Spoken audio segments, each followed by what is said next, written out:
everyone! I hope everybody is having a good morning. Welcome on in. Sorry, yeah, no, my virus protection keeps being like, why are you opening Twitch? That's a virus. And it's like, no, computer, please. I've been streaming here for 4 years. It's not a problem. It started 3 times this morning now. It's like, are you sure you want to be on this website? It's like, yeah. It's something wrong with Twitch, or is it on my end? What's happened? Well, good morning, Grobit, and good morning, Solemn, and good morning, Shadow. I hope you're all doing well. Got some bread? Hell yes, Raze. I hope you enjoy your bread. Dan Sleeves, good morning in Twitch and on YouTube. I hope everyone's doing well. I mean, I am a hacking problem, so it's not wrong, but I feel like it is wrong. I'm also going to say right now, my voice hurts from yesterday. I don't know what I did. I probably laughed too hard is the problem, but I am a little bit tender, so I have my cup of tea. And I'm hoping that it feels better soon, because right now it's like, oh dear. Cats, good morning, welcome on in. I hope you're doing well. Good morning. And that pigeon, good morning. Virus Protection be like, that chat looks sus. Yeah, you sure? Yeah, before you were even on screen, it was like, I'm not sure about this one. And it's like, what do you mean? What do you mean? Also, I have something cool to show you. Let me switch screens so you can see, because I got merch. I got heckin' merch. Look. I got my doodle merch. How cute is that? A little peach tree. Hell yeah. Oh dear. I might have to swap midstream because it might get a little warm for it, but I wanted to try wearing it before it got too hot. So yeah, I got a big old hoodie. Oh my god. Solemn, I was waiting until you started talking happy 5 months. I hope you didn't get too bad. Oh, bless you. Thank you so much. And thank you so much for the 5 months and for all of the lurks and everything. I really appreciate it. Thank you so much. It's very heckin' kind of you. Heck, merch hype! Yeah, merch hype! Oh yeah, also the sound alerts are still not working, and I don't know why. I tried setting them up overnight. They are not, nope, do not like it. I can't even test them, so I might have to like uninstall, reinstall, and then put them all back in, which is a bit of a bigger job, because I actually don't know where they were all saved on my PC. So for now, no sound alerts. I'm sorry. Something's happened with the program, and it's just not working on my end, and it's not even like it's my OBS, it's like sound alerts itself is the problem. So yeah, I'll probably try and fix that this weekend. And if not, I'll switch to something else. It'll be fine. We'll work it out. Oh dear. For the GP, you should be here by midnight. Oh, excuse me, 2 seconds. I'm gonna have to hide.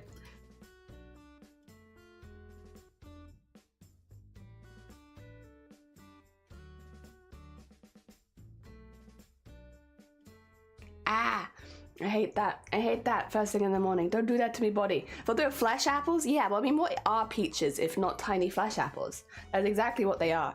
Goodness, it's beautiful, right? Isn't it? Also, thank you for the hydrate. It's very hot right now, so I could only do the teeniest tiny one.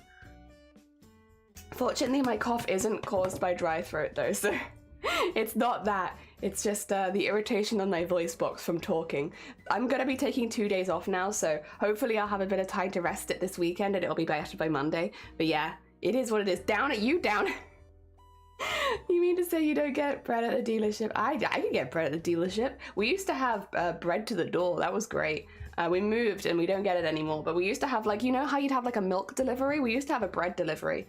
It'd come over and it's basically, they would send you bread that was like not selling in the stores in your local shops. So what you'd get is bread that you might have to freeze quite quickly, but it was very cheap. And you get like a mixture of all kind of breads. And it was like, you get like pancakes, croissant, crumpets, Welsh cakes if you live in Wales. So it was like as well as like bread also, tortillas, bread. It's in bread. It was pretty good. It was pretty good. I hope you're feeling better. Thank you. I'm sure I will. It's just like a little sore today. I did stream for 7 hours yesterday, so it's just a bit sore after that. Oh dear. I wish I could have the whole computer already, but money is a thing that I don't have. Yeah, so same kind of boat. It's like I have to normally pick things up a little bit at a time, and then eventually it all comes together. But it's nice being able to spend time picking out each bit. But I get it. It's frustrating. The metal is copper ally. Nice. I think you could get a crumbly deal from a bread dealership. Probably. I have a box of wonky bread though through Earth and Wheat. That sounds pretty good. I like good wonky vegetables and wonky bread. I mean, once you're eating them, no one can tell it's wonky anyway. So I like that. I like that a lot. Unfortunately, I get my bread delivered. No dealership needed. Yeah, I get mine. Oh, we don't get ours delivered anymore, but we used to. And it was always a treat because you never knew what you'd get. And it's like sometimes you get sweet treats in there, and it was like, oh. I should have it by the end of the year though. That's pretty, I mean, that's still pretty good. That's like 6 months, right? That's pretty good. Oh dear. I will say, now that I've gone live, I really do be feeling it. Oh my god.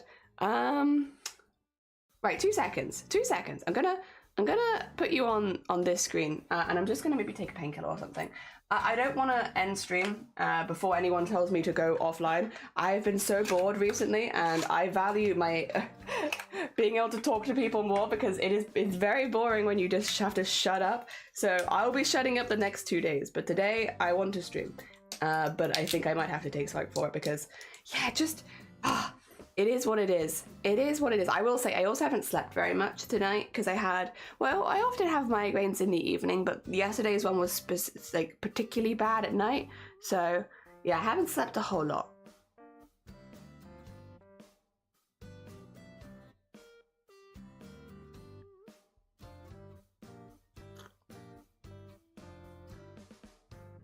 Blech. Okay, there we go. Done. Yeah, you have to be really careful about taking things, even if it's like, you know, just over-the-counter painkillers on Twitch. I don't want to get banned for that. Oh dear. Eva, not to stand until they made too much. Hell yeah, hell yeah. Honestly, and again, like if you can get the bread cheaper, we do the same thing. Although we do eat a lot less bread than you used to for some reason. I don't know when that, maybe it's because we don't get the bread box anymore. We used to have a lot of bread, whereas now we don't eat nearly as much. Oh dear, waiting's the worst part, yeah. How do you deal with bread? Can I buy some sourdough? I'd love to buy some sourdough. How much? How much you selling for? Also, AG, good morning. Welcome on in. I hope you're doing well. Ollie gang, welcome, welcome. And Lenny, good morning. Welcome on in. How are you doing? I hope you're doing... And Anime, oh my god, hi everyone.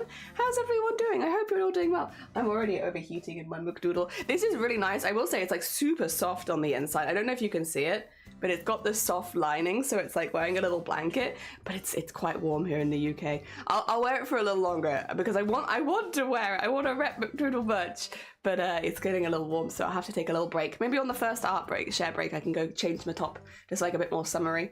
Ah, dear. This will be great in the winter though. Like when it starts to get colder again in autumn, I'm ready, and it's pink. Love pink, and it's really cute light pink as well, so it kind of matches the peaches. I like it a lot. Oh, there's a shame there's no peach trees near us. Well, let's be fair, I feel like peach is not a very popular flavour in the UK. Or maybe it's just we don't have it very much. But yeah, I would like to have taken a picture under a peach tree, but I don't think we really have any peach trees. But apple trees we have. Lots of those. Yeah. Oh, damn Jelly, how you doing today? Looking hecky good, thank you. I feel very fashion. I feel 100% fashion. And Nick, yeah, nice hoodie, right? It's so nice. I got it in a medium because I like them to be a little bit more baggy, but it's perfect. It's got a lovely pocket, it's nice and soft inside, and it's really heckin' cute, and I love it. And it's pink. Everything is better in pink. Ah, dear. I'm here to lurk. Oh, thank you so much for the lurk, Anime. Have a lovely day. I love peaches and peach flavour.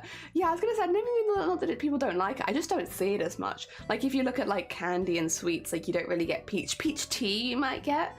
And you don't really get peach desserts very often. Like, not at least in supermarkets and such. I feel like maybe peach yogurt. But outside of that, not really. Like, not next to, like, a flavour like apple or strawberry. Like, we have a lot more of that here, I think. Oh dear, you have one in black. It's very nice. It's very nice. I like it very much. I'm gonna start gearing up for Boobtober this weekend. I think I'm also going to start gearing up for Boobtober this weekend. Cats, snap. Me also. Since I'm not going to be streaming and I have a bit of spare time. The planning for Boobtober normally takes a couple months. So we often start in June. And since June is coming, I'm probably going to have to pop a little message in not in the Discord for you, but the staff part of it, and be like, hey, it's time. But mainly for me, if I'm like wanting to reach out to sponsorships and stuff, I want to do that as early as possible and get all that sorted. And then I want to get a different sign-up method for the raid train, just for a couple bits and bobs to be a bit easier. So some quality of life stuff I would like to improve, which might take a little bit longer. Basically, most of the other guys' stuff starts a little bit later. My stuff always starts a little... Oh, except for Dem's. Dem starts early and mine starts early. Everyone else is a little later. But yeah. Have we mentioned that it's pink? I don't know that we have, and it's very cute. And it matches the peaches really nice. We don't have fruit trees in my area, but we do have trees that produce very stinky flowers. Oh no. Quick question, has anyone felt the year's gone by? It has. It's gone by really fast. Oh dear, I'm gonna make an integration to give away and it's gonna be Prime Time Food Community Vote. Oh heckin' lovely. That sounds like a really lovely idea. Thank you so much for putting that towards Boobtober. I really appreciate it. I blinked and the year went from January to May. Yeah, time's not real, it's all an illusion. Don't worry about it.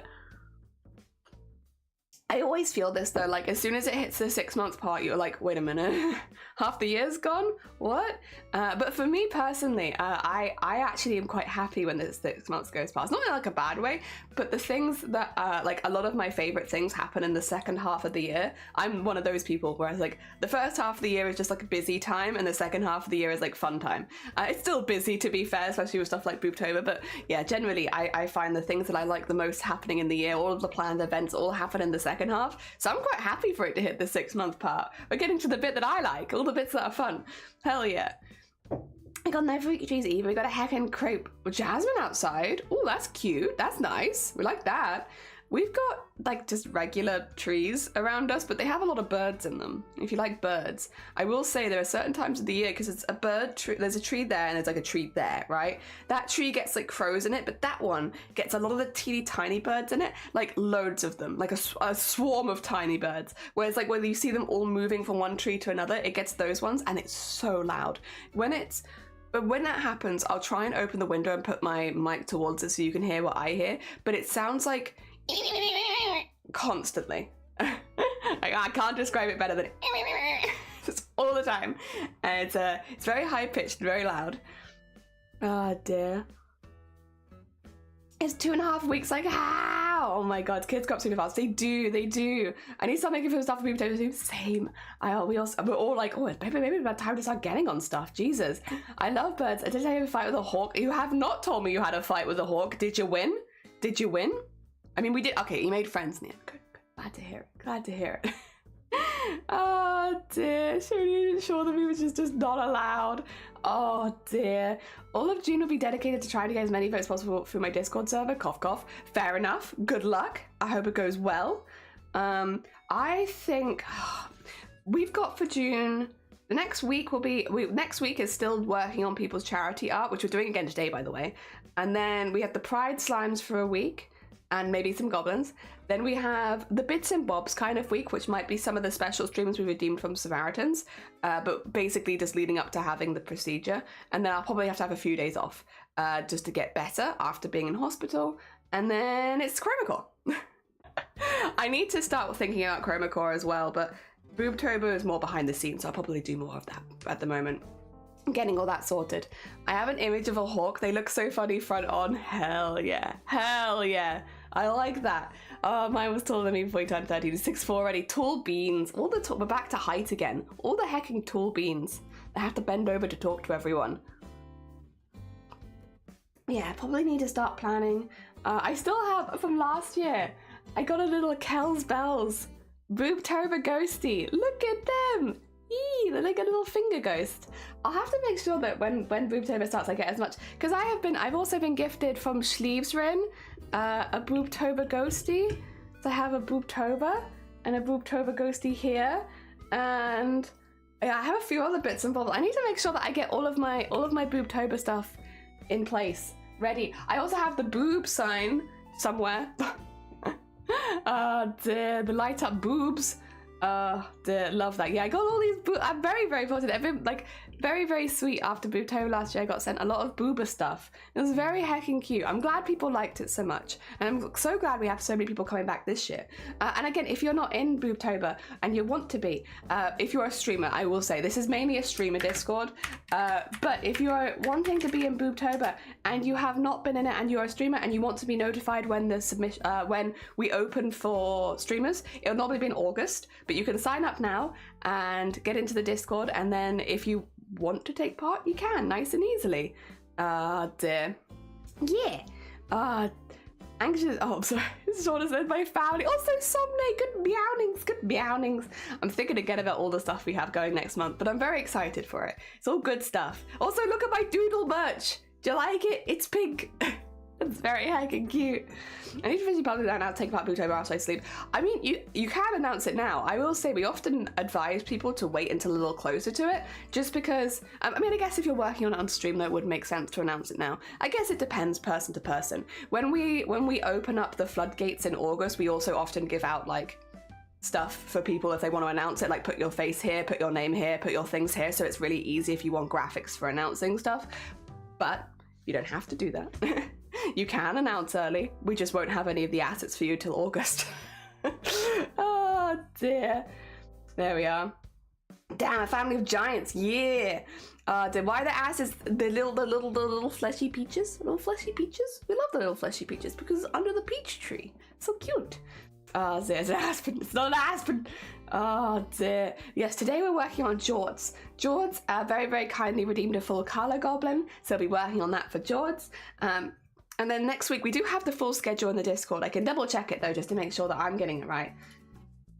We have the full color one for Jords today.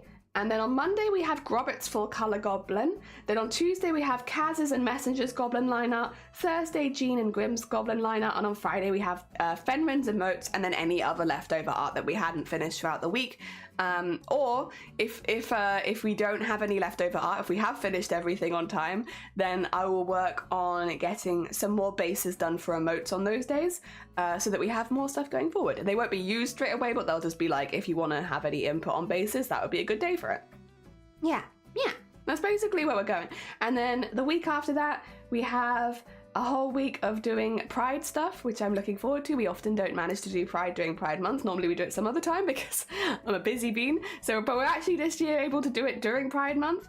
And then, yeah, after that, it will be a few bits and bobs. Hopefully maybe the 12-hour stream, but we'll see. As well as I would like to do the crochet streams and stuff like that around that point. That would be nice. And then we also need to sort out our Chroma Core character, who I'm like pretty sure I'm going to be entering Waffles into Chroma Core this year. I've been going backwards and forwards between Waffles and Chicken because a Chicken's much easier to draw than Waffles is. Waffles is quite detailed, but I also think if I'm wanting to push myself and also to fit the theme of Grimm, I feel like Waffles fits it a little bit better. So yes, and I do like both of them. I'm very attached to all of my OCs. I'm really attached to the next one as well, which you haven't met yet, but I'm very attached to them. I have 3 characters that are like meant to be like the main trio, and you've only met, well, you've not even met 2 of them, you've only met 1 of them.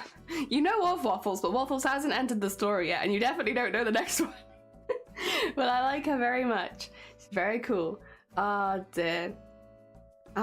Maybe talk about Instagram. Oh, fair. No, honestly, and that's good for your optics. I feel like posting at 3 AM would be bad for you if people can't see it, and also then like posts are getting not enough engagement, and then you go, yeah, smart, big brain, optics, hell yeah. CJ, good morning, welcome on in. Oh no, thank you so much for the lurk, I appreciate it. Oh dear, you're gonna be embroidering something that complex every day? Yeah, I think that I'm better than I was last year, I will say, okay? So I toot my own horn a little bit. So I think Robert, you would have remembered, you were here, but for a lot of people that don't know, I did my first ever thread painted piece about this time last year, or maybe like in a month, so about 11 months ago, right? And then I did a thread painting piece every day for Chroma Core. But like I had no prior experience really doing that. That was completely new to me. I didn't even know what it was called. And at the time, I went as quickly as I could as a complete beginner, as someone who was literally just starting that. So I think this year I have two positives. One, I have a lot more experience and a lot more practice. I have more equipment and more colors. So I just have more stuff in general. I'm also a lot stronger than I was last year. You know, I have been working out near every day. My arms are actually getting pretty strong.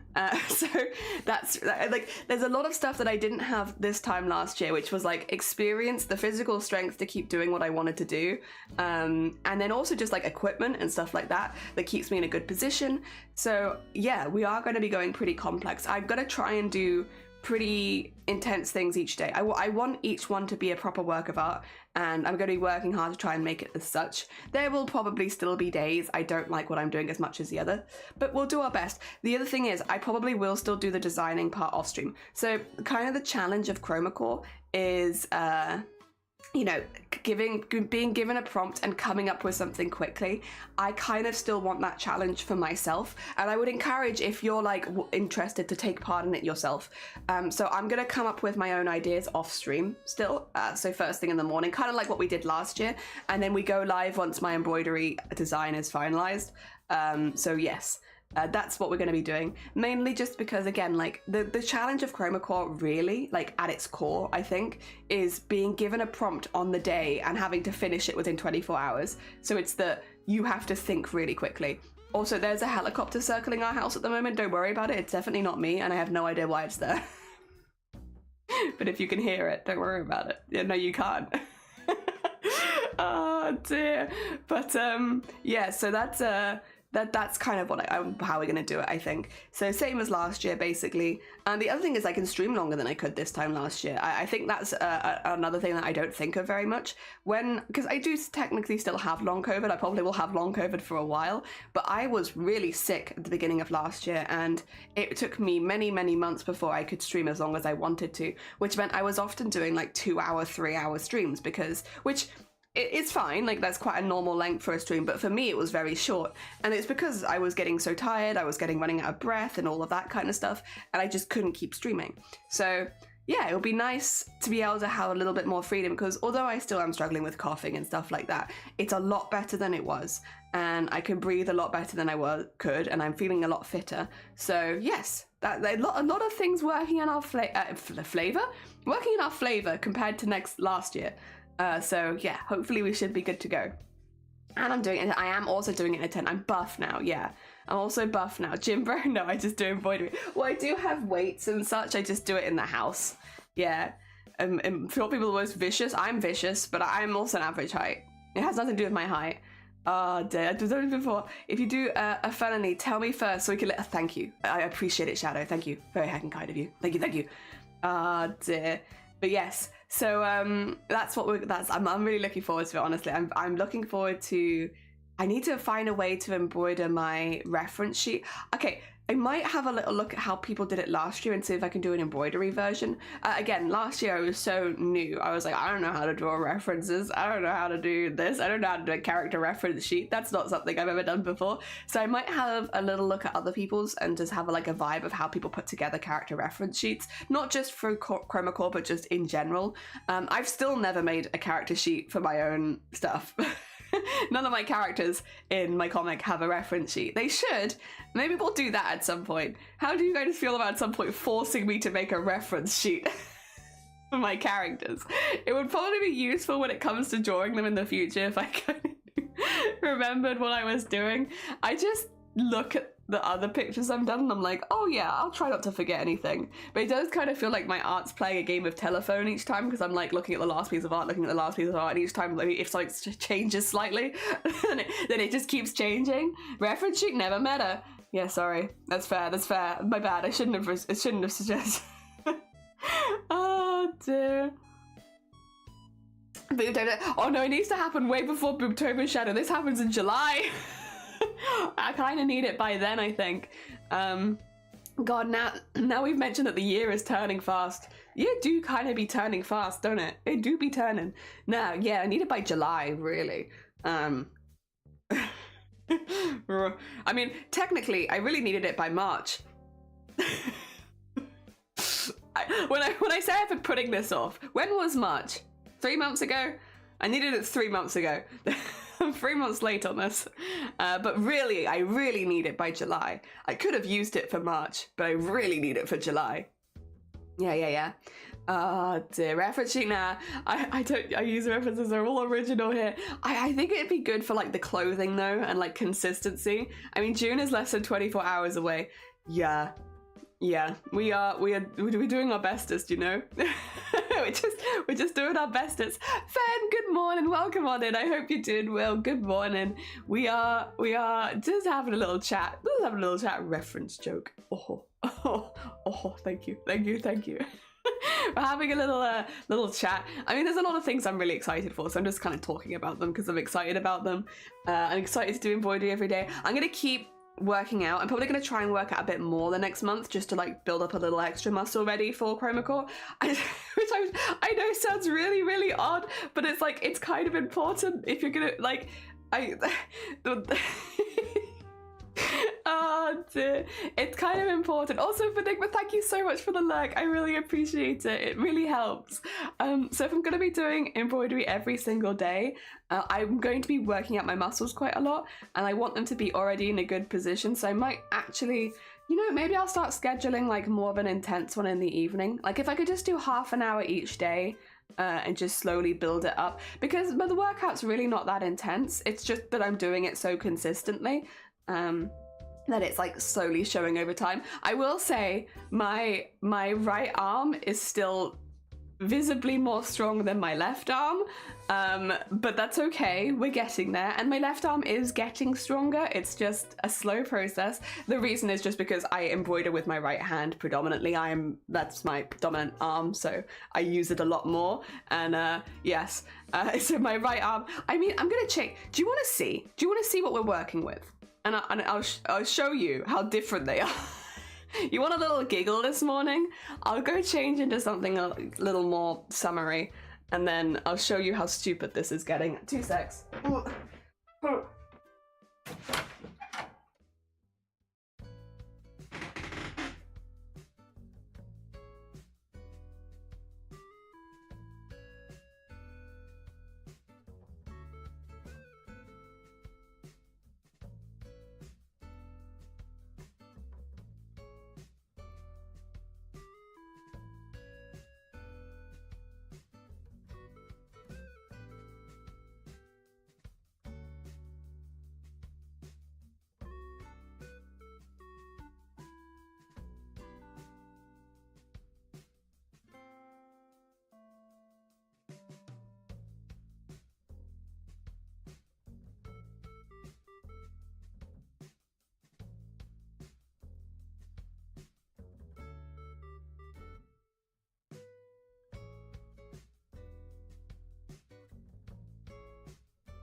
I'm gonna have to retie my hair up because I forgot taking off a really big thingy-ma-doo haircut. It kind of does your hair in. You're gonna do the progress thing like they do? No. Probably not. I think I'd already be a bit behind anyway. I'm here to like it. Prism, thank you so much for the lurk. I really appreciate it. It's very heckin' kind of you. Speaking of swole, my hair's getting more swole. I don't know if that's a thing, but my hair is definitely getting it. Oh dear, right. Oh, can I show you the weak one first? Because this one's not very good, and I can only fit, I think, half of me. Yeah. So this is my weak arm. It's just a little baby. It's just a little baby. It's just a little one. There it goes. Go on, little baby arm. He's just a little baby arm. He's small. He's small. And then... It's not awful, but one of them has definitely more than the other. He's like still small. He's still a small little guy, but he's getting there. He's a little guy, just a little one, just a little squishy. But then this one's like, still very, very not so much, you know? Oh dear. Anyway, yeah, this is because I'm right-handed. It is literally because I'm right-handed. It's because I do this constantly, and so it just hits this bit of the muscle, which is the only bit that's growing. Yeah, just this constantly. I mean, you can literally see it as I'm working. It's just this movement really strengthens your arm over time. Would you believe it? If you keep doing this, you'll consistently do this. You got it. Thank you, Prism. I appreciate it.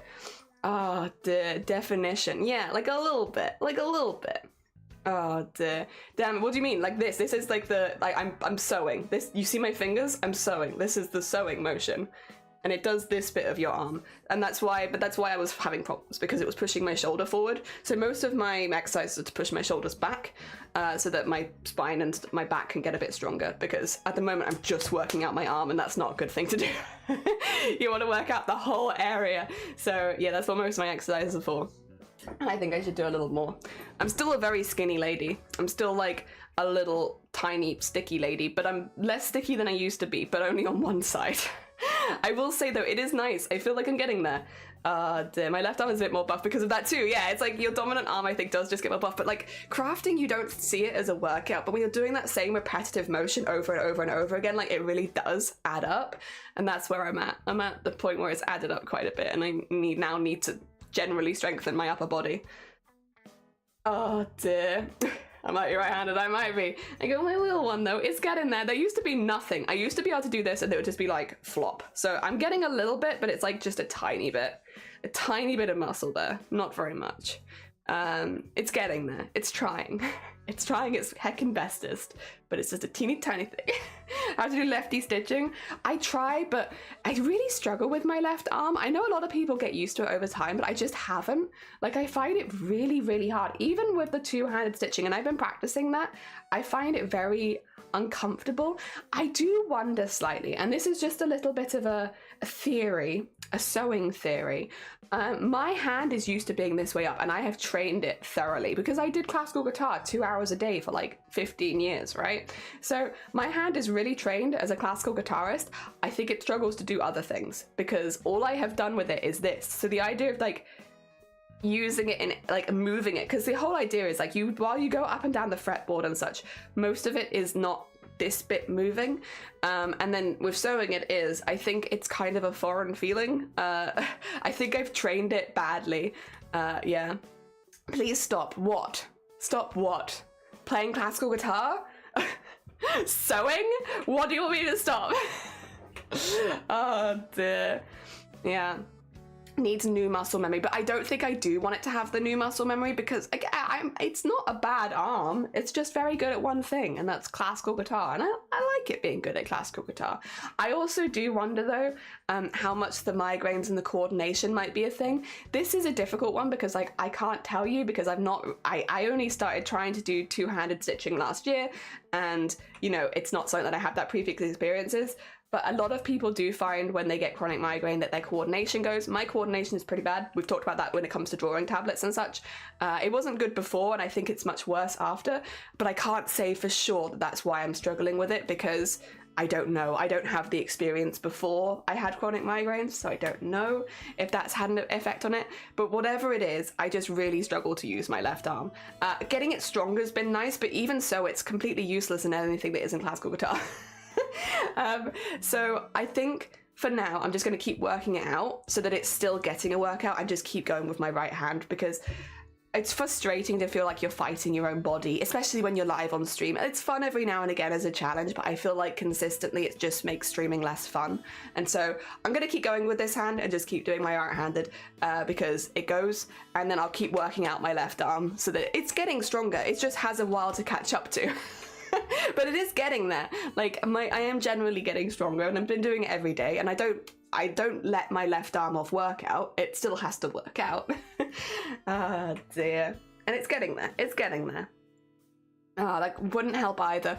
It's tricky, right? Because I don't know how much it really affects my coordination, because so much of the stuff that I'm struggling with I never tried before I had chronic migraines. So I don't know if it's having an effect. A lot of people say like, oh, I did this before and I can't do it now, but I don't have that because I never did it before.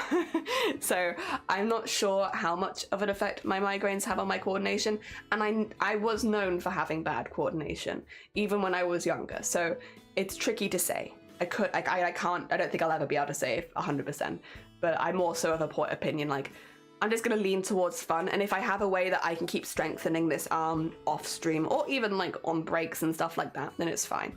Yeah. Well, that hand moment you do, brains are weird things. They do be weird things.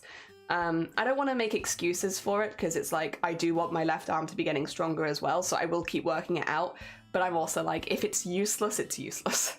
I'm like, listen, I've been trying real hard to make this thing work for me for the goddamn longest time, and it's an absolutely useless bean, and it's great at fret work, and that's about it. I wouldn't even pick up a pan with this hand, to be honest. It is a useless bean. Oh dear, please use a welding mask for safety. Oh, for this, it's fine. The only time, so when it comes to sewing, ideally don't, it's tricky. There's a weird stuff, right? I think you hear it in sports, right? Where if you're looking at the thing, you're more likely to throw it towards your eye, and if you looking forward, you're more likely to throw it where you look, right? So important to try and remember to sew like this so that it goes this way, not this way.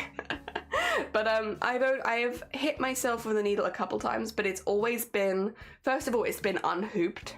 And I think having it in a hoop helps me keep my direction and safety. But then also it's when I've been very overtired, under a lot of stress and pressure, and sewing through something incredibly thick. Because it's the pull when it comes out that gets me. So I won't be doing that. I won't be doing that. Not with the embroidery. If it's getting that thick, I just stop embroidering it. It shouldn't get that thick. Ah, dear. I told her to Jelly who's live. It sounds so much better. Thank you, Eden. It's actually feeling a little better from the beginning of stream as well. I started streaming and I was like, oh no, am I going to have to end stream? Because my voice nearly immediately went. But it seems to be coming back, which I'm pretty happy about. Ah, dear. Hell yeah. Pretty good. Pretty hang good. Also time for art share. Oh, Eden, it only counts down once I actually start doing art myself. So if I haven't started art, we don't count down, because I don't want there to be a timer on our morning chats. I want our morning chats to go on as long as it feels like they naturally should. So yeah, timer starts when I physically start drawing. Yeah. So that we can have our morning good morning. How are you doing? I hope you are doing well.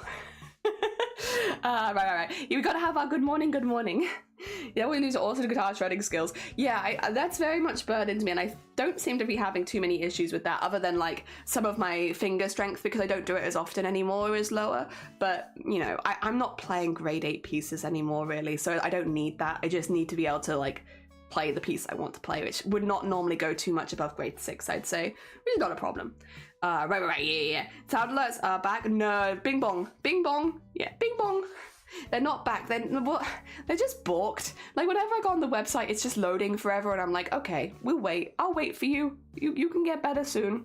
Can't even test stuff at the moment. So hopefully things fix over the weekend, and then I can either disconnect and reinstall or whatever I need to do. But we'll work it out. But right now it's a big old balk. Sloth, good morning. Welcome on in. I hope you're doing well. We've been showing off how our muscle definition this morning. I'm still very skinny. I would like to bulk up a little bit more. I guess, what do you do for bulking up other than just working out? I guess eating protein, eggs. I eat a lot of eggs. I got eggs for lunch today. Maybe I could eat my egg sandwich and then lift weights. Oh dear. Yeah, we've been bulking a little bit, but only a little bit. Chimkin. Chimkin expensive, but it is good. Like, I'm not gonna say it's not good. It's just expensive. Oh dear. But yeah, I've been talking about like things I'm gonna do. We got a daily art challenge coming up next month. Oh, I should say July, not June. So the month after next. It's just nearly June already. In a month's time, we have a daily art challenge that we'll be doing, and we're going to be bulking up to do the art challenge, basically, is the vibe. Getting a little stronger. We can start that today. I can continue. You stopped doing workouts on stream for a while, but I can go back to it. I just hired myself because, unfortunately, there are certain people that will clip you for other reasons if you try and do workouts. Well, at least if I try and do workouts on Twitch. So I'll hide my camera, but I can still do it. Did Emma say calorie surplus, proper nutrients with focus on protein will get you there? Okay, yeah, exact recipe for boiled chicken and egg. Brought pepperoni pizza for brekkie. Oh my god, that sounds so good. Can I get bulked off pepperoni pizza? Chug protein after every sewing motion you do. JK, that's probably not good. I could, I guess, do protein shakes and stuff like that. Yeah. What's the art challenge? Why do I need to start working out? So you probably don't. It depends how you want to take part, right? So it's called Chroma. It's a daily art challenge. Oh, thanks, Somne. You are a gem. It's a daily art challenge where you are given a prompt on the day and you have to finish it before the end of the day. So it's quite intense. You don't know what they are ahead of time. You can take part casually and just pick the ones you want to do. For me, I try and do all of them, and I do it with embroidery. So I did it last year. I'll get the picture up because I feel like this really explains like the scale of how much you do in a month, or at least how much I did in a month. Where is it? There it is. This is all of the embroideries I made specifically for Chroma Core last year. So this is a daily art challenge. Do 30 days. I made 1, 2, 3, 4, 5, 18, 19, 20, 21, 20, 22, 21, 30, 41, 42, 46, 47, 48, 49, 40, 41, 42, 43, 43? 43? 40 something. I made 40 something embroideries in 30 days. Or actually a little longer than that, because there's also the starting one. So probably like 34 days. Yeah. And an embroidery a day, that's like 10 hours of embroidery every single day for 30 days straight. And that's why we bulk up beforehand, because embroidery takes this action and you do this for 10 hours a day and you can really damage your shoulder and your neck, and you know, you want to be strong ahead of time so that you can physically keep up with it, because it is quite an intense challenge. And I'm better than I was last year, so I want to do more things. And so yes, we'll be doing that. You don't have to enter with embroidery. Most people do digital art, to be clear. The majority of people that enter will enter with digital art. A few will enter with traditional art. I was the only person doing only embroidery because that is a time commitment. So yes, you do not have to enter with embroidery. You can enter with any medium of art you like. You could enter with sculpture. You could enter with sewing, knitting, crochet. You could enter with digital art, traditional art, painting, whatever you want, you know? You can enter with any form of art, but it is definitely, yeah, catered towards digital. Like the majority of people that enter will be doing digital art, and the judges are predominantly digital artists, which means that you'll get a lot of feedback, a lot of better feedback on your digital art. I will say, like, I had a lot of really lovely comments about my art, but it's not like they can give me advice about how to do embroidery better because they're all digital artists. So yes, if you are entering in a medium that is not digital or traditional, you might get slightly less specific feedback, because yeah. Oh, and that's the thing, yes, you'll get feedback on your art each day. Most of the time it'll just be that they liked one thing or didn't like another thing, but no. Yeah, it's pretty chill, but yes, if you enter in something a bit unusual, then it's, yeah, like this. You could also get sick from too. Yeah, that sounds about right. I imagine pepperoni pizza could definitely give one bulk. It's called love handles. Nothing wrong with that. Oh, they should do that. Yeah, it's 43. Nice. Hell yeah. It's catered towards digital, but you can do what you want. Exactly. We're talking about. Oh, if I know chroma core for Enigma. Ah, dear. Also, I'm gonna cough really quickly. 2 secs.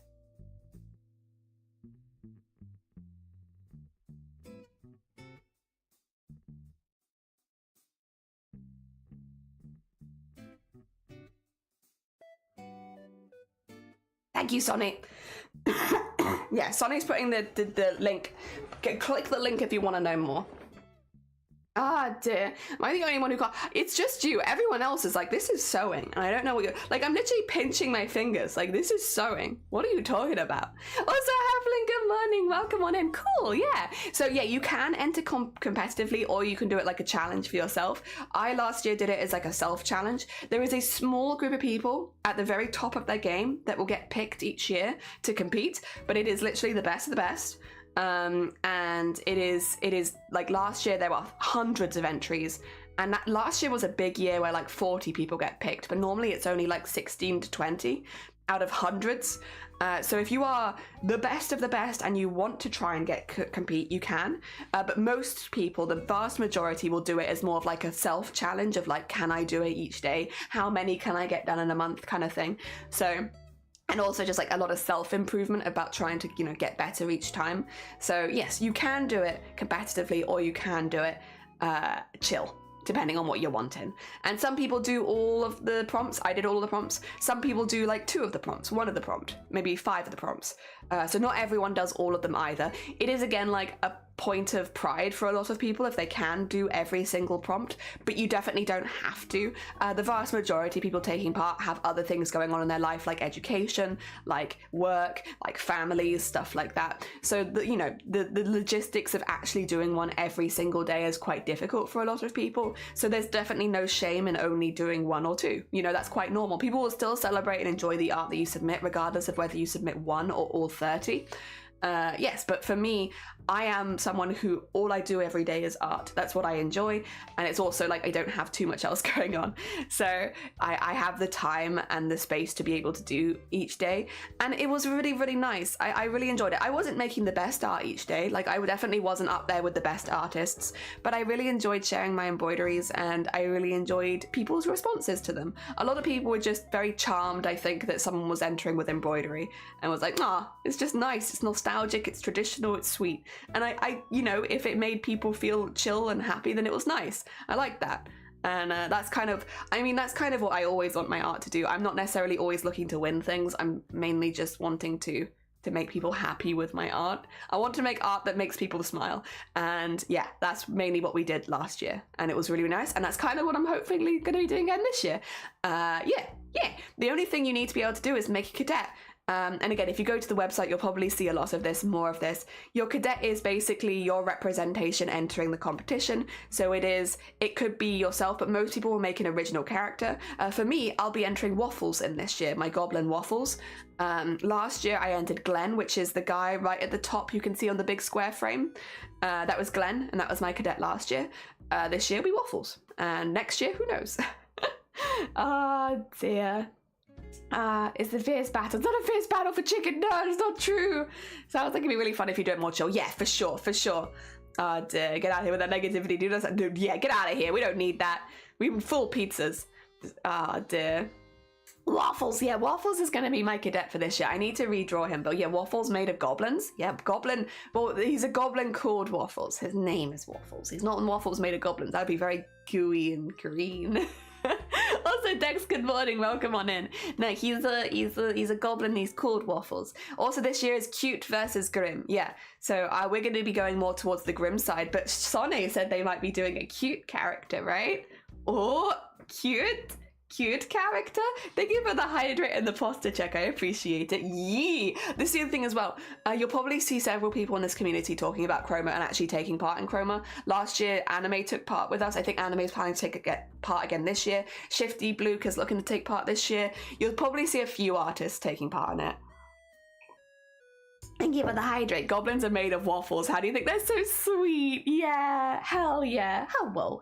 How goes it, Dex? I hope you're doing well. Kind of want to try. Again, if you've not joined the Discord, you will want to join the Chroma Core Discord. This takes you to the website so that you can join the Discord from there. They are a dormant Discord until it opens, and it will open at the end of June, beginning of July, probably beginning of July, I think. So in about a month's time is when it will open, and you'll likely get pinged when it opens so that you know. And then you can read through the terms that year, decide if you want to take part or not, and get to meet a lot of other artists. It's busy. It's a busy Discord server. It's dead quiet like 11 months of the year, but the 1 month of the year that Chroma Core is taking part, it is busy. I mean, you have thousands, I think, by the end of pieces of art being entered into this competition over or competitively or not competitively entered each day and all that. The other thing is, I don't want to do them the big shout out, but I would like to do them the small shout out.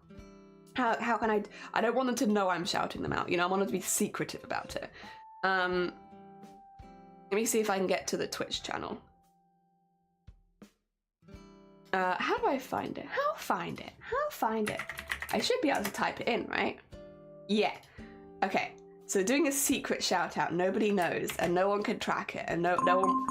Sorry. It's Twitch. I opened a new tab of Twitch. If you can hear the ding ding ding, my virus software is really upset about Twitch today. It does not like Twitch at all. And every time I open a new tab with Twitch on it, it tries to shut it down.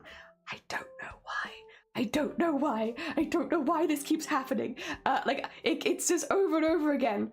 But yes, Cynics is the person who runs Chroma Core. Every single day during the event, they go through the art that's been submitted that day, and that is hundreds of pieces of art they go through live on stream every day, and they'll give feedback to some, say what they like about some, go through others, you know. They go, it's intense. So if you are looking for someone to follow who, again, they won't be doing it till probably July, August, it starts going through every piece of art. If you want to see a lot of art and you're not someone who wants to maybe take part yourself, follow Cynics and watch their streams. If you don't want to take part in Chroma Core, you just want to be inspired by lots of artists and you don't want to join the Discord, go follow them because you can see it there. It's really, really good. Oh dear. Currently there's, 1,600 people, waiting for it to open. So if you could imagine 1,600 people submitting art, it's not every single day, but like submitting art pretty regularly. I think about probably 200-300 people submit art every single day for like a month. It's pretty intense. It's pretty intense. It definitely peters out towards the end of the month. The beginning week is intense. Oh my God. There were so many people submitting for the first week. And then by the, oh God, sorry, 2 secs.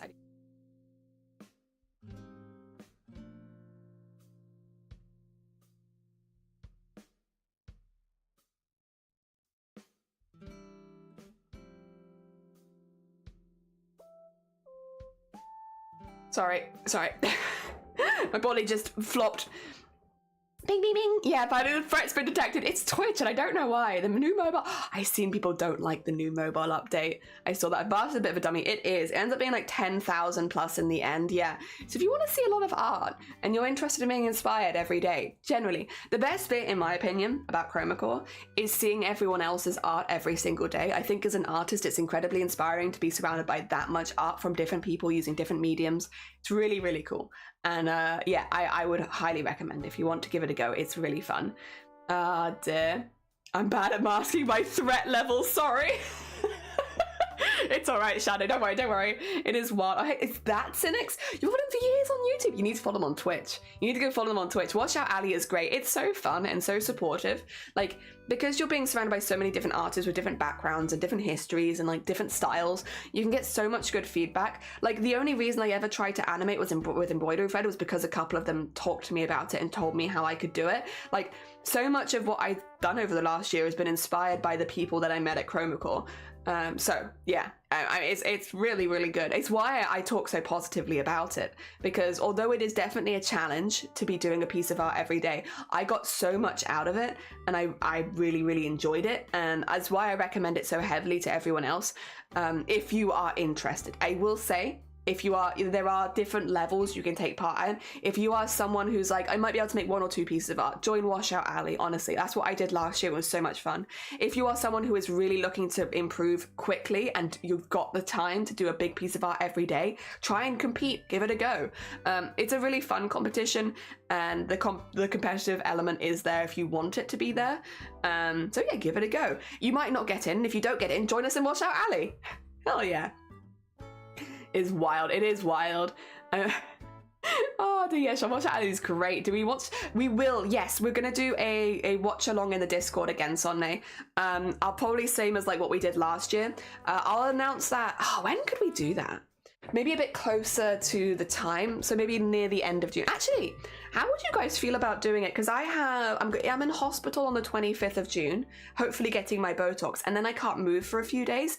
Maybe we do the Discord watch along then, because it's like 3 hours long and I can't move anyway. And I'm going to be really bored because I'm not going to be able to move. How about we do it near the last week of June? I think that sounds like a plan.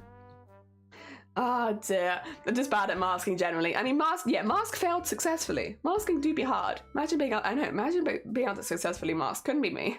Fish is so good. Hell yeah. How do you think I got better drawing tutorials? I watch a Cynics tutorial. Cynics does really, really good tutorials. Hell yeah. Sounds great. I'd be down. Yeah, I think that'd be a good time to do it, is when I can't stream anyway. Drippy is the best cadet. I wonder, do you think they'll enter Drippy again this year? Fishines was one of the, I have to stop calling them fishiness because I see fish-e-ness. Fishiness. It's not fishiness, it's fishines. But what a bit fishiness. But yes, they were one of the cadets last year, one of the people competing, and they did really well. They had to drop out in the end because they had a convention they were going to and they wouldn't have physically been able to give art that day. But all of their entries up to that point were absolutely fantastic, and they have an amazing cadet. Yes. Thank you for the hydrate. I hope so. I actually have. Last time I tried to get this art out to show you, I crashed my PC.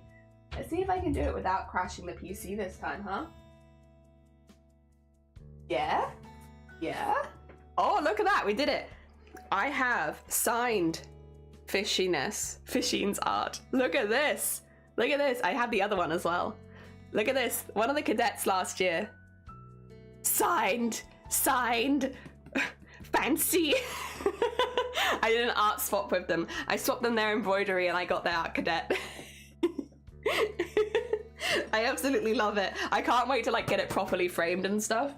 Just, you know, moving house and all the sorting stuff out is getting in the way. But eventually I will have it on my wall and I'm excited. Ah, dear, signed, rare signed, yeah. Ah, dear, it's common hearts my brain. Oh, if you need to go get a break, have a break, go ahead. I completely understand. I gush about Chroma because it's something that I really, really love. Oh dear. A rare signed one. It's really, really nice. I have other ones as well. So another piece, I wonder if I can find it. 2 seconds. Let me see if I can spot it. Because I save stuff on my PC under stupid names. So last year I made some embroideries for other people with their cadets. And afterwards I was like, hey, you know, I made this art of your cadet. Would you like the embroidery? I can send it to you. And a couple people were like, yeah, I'd love the cadet. So I sent them their cadets. And let me just see where I have saved it. It ended up being like an art swap in the end, where there we are. So basically I was like, you know, I don't have an original character right now, and you know, I don't have that, so I don't really have anyone you can make, but my friend's birthday's coming up. Would you make me a piece of art for them instead? And they were like, yeah, I'd love to do that. And they made this. And how good is this for Shifty? How cool is this? This was another art swap and it's so good. Oh my god, I absolutely love it. I think it's so cool and it's so cool. And I love their art style so much. Oh my god. So yeah, basically, if you like art and you like talking to other artists, there's a lot of really fun artists in this with different styles that do different things. I loved their cadet. Their cadet was really, really cool. Let me show you. Because I think I still have it saved on my PC. Theirs was one of my favorites, just because it was like so out there. Their name was Lala, their cadet was. And let me find the original piece of art that I was just like, it's such a different art style. And I think it's that as well. Lala, not Lola, Lala, yeah, Lala is their name. And it's such a different art style and it just inspired me so much because it's so out of what I would normally draw. And I love it. I just love it. I don't, you sometimes see like an art style and you're just like, damn, I vibe with it. I love how free their lines are. I love kind of the sketchy outline. I love the bright, intense, saturated colors. I just think it's really cool. I just think it's really sick. And yeah, so I drew their, I embroidered their cadet and then they sent me that for Shifty and it was just like, it's so good. And it was a lovely birthday surprise as well. Designer's name was like, would I be able to share my Discord server link when I make a Boobtober build announcement? Send it to us via DM and we can send it, because I don't know if you'll be able to do that. You might have to DM one of us, one of the Boobtober stuff, yeah, I think, and then we can work that out. But yeah, it would probably go into the Boobtober Discord, not into like my Discord server, so probably you'll have to wait until that server opens, so probably August time. I'm sorry. We don't post in there until August to keep it a dormant server, just so that people aren't getting pinged throughout the year. Yeah, I think you'd have to do it like that.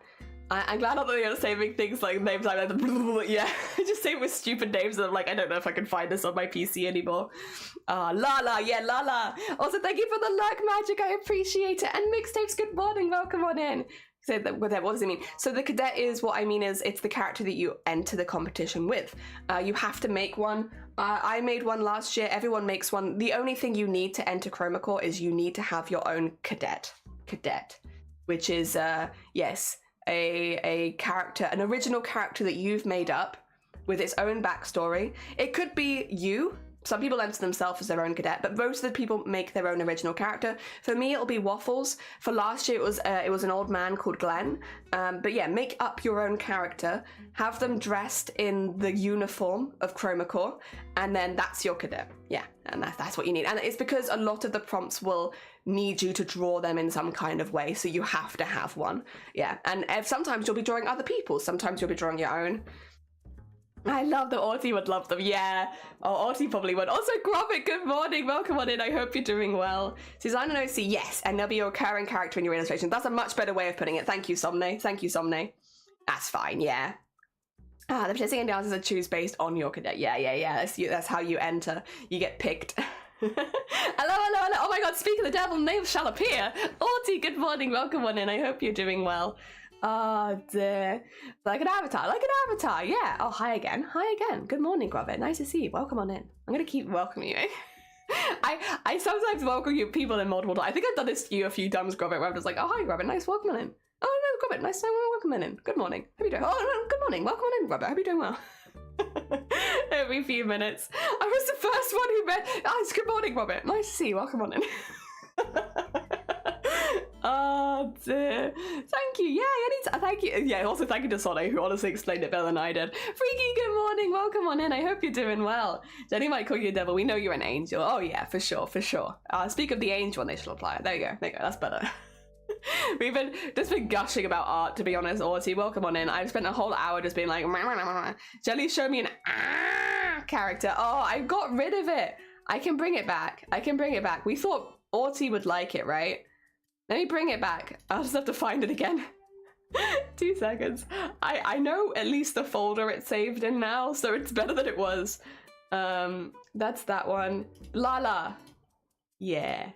I thought you'd like Lala. Lala is not my character, to be clear. Lala is someone else's character from Chroma Core, but we did do an embroidery of them, and then we did an art swap, and then I got shifty art from them, and I love Lala. Lala's such a cool. I'm kind of honest. I don't know if they'll enter Lala again this year, but I wouldn't be mad if they did. More Lala art. I think Arty is an angle. They are an angle. They can be your angle or your devil. I don't choose angle. It's called that helps. Yeah. I mean, it basically is. I do love Lala. They're so cute. Everyone here loves Lala. Lala is so cool, and I love them so much. Can you enter the same character again? Yeah, you can enter the same character every year if you like. And quite a few people do, I think. I think they get attached to their characters, and I get why. I'm now also very attached to my characters. So yeah, you can enter the same one every single year if you'd like. Hell yeah. I'd say as well, because a lot of the challenges are like, draw someone else's character doing this, so you have to get used to drawing other people's. You can get a lot of fan art for your character if it's something that you're really attached to already. You're not guaranteed it ever, but you could. Dear. Enter with Drippy 2 years in a row. Yeah, Drippy got in the second year. So yes. Dear. Oh, yeah, you definitely can. And I don't think it's even discouraged or anything like that. If you think you've got better at drawing and you want to enter it again, try. And that's why we were saying I wonder if they'll enter Drippy again, because Drippy competed last year. They were one of the actual people, picked. So will they be used again this year? Who knows? They might pick a new character, but I'd love to see more Drippy. But I'd also love to see anything else they made. Yeah, it's all very exciting, very very exciting. And we are going to be entering. I will say we're going to try and get in, because why not? I have the time. But I don't think we'll get picked. And I like to make that quite clear in advance, because we do embroidery. It's just a little more difficult for them to judge, I think. And I just don't think that they would pick me, because there's no reason to. I need to cough again. I'm so sorry. We're having a morning.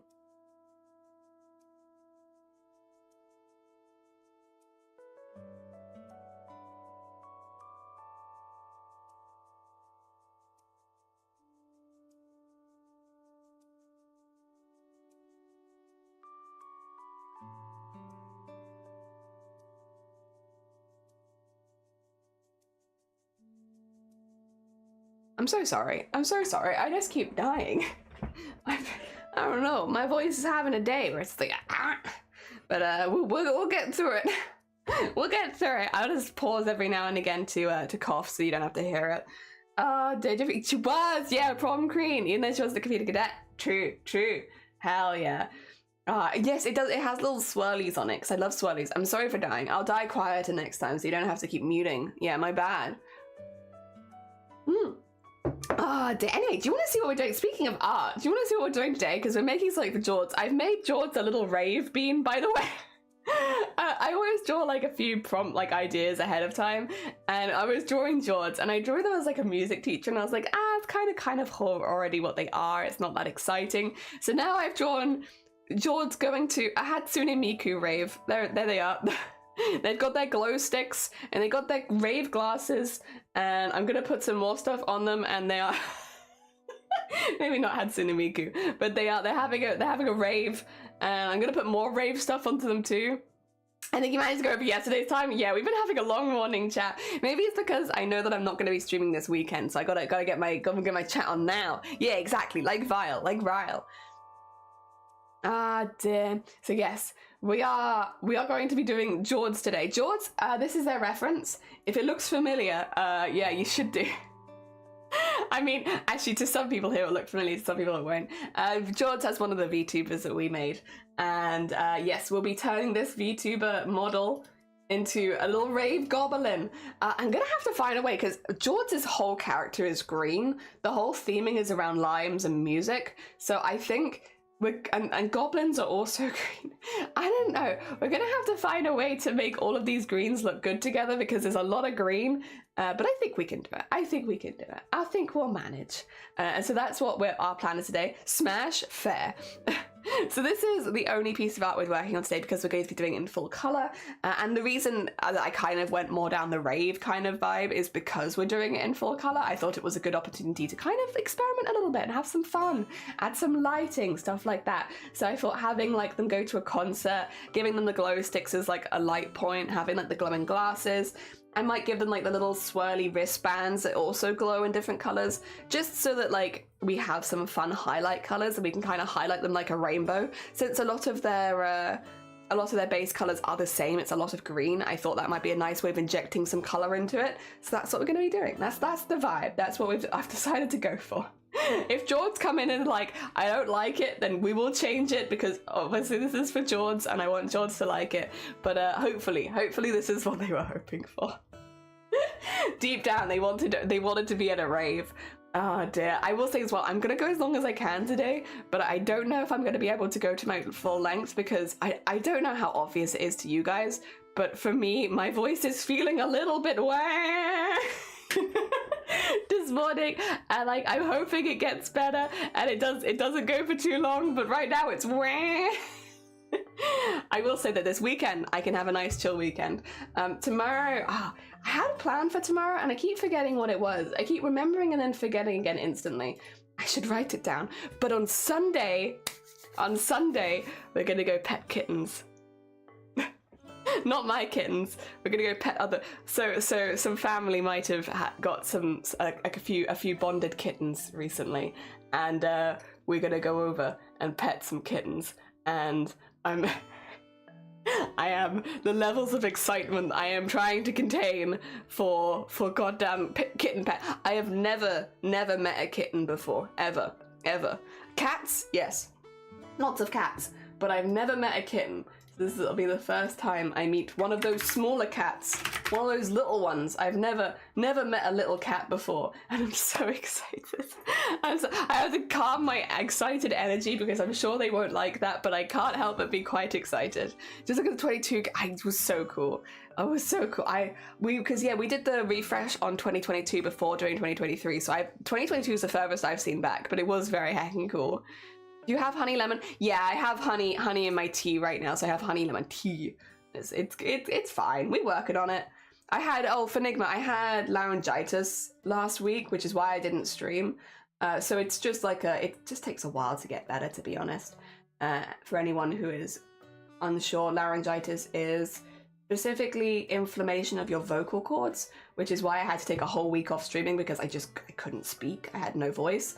And it's a hell of a lot better than it was. Even on Monday, if you go back to Monday's stream, I was so croaky. It's so much better than it was, but it just takes a little while before it gets better. It's one of those things, you just kind of have to wait, and then eventually you'll get better.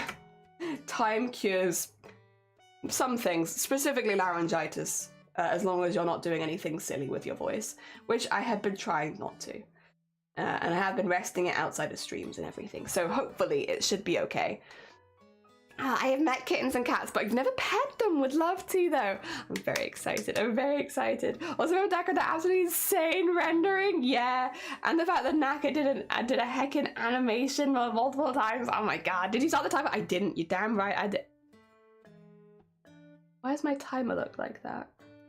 Oh, there we go. Okay. My timer switched for a second there. I was like, what the heck is that? You do sound a bit worse than yesterday, but still miles better than Monday. Yeah. It's like I feel it from yesterday. Yesterday's definitely stuck with my throat a little bit, but it's okay. We're vibing. I'm just gonna, I don't like the nose, sorry. Gonna do that. Yeah, that's better. It feels worse than yesterday, but it does feel a hell of a lot better than Monday. And rather than feeling like on Monday, it was just like my vocals were still not fully working. Rather than that, it just feels like a little tired. And I think it's because I've been talking all week. So giving it a couple days off will probably fix it right up, to be honest. Remember seeing that in the announcements. Yeah, just really bad timing, to be honest. Like, yeah, I wish you a wonderful time. I'm really looking forward to it. Jelly was a frog. What? I was. My throat was like, ugh.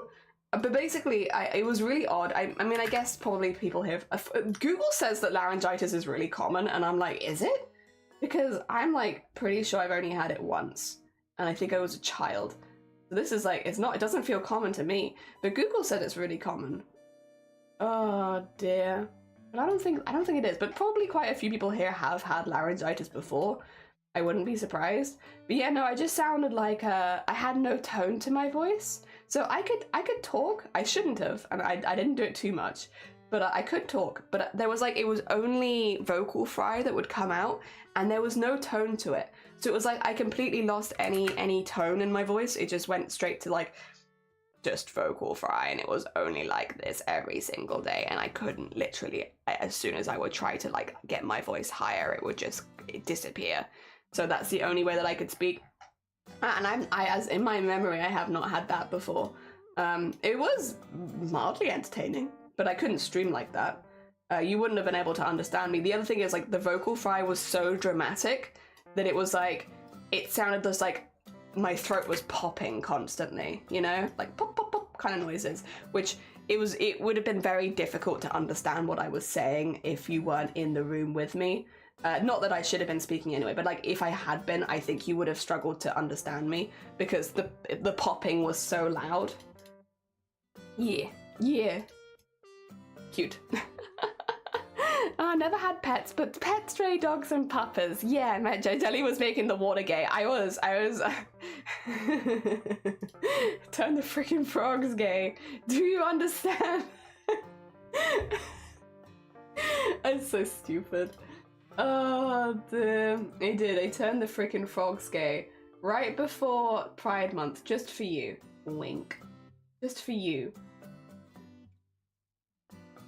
Oh, dear. To celebrate Pride. You're welcome. Oh, dear. I like Raven from Deep Time. Oh, dear. Yeah, just for you.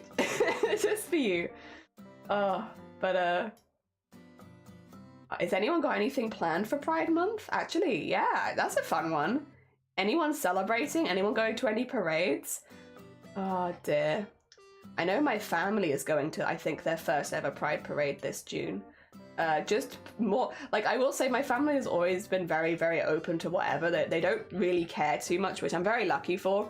I was very much just grown up in a house where it's like, if I ever seem a bit blasé, it's because I think of my upbringing. I was grown up in a house where it's like, we don't care who you love, everything's fine. We don't care what you identify in, anything is fine. As long as you're happy and you're not doing like crack cocaine, we don't care. And it's like, thanks parents, I appreciate it. So I've always been like, kind of whatever. But yeah, no, they're actually gonna go to one. I can't remember who they're supporting. They're supporting something, I think, but I can't remember what it is. I think it might be like mental health for the LGBT, something along those lines. But yeah, they're going to their first one. I hope they have a really good time. Very heckin' exciting. Oh dear, I'm very, very fortunate, and I know I'm in a very lucky position to have a very understanding and accepting family. I've told this story before, but like, I remember Grandma Jelly back in the day, when I was like 13 years old, got me some rainbow gloves because they just assumed that I was a lesbian. And they were like, you know, for your pride parades and stuff. And I was like, no, I'm not gay. I was very upset. I was like, what do you mean? I'm not gay. And they got me little rainbow gloves and stuff. I still have them as well, because now they're just a silly keepsake. They're very old and raggedy, but I do still have them. Oh dear. But no, everyone just assumed. How dare they? But yeah, I am in a very fortunate position where, like, I know my family won't judge me regardless. As long as I'm happy and I'm not doing hard drugs, I think they'll be fine. And I appreciate that support very much. It's very, like, I hope that one day that's more common for families to be a bit more accepting about stuff like that and to just not care as long as your kid is happy and healthy and safe. But yeah. I am lucky. I know I'm lucky. But it's also nice to hear them go to their first one. I hope they enjoy it. Pen does no mic streams. I love those too. Hell yeah, Jen Pen. I know a few people do it. I wish I could. I'm just too chatty. I can't help it. I'm just like blah, blah, blah. But I love watching them as well. Like work along streams, co-working streams. I like those. Gotta look like a Dalek. I did get to be a Dalek for a bit. Friends wedding is the same day as London Pride. Oh, that's kind of fun. Are they doing a thing with it, or is it just they happen to be on the same day? Coming up. Oh, good luck, Shadow. I hope it goes well. I hope it goes really, really well. I hope things go as well as possible. If anything does go wrong, you know, there are plenty of us out here who do love and accept you for who you are. And yeah, you're definitely not alone, but I still hope that everything goes as well as physically possible for you, and that you have a really good time and you feel accepted, and that you could be a little bit more open and honest with your family. That'd be really, really nice. Fingers crossed. My fingers are fully crossed for you. Crack coding is where they draw the line. Yeah, like, you can date whoever you want, just like, don't bring hard drugs into the house. Don't do that. That's not allowed. Ideally, also don't take them. You know? Oh dear. Yeah, I know that. Fair. Fair. Oh dear, it's just half right, yeah. But I will be honest, I wasn't really interested in dating until I was much older. Like, maybe 19? Maybe. I was busy. Listen, I had things to do. I had things to create. I had no time for relationships. Are you kidding me? There's so much else going on in the world. And I had things to do. So yeah, no, I was a bit older. Till I would have any inclination that might have been the case. She was like 5 years too early. In fact, even maybe a little bit longer than 5 years too early. It's far too early. I was not ready. I mean, that is the greatest thing. Yeah, I had very, very accepting family. I did wear like a lot of rainbows, and I think it was also that, like, having literally no interest in dating, and they were like, probably just gay, innit? I was like, no, family, please. I was just not interested. Oh dear. Oh my god, is that a Smoy? I saw you were playing. I didn't even need to ask. I know you're playing Hollow Knight. You popped up in my live this morning, and I was like, hell yeah. Because I never normally get to watch you at all. I hope you had a really good stream, and I hope that it went really well. Welcome on in. How was your stream? I hope Hollow Knight is treating you well. Also, Shin, good morning. And Acadian, good morning. And Small, good morning. And Karma, good morning. And Rube, good morning. And Alice and Welsh. Oh my god, a Welsh bean, good morning. I hope you're doing well. Hope everyone is doing well. We're drawing goblins. This is our little rave goblin. They're going to a Hatsune Miku concert, and they're having just the bestest time. It's based on George and other streamers' VTuber model. We're turning them into a little goblin because they supported the Samaritans charity. Also, Alice, good morning. Good. I hope you're doing well. Thank you so much for the follow. And Comic, she got wrecked by Oh, I'm sorry, Spoy. I'm sorry. Thanks. Having a lovely time, but struggling through the spikes. What area are you in? The spikes are getting you. Is it the... Oh, what's it called? Is it called the Palace or something like that? Or is it somewhere else? Where are you getting wrecked? Oh, the goblin, these nuts. Pew, pew, pew, pew, pew. Thank you. We've been, let me show you some goblins. We're making this as a full color goblin. So let me show you what our full color goblins look like. We have a couple of them we've made so far. I can show you Morrigues, who is a very sweet bean wizardy goblin. Like, look at this mage.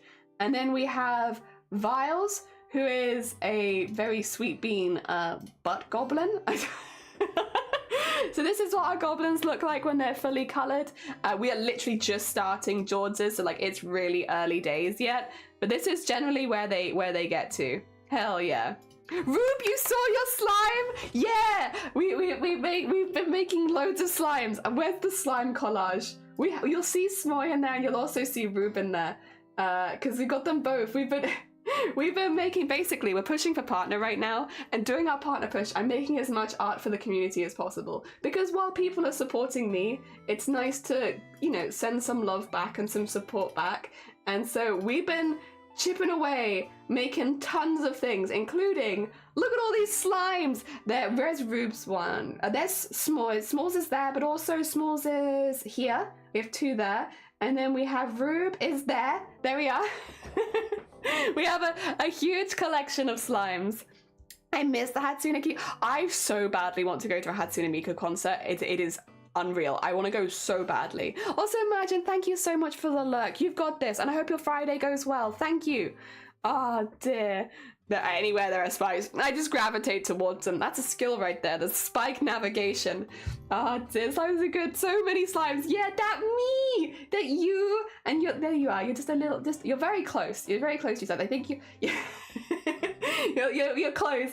And then the other one down here. We have even more slimes now as well that I need to add to this collage because we did some mental health fundraising during Mental Health Awareness Week, and yeah, we're making a lot of art for people because of that. The people that we're making art for, like Vile, like Morrigue, and like George today, have all donated to the Samaritans, which is a mental health hotline in the UK. And yes, we're making them art because they have been really cool and done cool mental health awareness stuff, so we love them.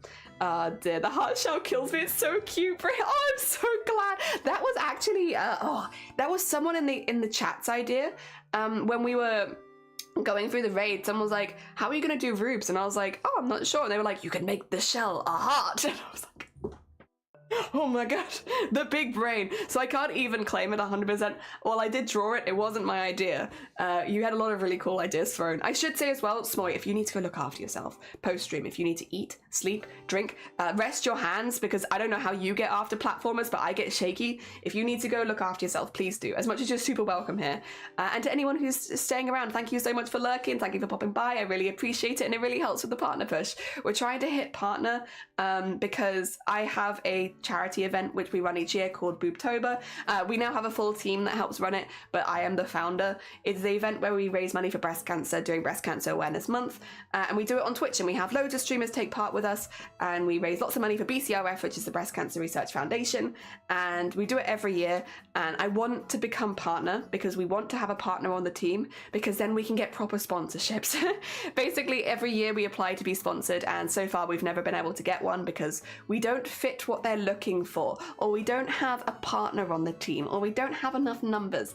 And so over the years we're basically just trying to grow to get more stuff, so that basically having your charity event sponsored means that you can give more back to the streamers that take part with you. Last year I literally bankrolled the sponsorships. I funded them all myself, which is fine, and I'm happy to do that again this year too, but I just know that we could give more back. Like, there's only so much I can afford. I can commission a few artists in the area for Boobtober theme stuff, which I still have around, by the way. Where did I put it? I spotted them ready for next year the other day.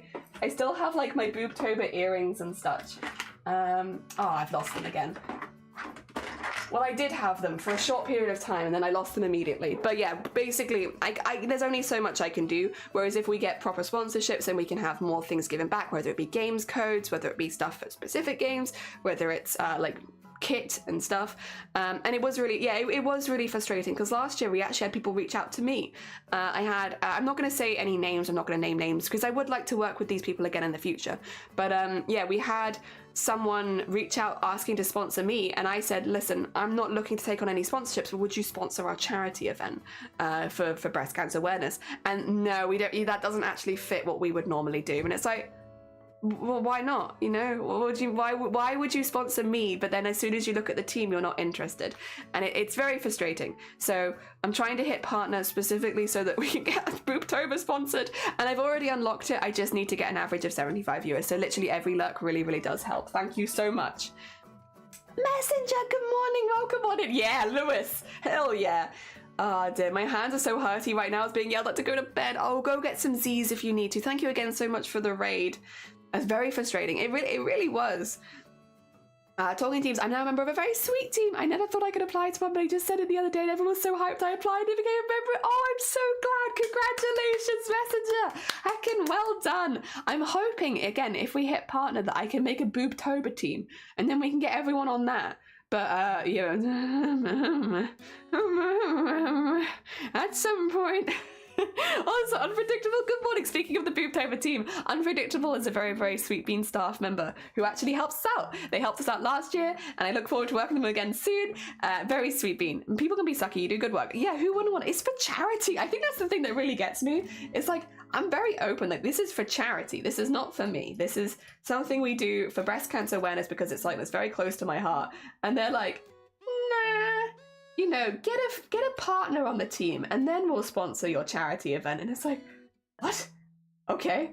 I mean, if that's what we have to do, that's what we have to do. But yeah, no, it definitely rubs me a little the wrong way. But again, I'm not going to mention any names. I'm not going to do any of that. I want to work with these people again in the future because I know they could supply a lot of really cool stuff for the event.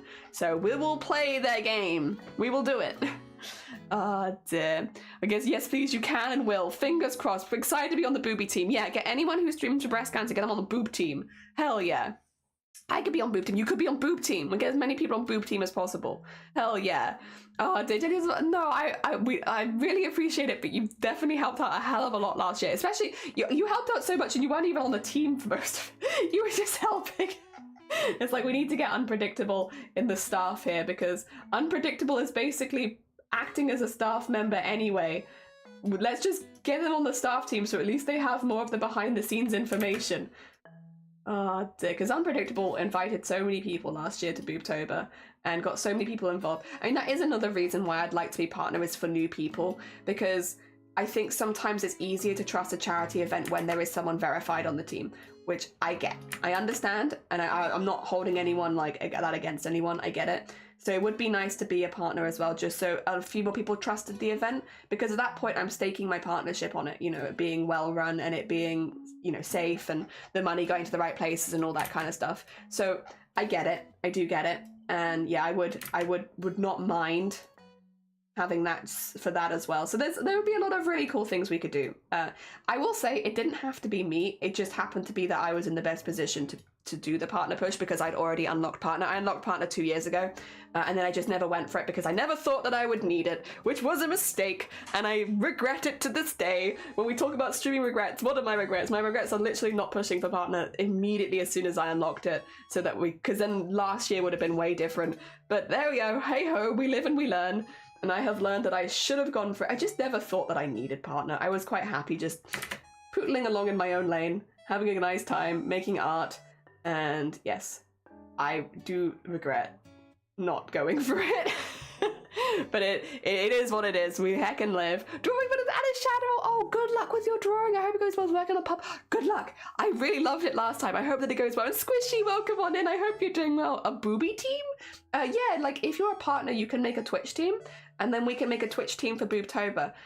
Because hopefully that should also help with people if they want to raid into someone else who's also fundraising for breast cancer awareness. If we have a team of people who are all fundraising, it makes it really easy for team members to find each other.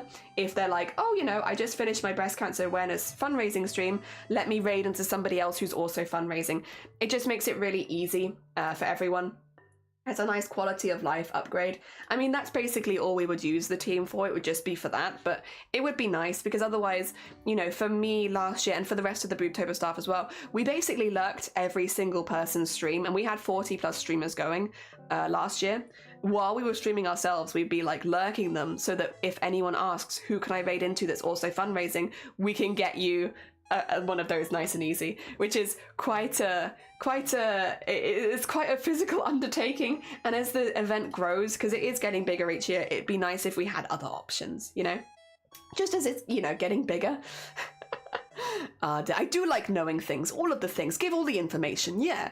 I am already planning on what to do for Boobtober this year. I want to contribute more artsy stuff. Oh god, that would be amazing. That would be fun. Like, whether it's made ahead of time or not, like, we could also do commissions as giveaways. I mean, you can also do that as giveaways. Anything like that would be really cool. Flourishing, hydrated, moisturizers in my lane. I was happy. We shall get it soon. Thank you. Last month we averaged 73 viewers, so we were very, very close. Unfortunately, I also got laryngitis, so it's been a bit tricky, but we're going for it. Thank you for the hydrate as well. It's called the Titty Community. The Community. Yeah, the Community could really do with having just an easy way to find each other, to be honest. And that's kind of what that would be. So basically, I want to become partner so I can make the Community on Twitch, and then I want to be able to reach out to sponsorships and hopefully get more responses. I will say the vast majority of them just never got back to me, which is kind of what you expect, but it'd be nice to get a few responses. And then, so we can form the Community, we can get hopefully some sponsors involved, and then also just so that, again, just so it looks a little bit more trustworthy to anyone who's discovering Boobtober for the first time. Because again, I don't hold this against anyone whatsoever, but I do think sometimes not having a partner or someone verified on the team can make it seem like a little suspicious. And to be fair, you do need to be suspicious. There are some bad people online who just want to take your money and run off with it. So I do understand, and I don't blame people, so it'd be nice to have that extra layer of, hey, I am verified on Twitch and I'm literally staking my career on this, so let's, you know, it gives that extra layer of trust to have someone who is verified. So that would be nice, because I still want people to question us. I still want people to ask, and last year we had a lot of really good questions, like, is there any soft giving? Where does the money go? Can you guarantee the money going to them? We have like 3 years at this point of paperwork where I can show and prove that the money's gone to where it should be. But it is good. You, as a streamer, if you're doing charity events, you should be questioning these things and making sure that the people that you're fundraising with are trustworthy, because again, there are some bad people on here. But it would be nice to just have a little bit more belief. a little bit more. And hopefully the more that we do Boobtober, again, this will be our 4th year, the more that we do Boobtober, the more of a positive name it gains in the community and more people are likely to trust it. Breast cancer is something that's very close to a lot of people's hearts, so if we can make it as accessible as possible to people, that would be great. Dear. Does sound inefficient, but I have to no, you're fine. Thank you. Thank you for the luck. I appreciate it always. I could do commissions, but I know that for my edit, it'd be better if I had things prepared. That's very fair. Very fair. You're still going to be in your lane. You're just making lane a bit more partnery. Yeah, I just want it for the charity stuff. I am not so interested in anything else. I mean, at the end of the day, like, most of the people I watch, I don't think that's going to change. I don't think anything else will change. I don't think the content we create will change that much, except for, again, having a little bit more freedom around Boobtober. I can't imagine too much else changing. It'll just be that hopefully Boobtober is a bit better funded. And also, again, I will still put a lot of my... Boobtober is a big expenditure every year. I think so far, we worked this out last year. How much have I spent on Boobtober? Because, yeah, one of the questions I get is, how much money do you make off Boobtober? Again, you should be asking these questions. You should, like, genuinely. How much money am I making off Boobtober? Do I make money off Boobtober? The answer is no, just to be completely clear. I don't. I think so far on Boobtober, the first year I spent about 200 quid. But about 90 of it was on postage. The second year I spent a lot less. It was only like 100 quid. Last year I think I spent about 300 quid. So I think so far I've spent about 600 quid funding things for Boobtober. Whether it be art commissions, giveaways, all that kind of stuff. I think I've spent about 600 quid so far. And that doesn't even count like the stuff that I do on my streams, because like the first year, for instance, I spent a lot of, I spent my entire birthday, I had everyone for my birthday. I was like, can you buy me this? Can you buy me this? Can you buy me this? So that all of the gifts I got for my birthday that year was specifically stuff that I could work on during Boobtober, which I think came to about 300 quid's worth of supplies. And then last year, the second year was not as big again for me. It was a lot smaller. Last year was actually quite cheap comparatively because I was mainly working behind the scenes. It was just getting a second-hand dress and getting all the beads and stuff. It was probably like 40 quid, so it's really not that bad. But yeah, like, genuine. And again, that being said though, I still had a lot of stuff funded. I got a lot of stuff for Boobtober for my birthday. My birthday's in October, so when people are asking me what I want for my birthday, I'll normally say it's stuff to do with fundraising. Either donate directly to the charity, or I'll take anything that helps me with my setup or giveaways and stuff like that. So yeah. It's been a lot. I would say we're probably close to $1,000 at this point that I've spent And it's mainly, again, at the beginning I was the only staff member running it. I'm the founder. It was just me, which makes a lot more sense, I think, because it was just me running everything. And the first year we did have like 30 people. We still had a pretty big year. Second year was smaller. It's because I'd had a pretty rough year and I needed to take a bit of a step back. And yeah, this year I'll probably spend several hundred again. But I save up money each year, so it's not putting me in the red or anything like that. There's money that I put aside every year specifically for running Boobtober so that we can do something really fun, commission artists, get stuff ready for it. It's something that's really important to me. And, you know, because I'm taking a bit more of a backseat role these days as doing more staff stuff, less streams, more staff, I want to make sure that people feel appreciated. And if I can, you know, do more giveaways, if I can do more stuff, or if I can help other people with their giveaways, you know, like basically I want to do a giveaway, but I don't think I can send it internationally. I send you the money so you can send it internationally, that kind of stuff, you know. Funding, that sort of thing. I'd rather do that so that people felt that they had a lot of freedom with their fundraisers to do as much as they wanted, because that's more of the role that I'm probably going to take that role more and more over the years, where I'm streaming less and helping more behind the scenes. But if it means that more people can fundraise with us and more people feel comfortable fundraising with us, then I'm quite happy to do that. I literally just need the partner badge, the partner tick, so that I can work away behind the scenes and chip away at stuff and help other people with their stuff. Yep. Yeah, I'll still stream myself, of course I will, but like, you know, the first year I streamed every single day in October, and then like the second year I streamed like pretty much most of it, except for a week, and then the last year I was like, I do 1 week of fundraising, so it's like it is getting less and less for me each year, just so I can support other people a bit more. And I think that makes sense. I think that's the logical next step as the event grows, and I'm quite happy with that. It's generally a good thing, particularly about charity and money things. Yeah, it's really important. You know, we've always done stuff through Tiltify because they give us a really good paper trail. So basically we never touch the money. And the only other money that gets passed around is from my own bank account, as far as like I am spending money to make sure that other people have their giveaways being sent away and stuff like that. And at that point, it's me giving the money to you, not to fundraise, but to help you with all of that kind of stuff. And I think it's really important.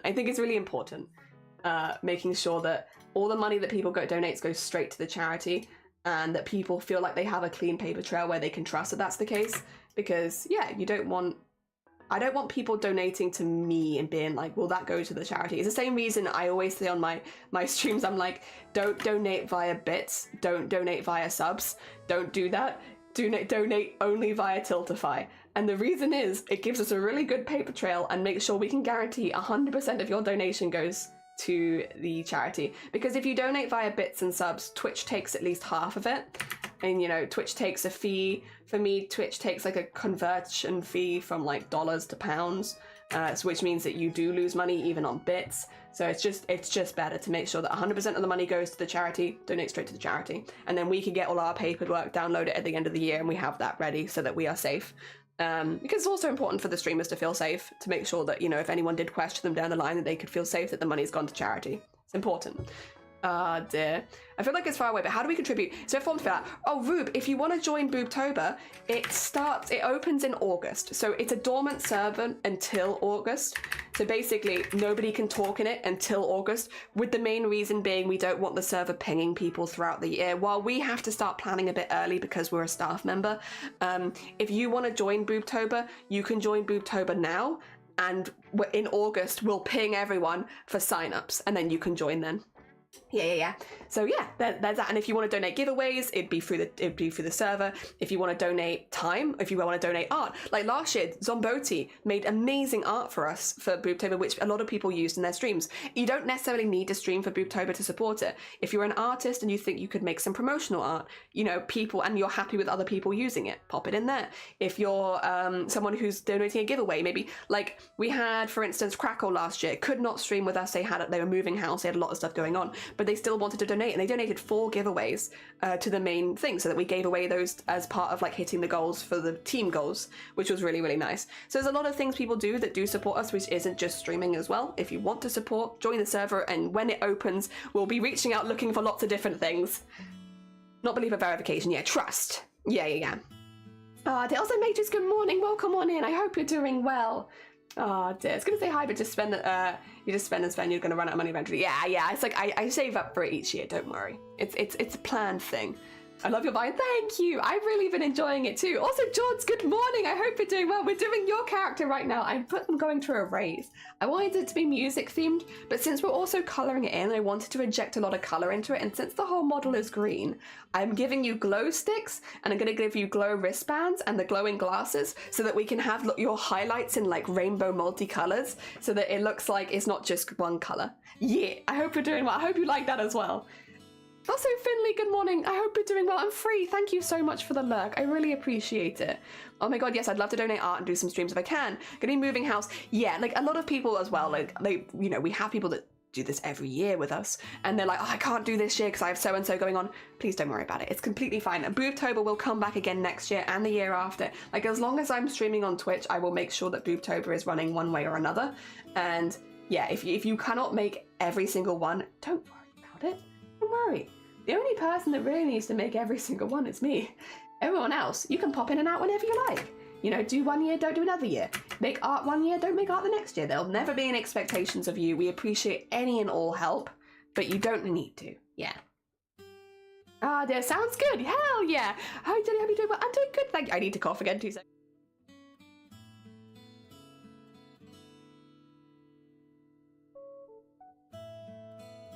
Sorry, I was, yeah, apologies. I'm just like, there's like a little something stuck back there. You never know how big the cough is going to be as well. Sometimes it's really, really intense. And sometimes it's just like a little, and then this was a little one. I feel a bit silly. I'm like, oh, I didn't need to mute for that. That was just a teeny tiny one. But you never know. Could have been a big one. Also, we're keeping the lime shape, but it definitely looks a little bit more like a helmet because your ears are much bigger. But that's okay. Voice is still cracky, but you seem to be doing better. I am doing a lot better. Like, I still have a bit of a cough. There was no reason for me to get a cough, to be honest. My lungs just felt, I think, a bit left out. They were like, oh, everyone's paying attention to her throat, and no one's paying attention to me. So let me just really quickly develop a cough. And it's like, can you not? Lungs? Please? Can we not do that? To be fair, though, I did have... This happens normally when I get sick anyway, so don't worry about it. I had a HS flare-up in the middle of the week, which is really, really common. Like, if you get ill anyway, because it is like an autoimmune thing, if you get sick anyway, the likelihood of it flaring up is like much higher. So I had that happen last week, which is probably why I ended up with a bit of a sniff and a cough, because my immune system was like, I now shall start attacking myself. And it's like, no, please, immune system, can we not do this right now? Could we maybe just chill? It's a very good immune system. It's trying its best, but it's just a little misdirected. And, I was having a problem with my throat, and so my body decided to attack the sweat glands on my thighs. And it's like, why? Why? So yes, fun times. Love that. Thank you, body. I know it's trying its bestest. It knows that there's something wrong, and it's trying its best to attack the problem, but it's gotten a little lost on the way, and instead of helping me with my throat, it started attacking my thighs. Oh dear. 'Tis a silly body, but it's doing its best. I appreciate the effort nonetheless, Ah, dear. That's why I'm a little bit more sick than I would normally be, to be fair, is because my body has decided that it is the problem. And you know what? I am the problem. It is me. You go off, body. Keep on fighting. Keep on fighting. Oh, dear. Rude lungs. I know, right? Gremlin. There's a little gremlin voice jelly this month. It is. It's just a little gremlin. Good old lungs. Really pulling in for the unity. They are. It's because I had that autoimmune thingy, and it's like, blech, blech. So it just makes you feel generally... Well, everyone's a bit different, to be fair. I can't speak for other people with HS. But in my opinion, whenever I have a flare-up, I do just feel generally like... It's like catching a cold, almost. Like, it's not awful, and I survive. It's just... Why? So it's like, it's just, there's no reason to do it. So it's not that bad. I think as well, when you say like autoimmune stuff, a lot of people are like, oh, in my case at least, I'm quite lucky. I have a relatively mild version of it. So it just makes me feel like I have a cold. When it's like, no, I have laryngitis. But sure, it's fine. They're just a little lost and confused. My immune system's just a bit confused. It really do be doing its best. We go, and we still have the lime shape, even if we've had to move it a little bit. I was tempted to make it a hairstyle, but I think it would have looked a little odd, so we just kept it in the lime shape. The lime shape is just there. Ah, dear. UFO sighted. No, wait, that's me. It's Jelly's immune system. Ready the lasers. No, no, Jelly, please, no, please, body. It's trying its best. It's just very lost. The problem's up here, but it's gone down there. Are those ears, by the way? The big ones are ears. Yeah, I draw. Let me let open. Who did I delete recently? Was this? Yeah, there you go. So this is how I draw ears. They definitely look more obvious when the color's in, I would say. But yeah, the really, really big goblin ears. And no other large assets, just the ears. Goblins in my world have really big ears and really big ass. Because I draw them like pears, so they have nothing up. Is that file? Yeah. They have nothing up the top, and they're all bottom heavy. So they have big ears, big ass, big feet, and big hands. Yeah, and then everything else is small. I was like, no, you're fine. Thank you so much for popping by, Unpredictable. Have a lovely look. Get some good C's. It was lovely to see you. I am the problem. It is me. My mum has ME, so when she gets sick, her whole, body attack takes months to recover sometimes. Yeah, I'm very lucky because mine, it's just like getting a cold. It's not the worst thing. It's annoying, but it's not that bad. The only problem with my HS is that I can get it on my face and head, which does cause some problems. Like the worst ones I've had are the ones that are like above my eyelids. For anyone who doesn't know what HS is, by the way, it's hidradenitis suppurativa. It's a condition where your body attacks its own sweat glands. So if you sweat a lot, like say if you did like a really intense workout and you used your sweat glands, it can cause your body to identify your sweat glands as a problem and start attacking them. And at the areas where you get it, you'll have these large abscesses appear. And it's very painful. It's quite unpleasant to look at. The reason that I made a VTuber in the first place was because I get HS on my face. There are times where I feel okay, but I don't look okay, and I'll be like bleeding from my face and my ears and stuff like that. So it's visually quite disturbing. There'll be like a lot of pus, a lot of blood, and so I use a VTuber to cover my face during those periods of time, so that it can last like a month. There are times where I've used a VTuber for like 2 months at a time, just to make sure that I'm not showing anything against terms of service on Twitch. Normally you get it under your arms. You can fit so many abscesses in these armpits. You normally get it under your arms, thighs, places where skin touches skin. It's kind of a rude condition because the best thing you can do is get like a body in like a really fit shape, because the fitter you are, the less you sweat normally. But the annoying thing is the more fitness and workout you do, the more likely you are to have a flare-up. So it's a very rude condition. But yeah, generally it's why I try to maintain weight so much. It's why it's quite important to me, is because losing weight also makes you sweat more. So if I'm underweight, I'm more likely to have a flare-up, as well as gaining more weight. So you want to stay in like the middle ground as much as you can to try and minimize it as much as possible. It's very annoying. It's very annoying. It is often seen, to be fair though, as like a bigger person condition, but like anyone can get HS. It's actually really common, like 1 in 100 people kind of thing. Or is it 1 in 100 women? I can't remember if it's 1 in 100 women or 1 in 100 people. It is more common in women. Men can get it too. But yes, it's just annoying. And whenever I get sick, I'll have a flare-up because I'll get hot and cold, and then my body's like, and we sweat, and then my body's like, wait a minute. We're sweating? Time to attack. It's like, no, please, body. So it's always a little frustrating, but nearly every single time I get sick, if I get hot and cold and start sweating, my body's like, a problem, we're sweating, time to attack. And it's like, no, please, stop it. So yeah, it's really common. It's a really common condition. It's just kind of a grim one, because the symptoms are predominantly like abscesses, pus, weeping, bleeding, and these are like wounds that will not close by themselves. Or like, well, they won't close, like you can't stitch them shut or anything like that. You just have to wait for them to close themselves. So it's very, very painful as well. All of my conditions, I just have a lot of chronic pain. Oh dear. But no, I am very lucky. My HS is very manageable comparatively to like a lot of other people's, because you can get it really severely. You know, it's one of those things where like, just because something isn't disabling for you doesn't mean it isn't disabling for other people. HS is not disabling for me, but it can be. For people that have Hurley stage 3, I'm at stage 2, and I've stayed at stage 2 for like 6 years, so I'm probably not going to move. But people with Hurley stage 3, it is debilitating, like, because you get it in like all of your joints, so moving becomes really difficult. And then the less you're moving, the more unfit you get, and then you get more flare-ups, and then you can't.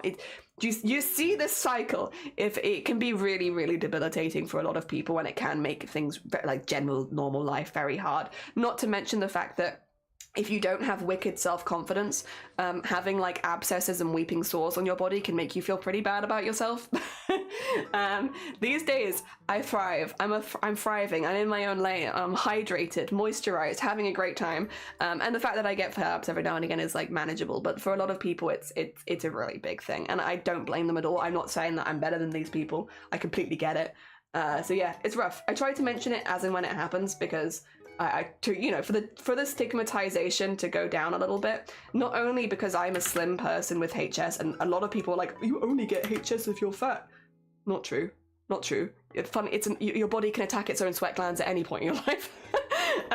But stigmas.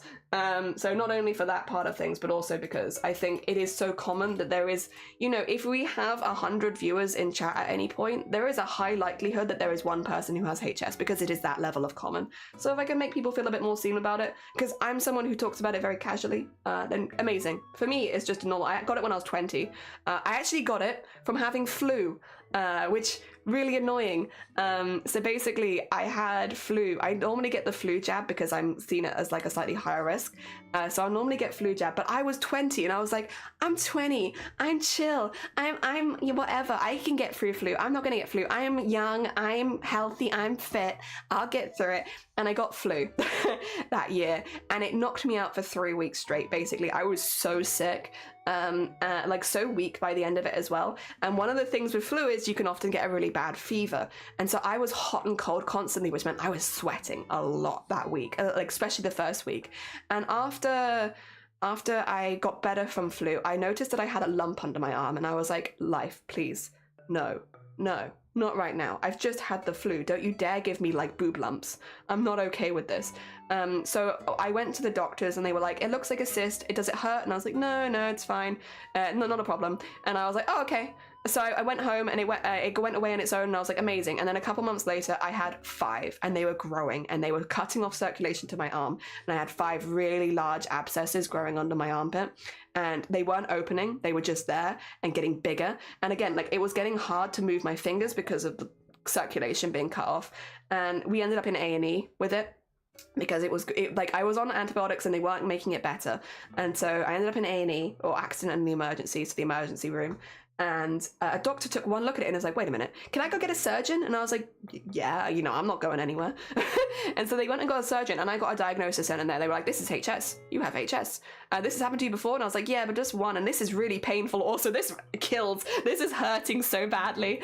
And they were like, yeah, that looks like HS. Okay, let's get you sorted. And so since then I got my diagnosis. Very rarely these days do I have them that they don't open. Not opening is a problem, and it causes like them to keep growing in very difficult places, but these days they tend to open after a few days. I now have it under both arms, on my thighs, on my face, behind my ears. So it can travel around. It's not like contagious per se, but once your body starts targeting itself, it can then go further. So it started under my arm, and then I sweated, and then it went somewhere else, and so on and so forth. These days I get my most common flare-ups on my thighs and on my ears, which is probably because of my headset. So any area that kind of like makes things sweat a little bit more. So it is what it is. We've tried in-ear ones, but they also caused it. So basically, I'm probably always going to get them around my ears and my thighs, because my thighs do be touching. So anyway, where skin touches skin. But when I can, I wear stuff that stops my thighs touching, just to try and prevent that as much as possible, and wear like airy t-shirts. Like anything that's really tight under the arms, not generally a good idea. So yeah, there's all that kind of stuff. For me, it's very manageable, but for a lot of people, it's pretty rough. And I'm also very lucky that I got a diagnosis. A lot of people have to wait a lot longer for that. Yeah, that's kind of it. It's not the most exciting condition. I don't love it. It's fine. What even are bodies? That's so goddamn rude. It is, right? Oh dear. All right, let me catch up. Goodness me, I do like yours. Oh, I'm glad. Hell yeah. For anyone who doesn't know, it's hidradenitis suppurativa. Didn't know it was a condition. Learned something. Yeah, it's a condition. It just sucks. When I get sick, my asthma. Yeah, if you have asthma, oh my god, you flop on the bed and flop like a fish. Oh dear, beauty was on about that. It's all against. Yeah, you can't show realistic blood, and god, is it realistic? Why are bodies like that? It's so rude. It's very frustrating. Also, be back after dinner. Have good dinner, George. As I'm hydrated, moisturized, sweating. Oh no. Come on, not again. I don't know, it's that common. It's super common. Hydradenitis suppurativa is like a 1 in 100 chance that you get it. It is more common in certain people. Like if you smoke, you're more likely to get it. I don't smoke. If you're overweight, you're more likely to get it. I'm not overweight. If it runs in your family, you're more likely to get it. It doesn't run in my family. So just because you don't fit any of those doesn't mean that you won't get it. Anyone technically can. It is more common in women than it is in men, but men definitely do still get it. And yeah, and then once you've got it, it's more about managing your symptoms and making sure that you're trying to avoid flare-ups as much as possible. But it's tricky, and that management will be different from person to person. Yeah. I started getting the flu jab at university, had an awful flu one year, and I was like, yep, don't want to do that again. I've had the flu jab every year since. I learned my lesson. Looked up as like 1 in 100 can get it. Kind of funny that the first link was from the NHS. Yeah, it's really, really common. And the severity changes from person to person. Like, again, it's done in Hurley grades. So Hurley grade 1 is basically you have it in one area of your body. Hurley grade 2 is when it spreads to other areas. And Hurley grade 3 is basically when it's consistent. I mean, I am simplifying this a lot, but it is basically like when you don't have flare-ups, it's just always there, you know? So it's like consistently in multiple areas of your body. For me, I have flare-ups. I don't have it consistently, thankfully. And I've been at this stage, like, for, about 6 years. Like, the first couple years, things moved around a little bit, and then, I've been here for a while now, and it do be sucky. It do be really sucky when it happens. It always affects my mood pretty badly as well. Like, I don't know, maybe, to be fair, it could just be affecting my mood because I don't like it when it happens. So maybe it's not, maybe I'm being too deep here. But whenever I have it, I always, like, one of the first symptoms I'll normally notice, I'll be like, oh, dude, I feel kind of sad. What's happening? Like, why do I feel so down? And then it's like, oh, oh, I see. I see. We're going to attack ourselves, are we? I see. But I'm also like, maybe it's just because like I'm more likely to have flare-ups when I'm already like a bit run down and not feeling so well anyway. So I don't know if that's necessarily like an early symptom as much as it is maybe the cause. Oh dear, difficult to say. But yeah, oh, yeah. 'Tis a silly condition. 'Tis a silly body. Very silly. Oh dear. Yeah, it's relatively common. So Booty, good morning. I hope you're doing well. Welcome on in. We're getting very distracted. We're being distracted artists again. But I hope you're doing well. I hope things are going good. Oh dear. I will say as well, my thighs are basically healed at this point. They're pretty chill. They were bad last week, but this week they're good.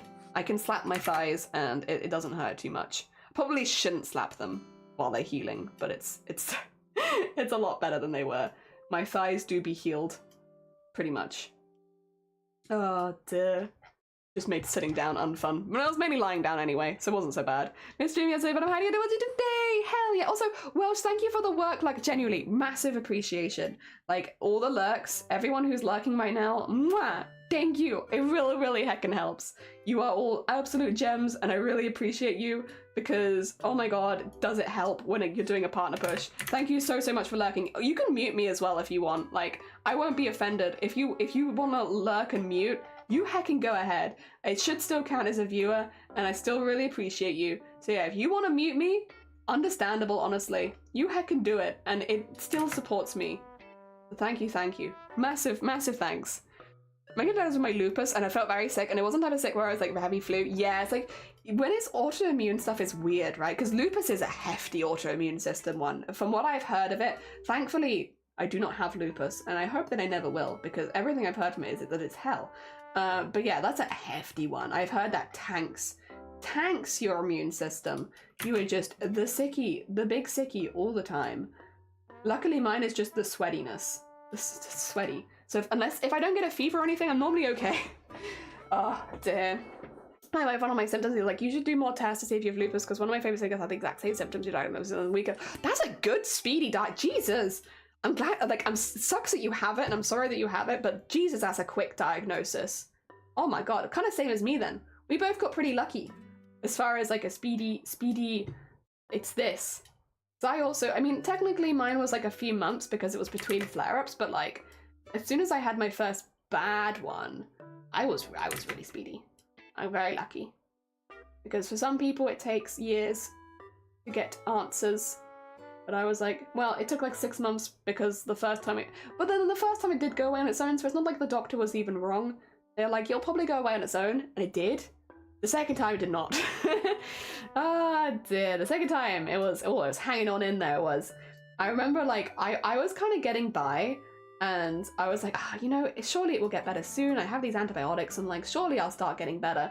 And my mum, Mama Jelly, very sweet bean, works in the NHS. I won't say exactly what she does, but she's a very smart bean, and she does a lot of medical stuff. And I showed her a picture, and she was like, we need to take you to A&E, my dude. I'm gonna drive all the way to Wales, and we're going, because that's not okay. The other thing is with abscesses, the one fear with HS normally very manageable. It's not fun, but you're not gonna die, unless abscesses have a real high chance of going septic if they're not well looked after. Sepsis being blood poisoning, and blood poisoning, or sepsis, is very dangerous, and that can kill you. So you have to be quite careful, and getting a diagnosis can really help, because it means if you know you're looking after abscesses, you can give them the correct treatment and make sure that you're doing everything right, and also know the signs and symptoms of if something has gone septic and you do need to go to the hospital, because at that point, again, that's very dangerous. That's when, it is important. I mean, if you're having lumps anyway, regularly popping up in your body, you should go get a diagnosis. You know, I am not a doctor.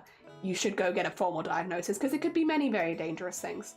But yes, when it comes to HS specifically, the main fear is sepsis, and again, it does happen. It does happen not so. Luckily, I've been good so far, but it can happen relatively easily, because HS wounds don't close. You just have an open wound on your body for like sometimes weeks.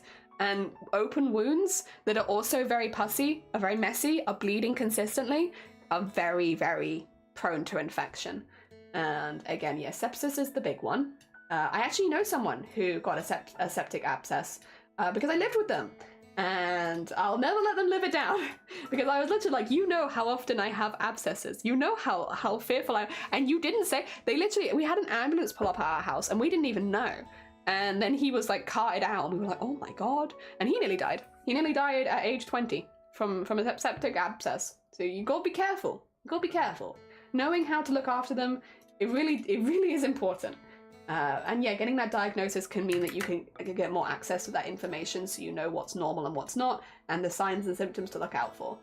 But luckily, I've been okay. Again, having an early diagnosis and being able to treat it relatively quickly has definitely helped. Yeah. Oh dear. I've been extremely lucky with all the doctors I've had. It sadens me and frustrates me when I see people, with his insurance and all that stuff. Yeah, it's very, very frustrating. Also, you've had sepsis once. I never want it again. It's awful. It's very scary. Very scary. You can very easily, unfortunately, pass away to sepsis. You need to be well treated. It's a very, very scary one. And yeah, that's the only one that I ever have to keep an eye out for, and I am well trained and educated on what to do and what to look out for. And, again, I also have a lot of stuff where I can look after myself, which helps. So yeah, I'm fine, and there's no fear really on me. If it ever did happen, it would be to the best person of someone who's very well equipped to deal with it.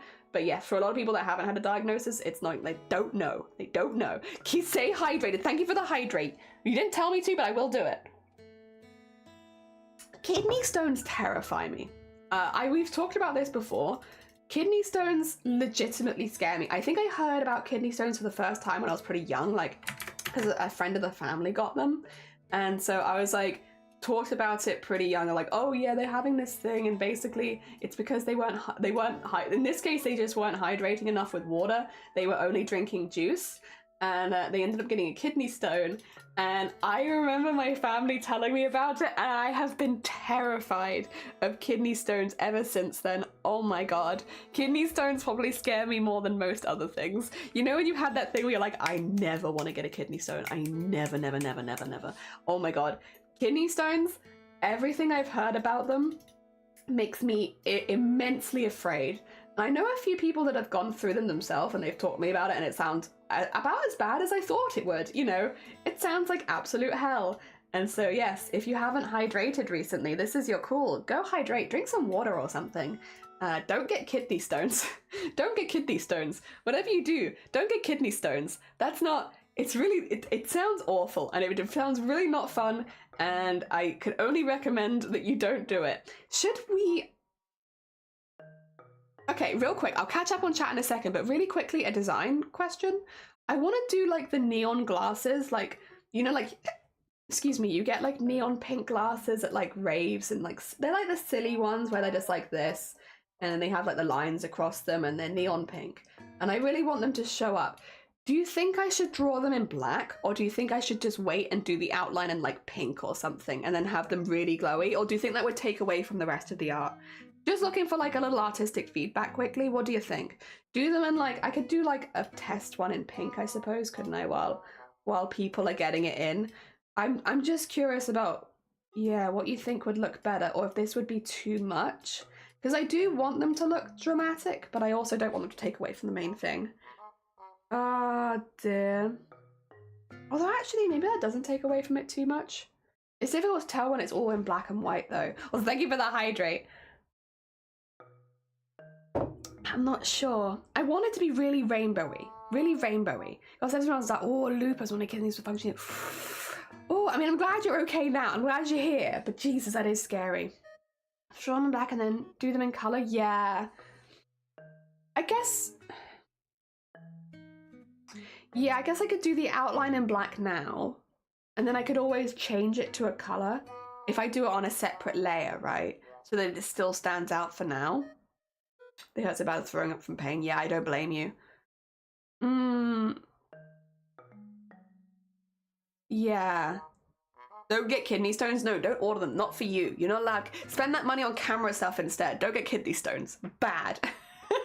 Jason, good morning. Welcome on in. I hope you're doing well. I'm fucking right. There is a glasses that I'm specifically thinking of, Mighty. We're going for rave. We're going for raver, and I want the neon. I want the glow sticks on the arms. I want the hole in the glow sticks. I want the glowy glasses. I want everything. It's like very, very silly, old-fashioned, like neon fluorescent. So there is a vibe of like a specific set of glasses I'm thinking of. It's just how to draw them, you know? All right, I think what we'll do then is we'll do them on a separate layer. This was that. Yeah, we can join these two layers together. Those are done. We'll do them on a separate layer, and then I'll color them maybe later and see how it goes. Winged! Yeah! We're doing a partner push. How are you doing? I hope you're doing well. Yeah, we unlocked partner 2 years ago, but I never really went for it. And now, 2 years later, I wanna get partner so that we can do more stuff with Boobtober, basically. Boobtober, actually, Winged would have been here for the first ever Boobtober when it was just me running it. Yeah, I want to do more stuff for Boobtober, basically, where I want to be able to get more sponsorships. I want to be able to get more support from other people, and I want to be able to encourage more people to take part. And I think having a partner on the team, it's kind of got to a point where like it's important for the growth of the event. So I am currently the person on the team who is closest to partner, so I am the one who is pushing, and we've already unlocked it, so we just have to hit an average of 75, and last month we hit an average of 73. So we're pretty hecking close. And so hopefully soon. I mean, I would really like to hit it before Boobtober this year, obviously for the reason of sponsorships. If we don't, it is not the end of the world. I will hopefully, I'm not going to stop Boobtober anytime soon. It will pass on then to next year. But I would really, really like to get it for this year. Just so that, basically so that we can use it, so that I can use it, so that I can apply for things and hopefully get some good responses from people and yeah, all that good stuff. But again, if we don't, it's not the end of the world by any stretch. It would just be nice. I was here. You have a username pig for the month.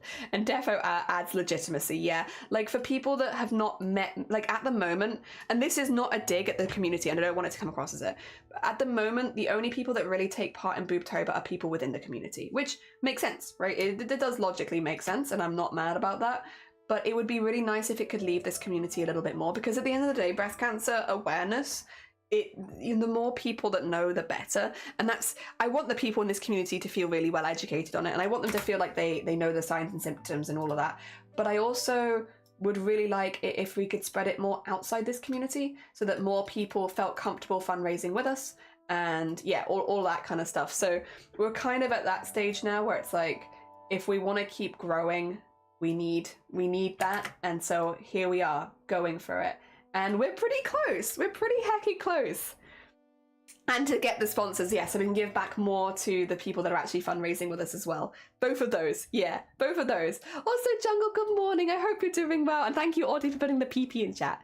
Yeah. I've been very lucky, never gone a kidney stone, but then again, I do drink a lot of water. Pride myself in drinking water. You should pride yourself in drinking water. Is it break time? Okay, let's have a look at where we're at then. And well, move those two together so I don't get confused, because that should be the classes. And then this is where we're at. They're raving. They're going to the rave. We got their head in. Not bad. I have been a bit distracted as well, so it's okay. It's okay. Oh dear. Yeah, no, that's why. That's what we're aiming for. I'll save my work actually so that I don't lose this. There you go. But yes, that's why we're aiming. That's why we're doing this, and I'm really hopeful. I'm really hopeful that we get more stuff. All right, let's nip across. Ooh, okay, 2 seconds. Oh, we have some cool stuff to show right now. If I nip to the Discord. This was posted yesterday, so I won't look at it, but if you want to go look at it in the Discord, it is there. We tend to only show stuff that's posted while we're live, just to give people a bit of privacy, but I know you can see it, and it is very heckin' impressive. That being said, Saki has just posted, turn my design into a thank you card. Oh my god, your photography is so good. It always looks so nice. Oh my god, spoilers. It looks so good. They provoke what? Too much protein give kidney stones. Don't worry, I drink plenty of water. I'll be safe. And I'm not going to be ridiculously bulking up. Just a little bit. Just eating maybe like a bit of chicken a week. It's break time also, Tom, so far. No, thank you so much. It's so pretty. It is so pretty. I heckin' love it. It looks really good. Very heckin' cool. Time to work and I know you're fine. Thank you so much for the work and luck. I appreciate it, Winged. Take care of yourself. Always lovely to see you. Gotta say, it's just a mock-up, but it looks really good, Saki. I'll be honest, I do love gold. I almost wish, though, I mean, this is just a personal thing, I almost wish we were a bit more zoomed in, because I feel like there's so many beautiful details in there that I can't see super well from this far out, but that's the literally only thing. Everything else I absolutely love. I just wish it was a little closer, so I could see it a little more. Heckin' professional. They are a heckin' professional. Oh, not from food. Oh, it's all right. It's all right. I'm mainly just going to be eating a bit more chicken and eggs.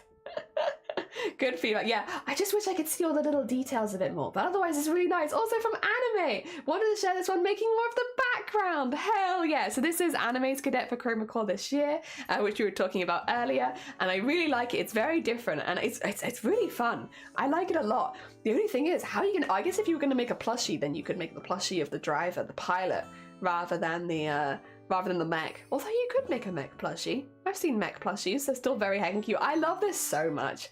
It's so cool. It's just really cool. A very heckin' cool design, and it's cool to see the background coming in, because that'll be a really cool cool thing for your reference sheet. Very heckin' cool. Nice job, Anime. Well heckin' done. Well heckin' done. Be the pony, not of the mech. Yeah, that's very fair. If we nip across to the knitting category now, ooh, just need to add the art.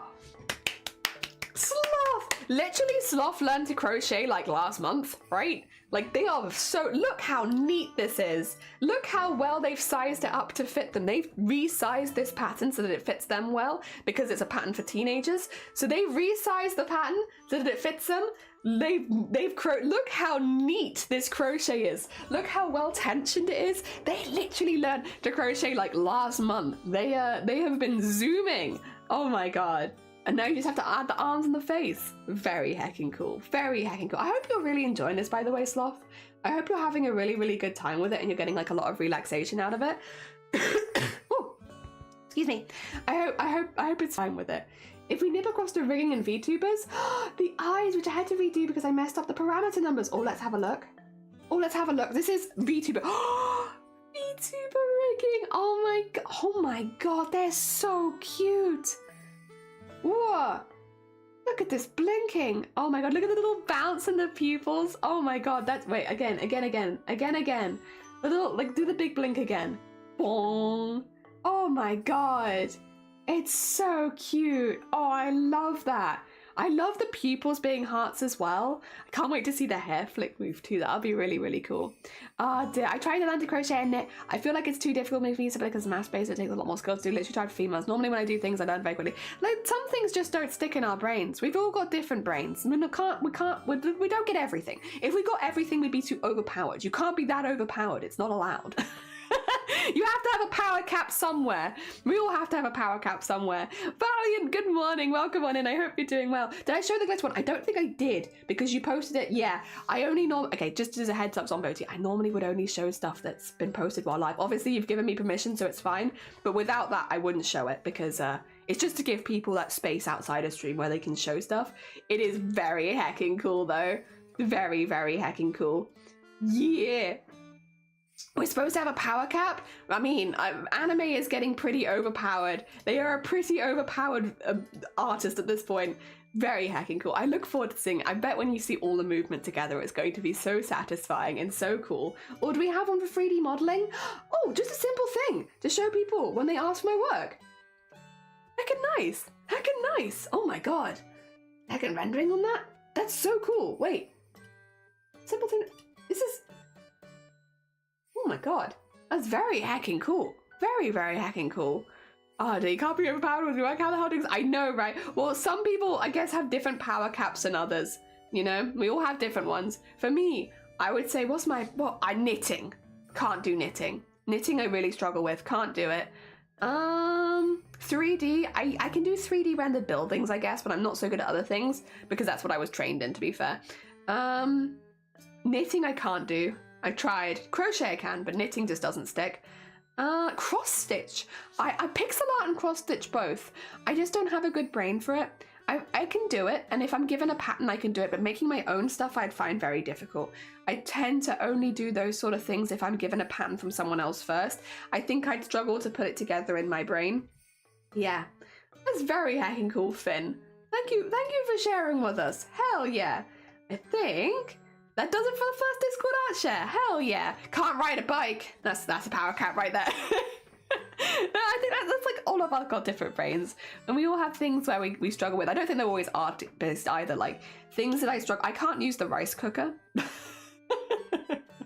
It's a very stupid power cap. I've been taught how to use the rice cooker maybe 10 times now. I still can't use the rice cooker. I just can't do it. It's so simple, and I know it's simple, but I just doesn't stick in my brain, and I can't use it. I have to cook my rice on the hob. I find rice cooker really difficult. So for me, that's another silly power cap. Rice cooker. Can't use the rice cooker. Oh dear. I think mine went to language because I'm not the best writer. Ah, okay. See, that's the thing. Like, you might have every art, but you can't do one. There's always one thing, you know. But I think that's a good thing. You know, it'd be boring if you were good at everything, you know. Having things that we're good and bad at, I think, is kind of important. Even within art, I think it's frustrating because, like, I love the idea of being able to knit, but, you know, okay, that's just not something I'm good at. I'll do crochet instead.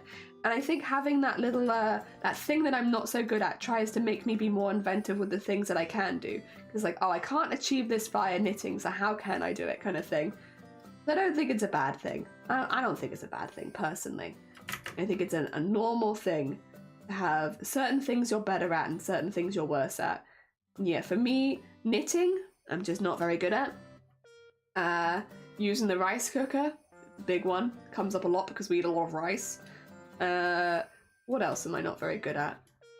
I don't have the best green fingers. I love plants, and I love the idea of being better at plants, and a lot of people in my family are really good with plants, but I would say that I personally am not very good with plants.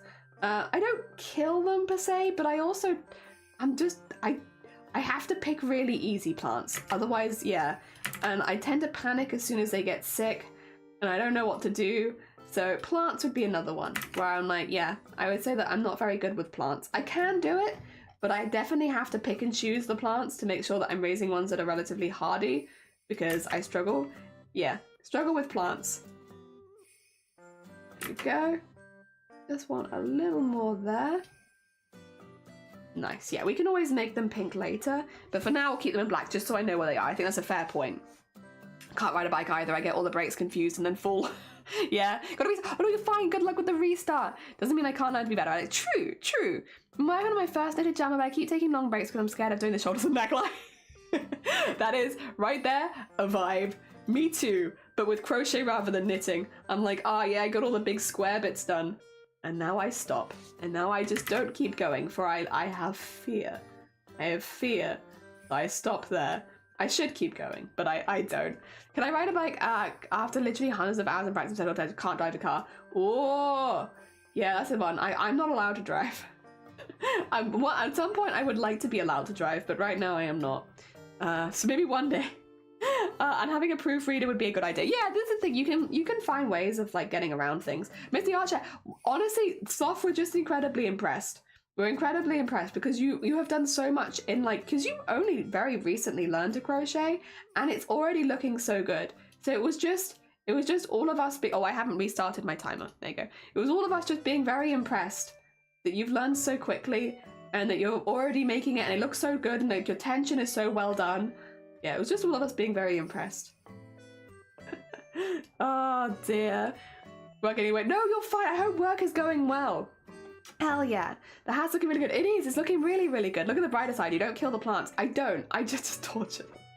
I would like to be someone who's better at raising plants. And I stick within hardy plants for the most part, like succulents and cactuses and stuff like that, which I do like anyway. And I stick with those. And then if I am doing anything more difficult, I'll ask for help. Yeah. So I'm just not very good at it. I have bad memory with stuff like that and I panic very easily. But I'm trying.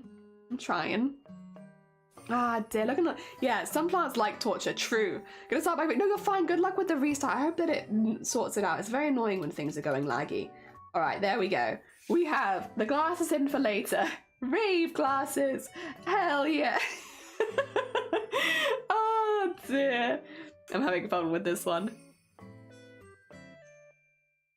It's very fun. It's very silly, but very fun. I need to lock that. Oh, cancel. I don't want to shut it down. I want to do that. I'm just going to lock this layer so I don't accidentally move. And actually, I'll lock this layer too. We'll have those as separate layers for the glasses and the head so that I can work on the body separately. Who is this one for? This is for George. George, who has, this is their VTuber model. They have like a music themed VTuber, but with like a lot of lime elements, so they're very, very green. The reason I wanted to put them in a rave is because it's still music themed, but I can put like a lot of rainbow elements on it that aren't green because their whole character is green. So yes, we can put some more rainbowish elements on there and have rainbow highlights and stuff like that so that it doesn't feel quite so just green. Because otherwise, goblins are also green. Which means that, yeah, it won't be too much colour variation. So I wanna go a bit fun with it. That's what we're doing. That's the plan. There we go.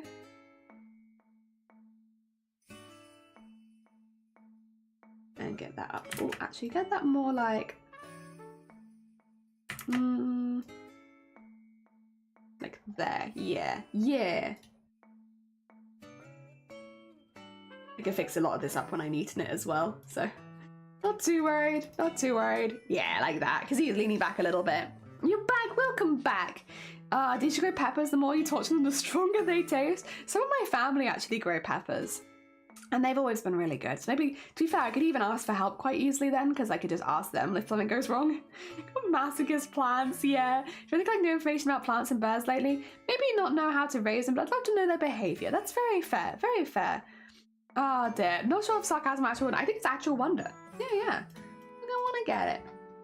Oh dear. Sean's generally pretty sincere. A pretty sincere chatter.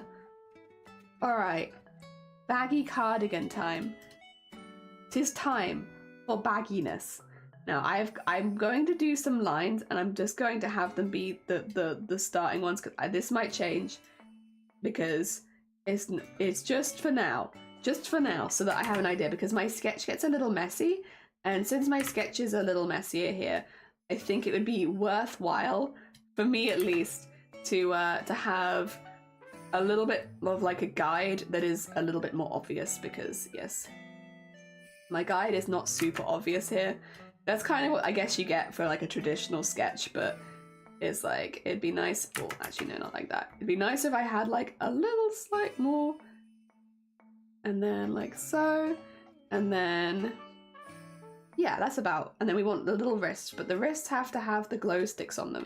So these won't necessarily be the final lines. This just gives me a better idea of kind of what I'm working with. And I want, well, actually, I probably want this to be more like this. And then I want that. And then probably more like that. And then more like that. Okay, okay. Yes, we can do this. We can do this. And then I want the wrist things. That's a bit too straight. Bit too straight. Should be a little more curved. That's okay. We can do that now. Yeah, I just kind of need like a second sketch layer because I'm lost. I've lost myself. But also, I feel like this is easy to get lost in. So a little second sketch. There we go. So this looks a little more. And I could even have this bit be a little less.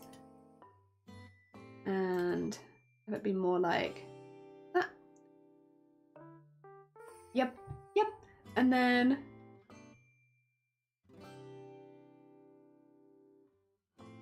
like so.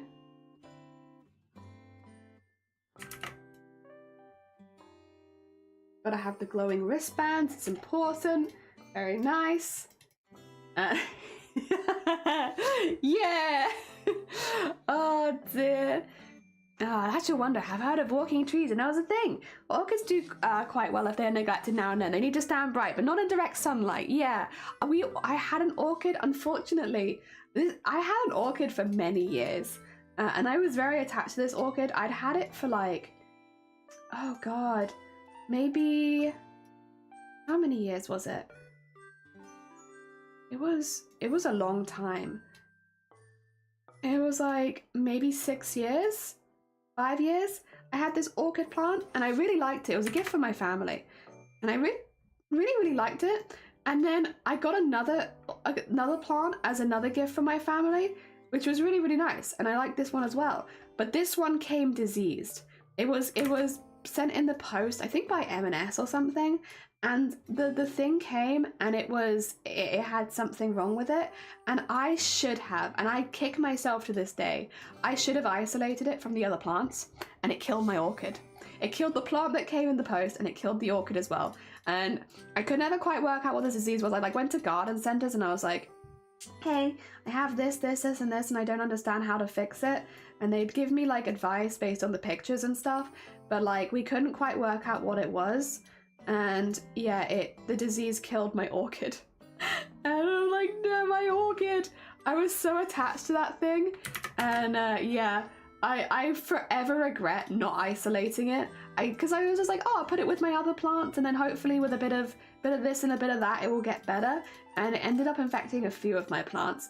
And all the other ones survived, but the orchid died. Oh, except for the one that came with it. The one that came with it did not survive. But all the other ones survived. The orchid unfortunately died. It was very sad, very sad. And I'd looked after it for so long, and that's like the longest I've ever had a plant. I really liked that orchid. And then, god damn it, yeah, M&S. The thing is as well, it's not even my family's fault. They did like the plant delivery service kind of thing, which M&S does. So like they didn't know. They didn't know that the plant that they'd ordered had like a disease or anything. They had no idea. So it's like, yeah. Really, it is just M&S's fault for not checking their plants. And I imagine as well, with how quickly this disease spread, like, I would say that there were probably a few other plants that had it, like, probably in there. I don't think it was probably just this one. I think probably quite a few people have had the same experience if these plants were kept close to each other. Because, yeah, like, it just woofed onto another one, and it was like, ah! So, yeah. I can M&S, and they're sending diseased plants. Oh dear.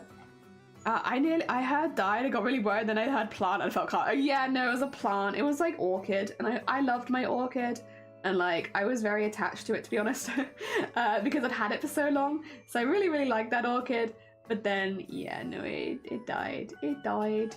But it wasn't my fault. And that's like the most annoying bit. I really tried everything I could.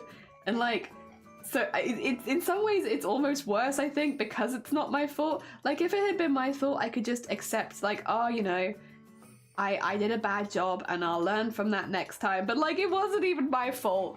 Like nah. Oh dear. No clues, nothing advanced, I'd say. Just kind of the kind you get in store. Ah, okay. Only topical plants I've gotten from actual flowers stores because more than once. I find that quite weird because I think those flowers should do better from the food store. Yeah, like I have a couple, actually, I'll go get it at some point. This is my one plant that is thriving. Actually, do we have any succulent experts in chat? Maybe you can help me. I have a succulent that's doing really well, very well, maybe too well.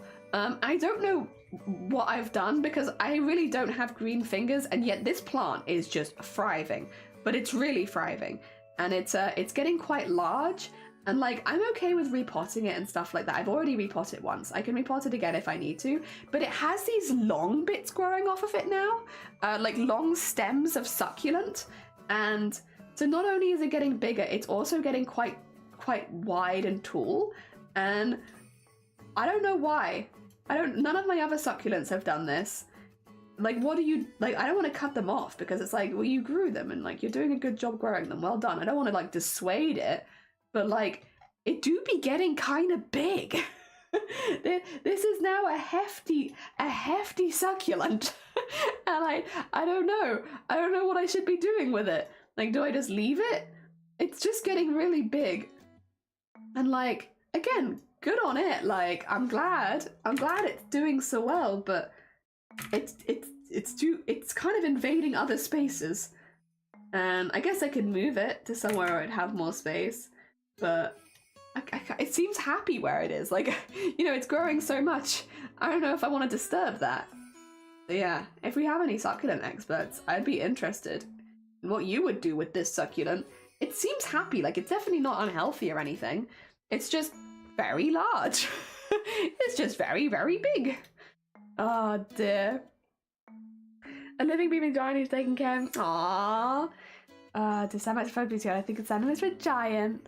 My grandma has a lot of succulents. It's thriving on spite. Maybe it is. My mum actually had trouble with orchids because she's too good at watering her plants and they don't want water that often. Yeah. If not, oh, okay, it might be trying to fly. Not be able to propagate by searching for ground. Oh, you think?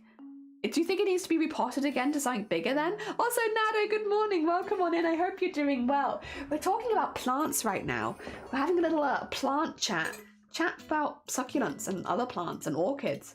Yeah, I have an orchid that's doing really, well, no, not an orchid. I have a succulent that's doing really, really well, which I'm really glad about because again, I'm normally not someone who's particularly green fingered, so it's like, oh, I'm glad that it's thriving in this household and that we've given it a good home because I want to be a good plant person, you know. I want to get good at plants, but at the same time, it's doing really well, like really, really well, like maybe even too well. It's getting very large and it's just growing, and I don't know what it wants. I don't know what it wants from me. Does it want more space? Does it want more soil? Does it want more sunlight? Is it trying to reach for the sunlight? Is it trying to flower? Like, what? I wish you could speak to me, plant, because I have no idea what you wish from me. And I want to accommodate you as best as possible, but I also have no idea what you want. Aww. Look at that little rave George in their cardigan. They're having a little cardigan rave. Hell yeah, they're gonna be in a full suit and they're just having a little rave. Usually make smaller succulents of our own succulents? Usually make smaller succulents of our own. What does that mean? Oh dear, what's the weirdest plant tree you've heard of? No, we had one. We had a confused tree in our house when we were growing up. Someone cut it down. I'm very upset about it. But like we had like a shared, because we lived in a flat, so we had a shared garden, right? And there was a tree that used to flower in the winter, and it was just a confused tree. Like it wasn't like a special breed or anything. It was just confused. And it used to flower like at really weird times of the year, and we used to call it our confused tree because it would always be flowering with no leaves. Like it would die because it was the winter, and then it'd be like, and now's the right time to flower. And it's like, no, tree, what are you doing? Now is not in fact the right time to flower.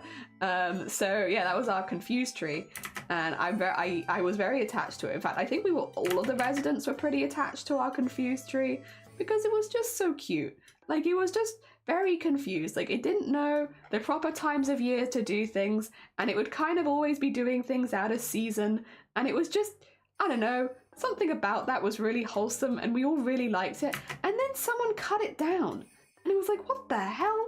Our confused tree, what are you doing? That's just the resident confused tree, leave it alone. And they cut it down, and I was very upset, and we were, to be honest, we were all quite upset. That's our confused tree. But I don't know what breed it was, and again, I don't think it was a breed that was like specifically meant to flower anything at that time. I think it really was just very confused, and yeah, but we loved it as it was. It was perfect, just the way it was, flowering in the winter. For some reason. There you go. So I just wanted to change it so it was a bit more kind of thing. Ah, dear. Maybe look into how to make a succulent plant babies. Yeah. Some art might have fallen fresh. Okay, I could have a look at that. I love the Discord. We have a lot of really talented people there right now, though. I'm always very impressed and inspired. You got another commission! Congratulations, Anime! Hell yeah! What color were the flowers? Pink! It had little pink peachy flowers. Kind of like this kind of color, but like a little lighter. Pure, poor confused tea, giving me Waffles vibes. He was just really confused. He just at the wrong time. So he would have leaves in the spring, but he'd flower in the winter. He was just very confused. Sometimes he'd die in the spring though, and so sometimes he was just a stick, and then sometimes he'd have like full leaves. I just don't think he quite knew what time of year it was, and you know what? We loved him for it. We loved our little confused tree. He was very cute. Making more emotes, congratulations! Hell yeah! Found a video on how to propagate succulents. Oh, okay, this way you can control the size of the succulent. Thank you. Okay, so I could just cut bits off then. Maybe. Test it first, maybe, and have smaller succulents. I give them as gifts. Be like, here you go, family. My succulent had children. You can have one of them. Keep it in the family. You can have my succulent babies. That would be kind of nice. That would be kind of nice. I would like that. I would like to be able to do that. That would be fun. If I could give the succulents to my family. Ah, yeah, that would be really nice. Also, I have to make sure that George has the wristbands on this one as well. Very important. It does make, that's why my sketch was so messy, but it's kind of important. Oh dear. Ah, did the tree bear fruit? No fruit. No fruit. Flowered in the winter. Sometimes it would die in the spring. Sometimes it would have leaves in the spring. It really depended on the year. And it had like, if I don't know if this helps at all, the trunk was kind of like a grayish color, like a grayish wood. So it was not like a brown tree trunk. It was more like grey than brown. Yeah, if that helps with your tree identifying. More grey than brown. Yeah. I'm also kind of curious. Do you want to go see it? I can go grab him for you. He's downstairs, but I wanted to make a new cup of tea anyway. Do you want me to go? Maybe on the next break, I'll go grab my friend and bring him up so you can come see him. He's cute. I like him very much. He's always been repotted once, but I could repot him again. Ah, dear. He has a little dead leaf on the back that I need to trim. Ignore his little dead leaf. I'll get rid of it. Yeah, I know he needs a little trim, but he's thriving. He's doing good. He's a happy bean. That looks pretty good, actually. I'm pretty happy with that. That looks like a little rave bean. Yeah. We used to have a night queen plant around somewhere in the garden close to my place. It has sent you. Oh, pure bliss. Oh, lovely. Another stinky. It's stinky. Not quite. It's more like letting the leaf wiggle off. Oh, okay. We have crepe jasmine, which also gives tendernite. Oh, nice. Don't know much about trees, but I'm just curious. Yeah, that's fair. We just always called it the confused tree. Oh, hold. Everyone hold on to your butts.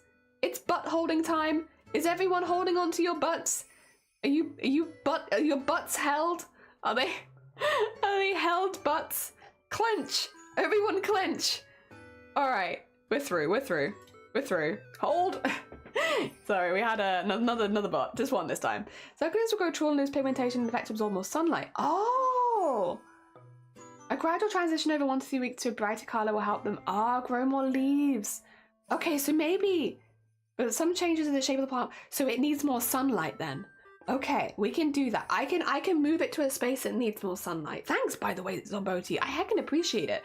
Yeah, that kind of sounds like it. It never had a lot of pigmentation, this one, I will say. This was always kind of like a dull one, even when I received it. But, yeah, maybe he needs more sunlight. Well, I have space. I can put him somewhere with more sun. We get a lot of sun in the morning this side of the house, so maybe they'll like that. If they like a bit of morning sun, maybe they'll appreciate that. Awesome. Okay, well that gives me a bit of a plan then. I'll move him to a sunnier space and see if he likes that. He is big, like he's a big bean. He's not dying or anything like that. But I also want him to be happy. I want him to be a happy bean. If he needs more sunlight, then yeah. Okay, well we'll get him an extra dose of sunlight then, so that he can be an even happier bean. So I like the idea of my plants being as happy as possible. I'm like, not gonna lie, I'm not the most educated plant person, and I'm probably never going to be, but if I can make my plants happy, if they can be okay and survive, then that would be nice. I would like that. This way around actually, isn't it? There we go.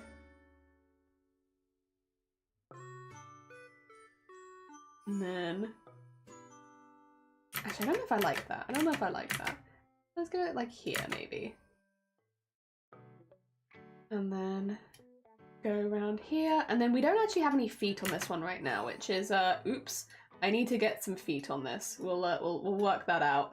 I just didn't, I don't know. I think I just got to the end of the page and then I was like, oops, where do I put the feet? No room for feet. So I'll get the feet in. Dog does have feet, and they will have feet. I just have to draw them in. Dear, which we'll do that once we're not using the sketch anymore, since the sketch is where that big black line's coming from. So it'd be nice to get rid of that afterwards, I think. Like so.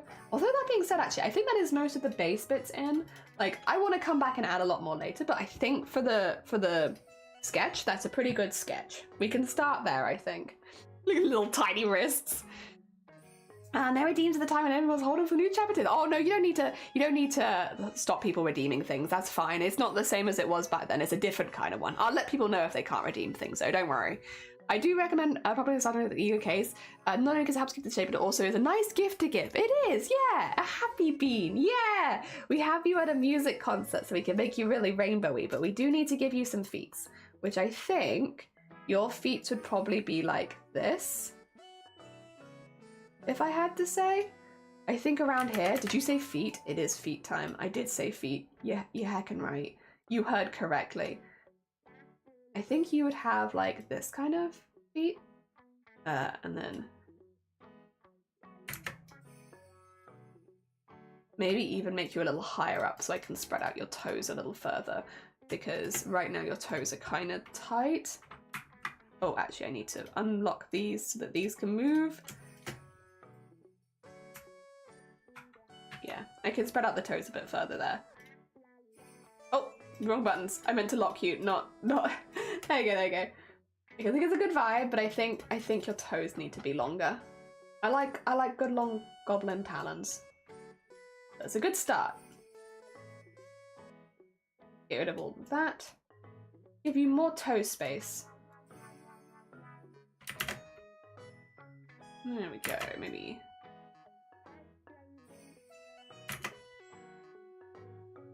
And then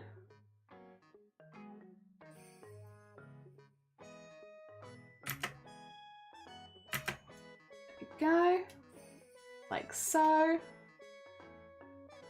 Yeah, that's better. That's a better toe, right there. Oh dear, feet. Yeah, my partner grew a sucker for his mum, and it looks like a palm tree nowadays, but because it grew tall and lost its leaves, oh, a little lost the stem. Oh dear. Going long because of lack of sun, or it's the type of succulent. Okay, we'll pop it in the sun more, see if he likes that. and then we can move that from there. Some of them are prone to growing long even with plenty of sun. I mean, if he's gonna be a long bean, that's fine. As long as he's happy, I don't mind.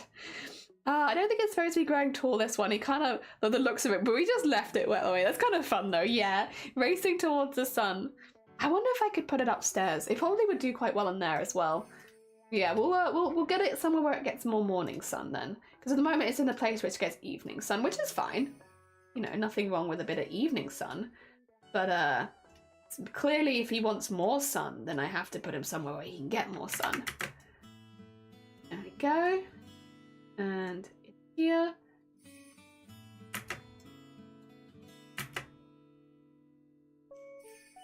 Oh.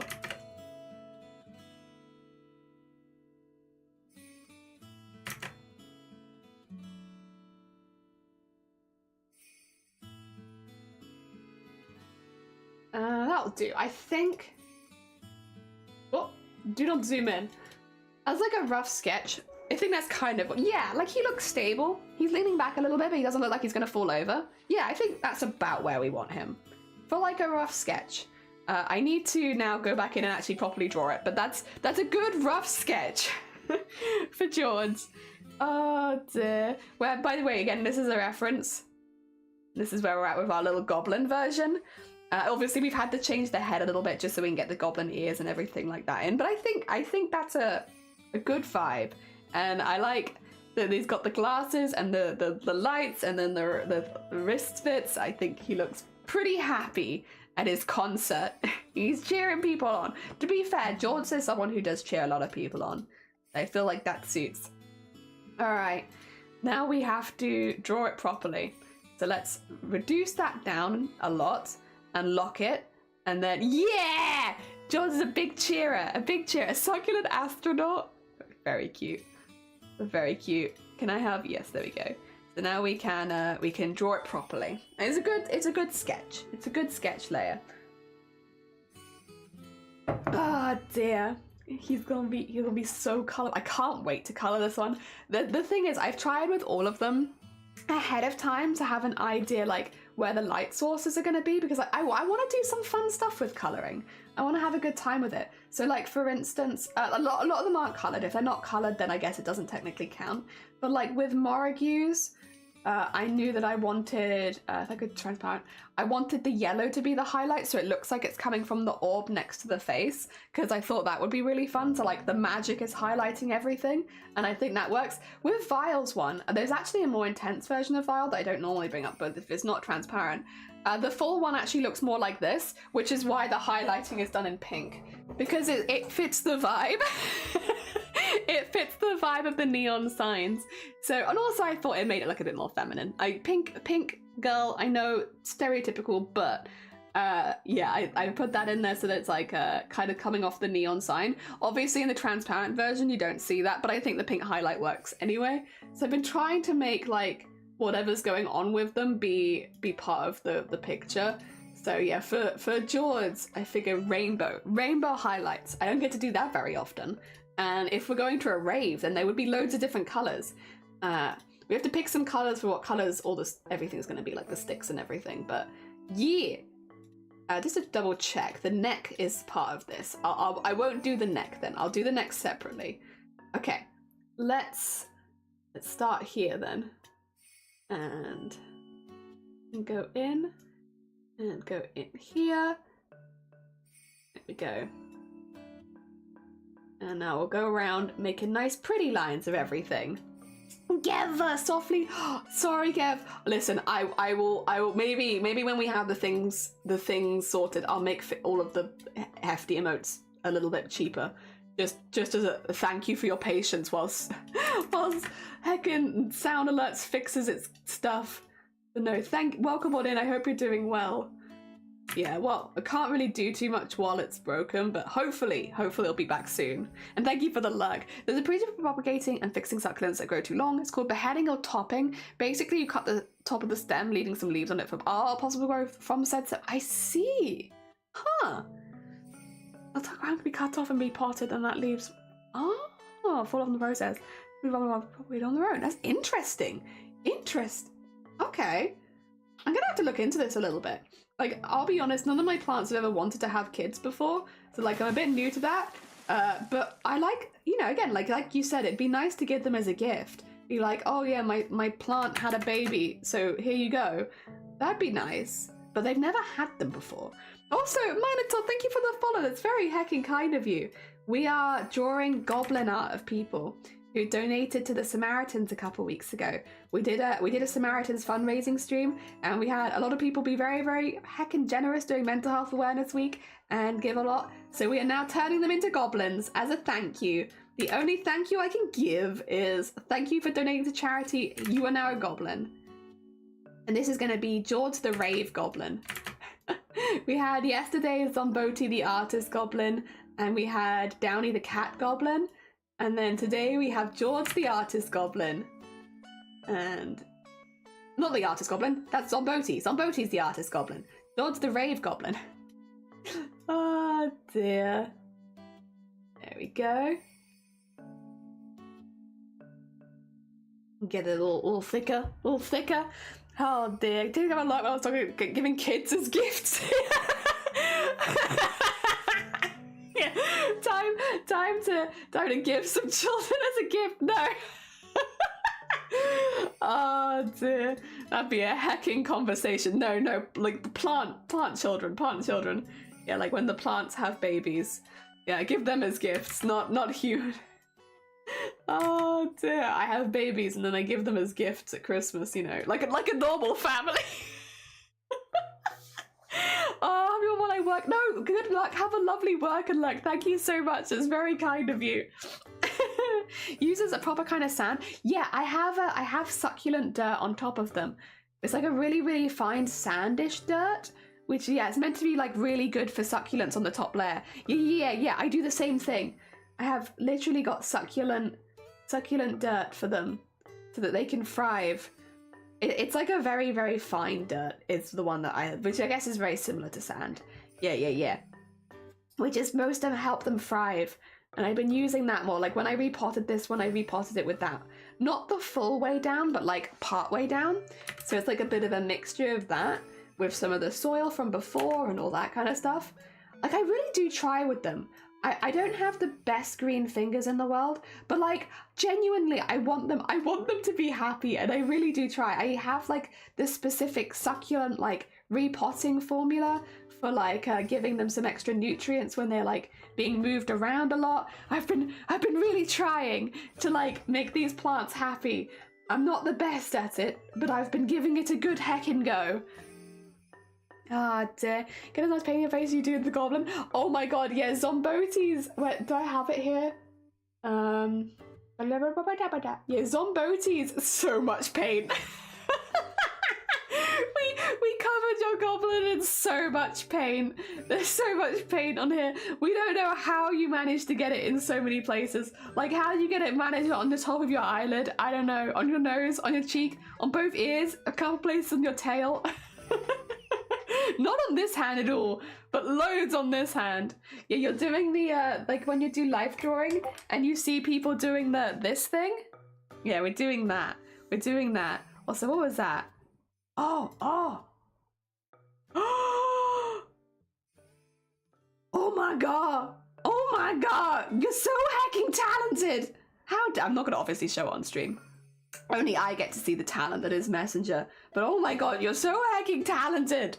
What the heck? I'll obviously check those more after stream. But yeah, you were doing this thing where you're doing like life drawing, but with a paintbrush instead. Oh dear. All right, back to George's arm creases. There we go. We have more people that must be goblinified. Goblinified is important. Oh dear. There we go, and we can go dink and. Whoa. Yeah, creases. Yeah, Shabble, you're all allowed. Oh, okay, I just thought that kind of goblin would be fun. It would be fun. I was gonna, you know what? We might do like a bit of a mix then. With Messenger is getting a goblin next week. I believe Messenger's goblin, let me just double check, make sure I got it on the right time, is on Tuesday next week. We're doing Messenger's goblin. But yeah, okay, let me show you then, because I've been given permission to show the references. So we have Messenger, make me a goblin. Also, I thought it'd be fun to even have a Stardew or pole dance goblin. Yee! So hecking talented. Oh my god, look at these poses. Jesus. Gorgeous. I might, okay. I don't know how you feel about this, Messenger. So I did have some ideas that I've been like sketching down. I was gonna put you in like Stardew Valley style farming overalls, but we could have you in Stardew Valley farming overalls goblin on pole dancing. We could mush everything together and have Stardew Valley style overalls, but also pole dancing and also goblin. There's a little bit of everything. Oh dear. Oh, gorgeous. Ayo. God, look at aliens on Birdie. Hell yeah. Oh dear. That's God, very, very hecking cool. I'm so evil. So my boyfriend's on The Sims, used to be part of the British family, but apparently he wants to pursue a career that his parents didn't approve of, so they just disowned him. So you know, I did all the money. Oh my god. And evicted his entire family. Nice. Nice. Hell yeah. Good. Petty. Love it. Why are there so many hot aerobic? I know. I'm neither hot nor aerobic nor woman. Listen, you can be if you want to be. Listen, we'll trust you. It's very hecking cool though. I mean, we just have a lot of people that are like, I think the thing is, Grobbit, and I could be wrong, but there are a lot of people in this Discord server, which we are very blessed in, that are just looking to improve elements of their life, whether it be core fitness, whether it be their art, whether it be gaming, whether it be rendering, like anything like that. Like, we have a lot of people in this community that are just generally like improving something. And so I feel like when we look at the Discord, because I feel the same thing when I see like all the amazing things people are working on. It is actually pretty varied. Like the things people are doing are pretty varied, but like the vibe is the same, where like everyone's just trying to like get better at something. And that's kind of awesome. That's kind of awesome. I think that's probably also why it's so inspiring every time we do like a Discord art share. It's because it's just a load of people that are like getting better at something.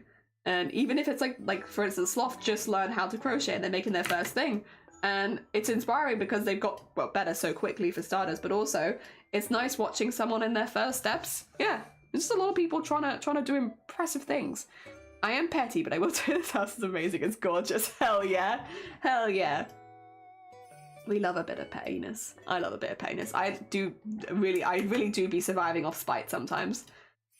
Oh dear. Can't even do a forward roll. I also get dizzy doing stuff like that. So you and me both. Listen, we can both be unacrobatic, together. Because I am also not particularly acrobatic. Going upside down do be making me dizzy. Like, I don't know what to say. What was that? Oh! How, that's for me.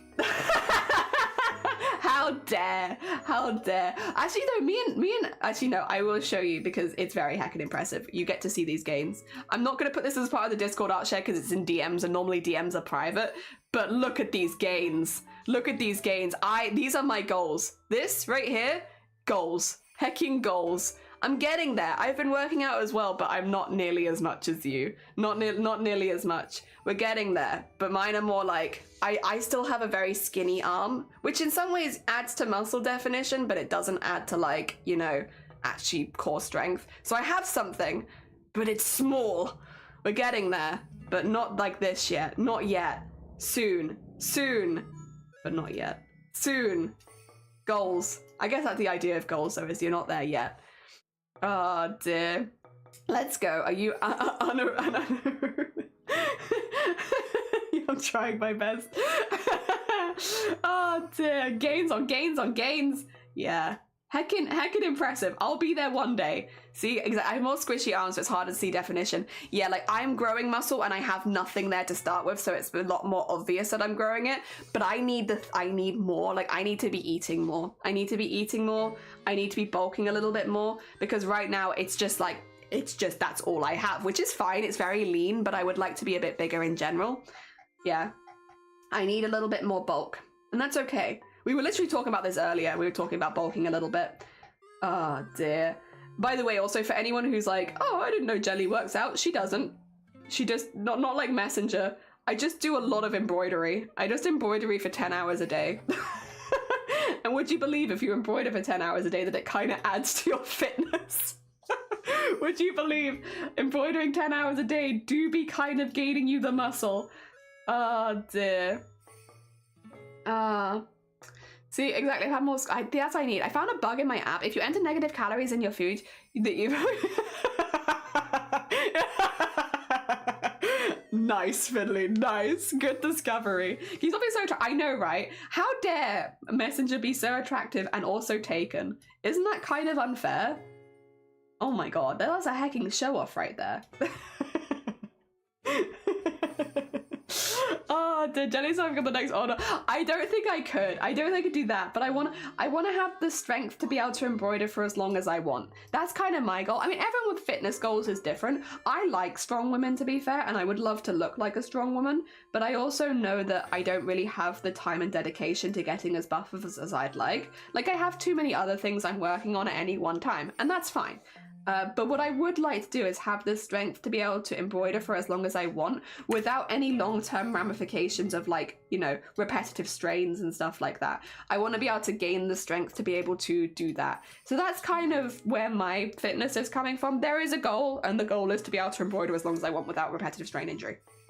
And that we're doing pretty good. We're getting there. Oh dear. Stop being mean to yourself. Yeah, how dare you be mean to yourself? Banned. Not allowed. Nice gains. Yeah, oh yeah. Messenger has some good gains. Jelly needs to come. Yeah, no, not that. Be mean to yourself. Careful of embroider rage. Yeah, like the hacking. You want to underestimate us embroidery artists. We do this for 10 hours a day. You know how strong this makes your arm if you just keep going? I need to work out whatever this muscle is, because this muscle is more floppy. Not really, but like a little bit. The muscle on top, getting good. The muscle on bottom, I don't know, maybe like a different lifting. How do you feel about strong women? I want to be a strong woman, and I also like looking at strong women. I both admire them, I think they're very attractive, and also want to be them. It's a big, what is it? It's a struggle. It's a struggle where it's like, I admire from like a respectful standpoint of someone who's like, you know, you've put a lot of effort in, and I find that, I mean, in any aspect of life, people that put a lot of effort into getting one thing, I find that very admirable. I think that's really, really cool, regardless of what it is. I also think it's very attractive, and so I like that. But then also, I want to be that. So it's difficult. It's difficult. What do you do when you want all of it? I want too much. But then also, I want to get better at embroidery, and I mean, the main thing for me is get the improving in embroidery and being able to do what I love longer is the big motivator. Put that there, put that there. Yeah. Ah, dear. You're right, no self-defecation. Yeah, don't defecate yourself, not allowed. I love how I'm getting better at showing off in here, which is 100% a community jelly thing. We all just really like watching people get better at things, whatever it is. We're heckin' hype. I will say, Messenger, do you know Arty? I feel like both you and Arty are like doing similar journeys, but maybe slightly different. Arty does aerial hoop. And you do pole.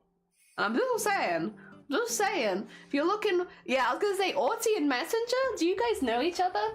I feel like you guys should, I think you'd get along really well if you don't know each other at this point. I think I get a lot of similar vibes between the two of you, and then also similar gains. Where's Arty's goddamn ghost face performance? Let me just find it. Like, we've shown off Messenger to Arty. This is Messenger, very sweet bean, very talented at pole. And then if we go across to where would it have been? Was it in photography or body art? I think it was in body art. There you go. You'll like this one. See what you have. No. Here's Arty. I think you guys would get along really well. I also just really like it. Let me see what you have. No! I just really like this clip as well. It's just a really good clip. Oh dear. I can also do a Messenger shot.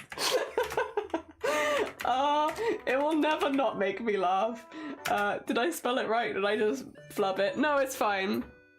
It's just really good. And let me see what you have.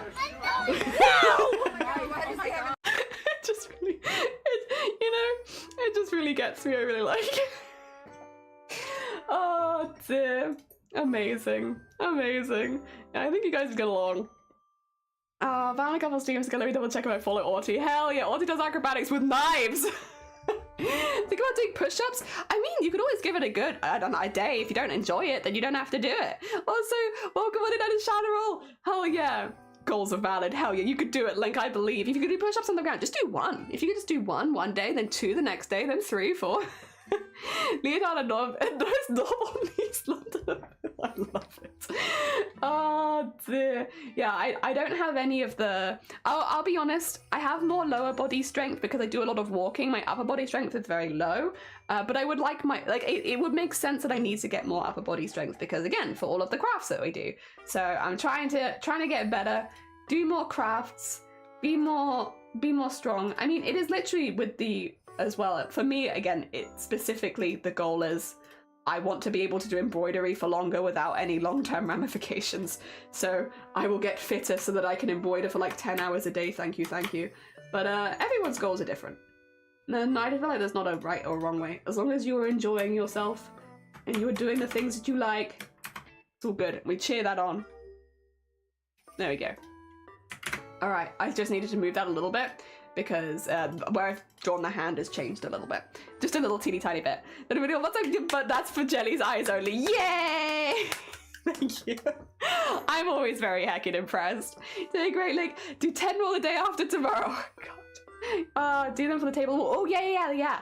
Ah, dear. Yes. We'll all be on our grind together for very different reasons. Some of us want to get better at aerial hoop and pole. Some of us want to be able to embroider for 10 hours a day. You know, we might have different goals, but, you know, the vibes are the same. The vibes are, we're self-improving for one reason or another. I just really want to be able to embroider for 10 hours a day without any long-term ramifications of repetitive strain injury. That'd be really nice. So yeah, we're gonna get there. I believe in us. Oh dear, there we go.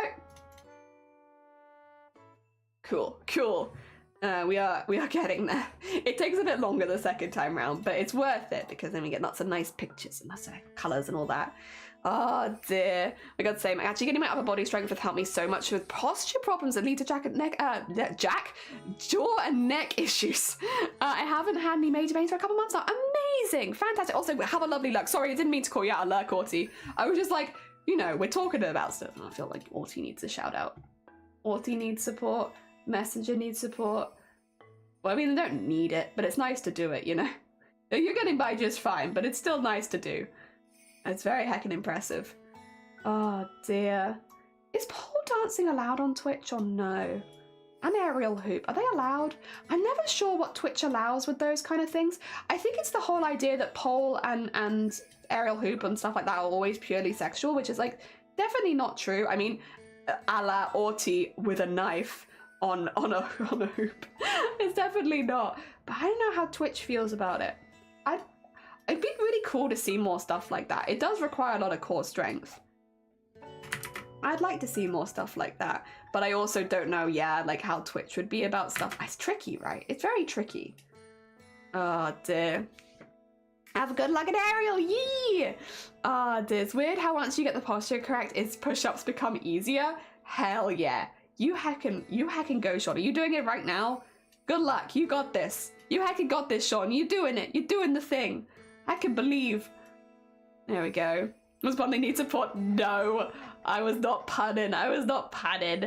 Ah dear, can't do it right now, but I'm working on it. I can understand that. It's complicated to start with. Yeah, I am trying to do more stuff like push-ups, and I probably will. You know what, on our next break, you're not going to be able to see it because, again, people clip weird things on Twitch. I'm sorry. I have to be a little careful with what I show. But maybe I'll do, like, a few longer sets. In fact, I could even do my bands a little tighter. I am at a point where I could probably tighten my bands a little. A lot of the stuff I do is very upper body, so it's like, you know, stretching the bands, all that kind of stuff. Thank you, Google. It is not against US. Okay, twerking, grinding, and pole dancing. Yes! Okay, I'm assuming aerial hoop would fit into that as well, right? As long as you're not, like, naked, I think it'd be fine. As long as you're, you know, within Twitch attire. Hell yeah. I'm so glad, because I just think those sort of things are really, really cool. And, like, it genuinely, pole dance and okay, I will say to anyone who is watching right now who has not seen competitive pole dancing at a high level, go YouTube it, because it is so incredibly acrobatic and so intense. Like, it is so intense, and like the dancers are so, it's like, I think because pole dancing has a bit of a reputation, right? And a lot of people do use it for empowerment and for feeling more sexy, more feminine, stuff like that, or more masculine, whatever you're doing it for. But if you've never seen pole dancing championships, go look at them. Genuinely, I know that we're doing a partner push right now and every lurk is valuable, but like, genuinely, you will be so impressed, because it is art. It is absolute like body art, and the drops, the hacking, they go so high as well. Like, the poles are really, really tall, so like they are high up at points and they go down quick, and it is insane, and it really impressive, incredibly impressive, like athletically. I mean, there are competitions and championships for a reason, right? And the reason is that these things are so impressive that they are judged at a high level, you know? So yeah, if you've never gone and seen that before, there are loads of videos for it on YouTube. I remember the first time somebody mentioned it to me, I went and looked it all up and I was blown away, because you definitely have an idea in your mind of what pole dancing is, and or at least I did, and then you go and watch that and it's like your mind is open to like what pole dancing can be. It's insane. And like, if you want to use pole dancing for some self-expression, you know, learning more about yourself and feeling more sexy and empowered, then you can go for it. But I think there is also a side of it which is insanely athletic, if that's also like it. Probably the same with aerial hoop, I'd assume. I can't say that I've seen as much of that. And maybe that's what I'll have to do. That's my homework post-stream. My homework post-stream is to look up more aerial hoop. Your homework is to look up more pole dancing. Yeah, and like look up the championships. There's one that I really like, which I'll see if I can find it. It's like really impressive. I'm assuming I'd be allowed to post this in Twitch. I can't show it to you because it's got copyright music. Competition. I'm looking for a specific one. Is it this one from 5 years ago? Yeah, this one. I'll pop it in the live stream chat. How about that? I'll pop it in there. This one's 2018 PSO National Pole Champion Ashley Fox. And my God, I will say, because for the grip of the pole, they do wear like not that much clothing. Bear that in mind before clicking it if that's something that's going to be uncomfortable for you. Yeah, just as a heads up. Specifically, it is because I believe it is easier to be safe if skin is touching the pole, because you can have that grip. But yes, just as a heads up, that is the case. However, it is so incredibly impressive, and if you haven't seen it before, I'll whack it in live stream. Also, thank you for putting the succulent stuff in live stream chat. I really hecking appreciate it. I'll whack it in there. I can't show it on stream because copyrighted music throughout. There are also many videos like this. So if you want to see like really athletic hecking whatchamacallit, pole dancing, go. It's really hecking impressive. The hecking upper and lower body strength, I can only imagine as well. So I've never done it. I'd be interested in trying it one time. I have pretty strong legs, so I feel like I got that. But yeah, no, I'd be interested, but I imagine that it's quite painful at points. Like, I could be wrong, and again, I'm very ignorant about this side of things because I've never done it, but I can only imagine when you see people put a sudden grip on something like here or with their thighs and stuff like that it would burn. Like, there would be like a pain of like gripping it, but I could be wrong.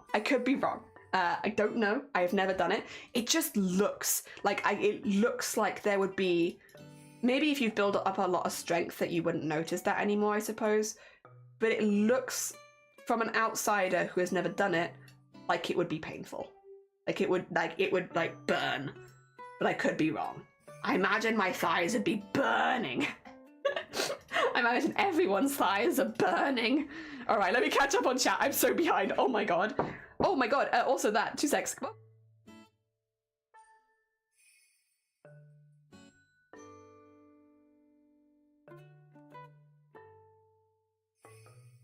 Speaking of the protein, I have received an egg sandwich. But I will wait to the Discord art shed before I eat it because we're 6 minutes away and I also need to catch up on chat. 10 push-ups, oh my god, congratulations on the 10, hell yeah. So I'm not naked or on crack cocaine, yeah, these are the two things you're not allowed to do on Twitch, nakedness and crack cocaine. Did a workshop for aerial things once and I felt so many parts of my body I didn't know that I had. Post links to it yourself on Discord. Oh, okay. Oh dear, it's heckin' crazy. For everybody that is able to do it, my pole student is super inclusive and makes it a point to say that the shape of the body doesn't define exactly. That's very true. Very, very true. Pole dancing is hard. I remember talking with someone who was practicing art championship level and they were so good. Hell yeah, that's so cool. That's so cool. I wouldn't mind trying pole dancing, but I also know that I don't have enough upper body strength for my weight. I'm sure that it takes practice. I'm sure it's like one of those things that, you know, at the start it's hard, but over time you get more used to it and your body gets used to it and you grow muscles in the areas you need them. You get grip, you'll literally fall down if you don't. Ooh, because any pictures of my current bruises, I think I saw them on your stream when you were doing puzzle building the other day. I could be wrong, but oh no, and you also know you showed them in the tattoo as well. You had like them here. Oh dear, bruises on bruises on bruises. Anyway, you want to lurk? No, go back into lurk. You're fine, you're fine.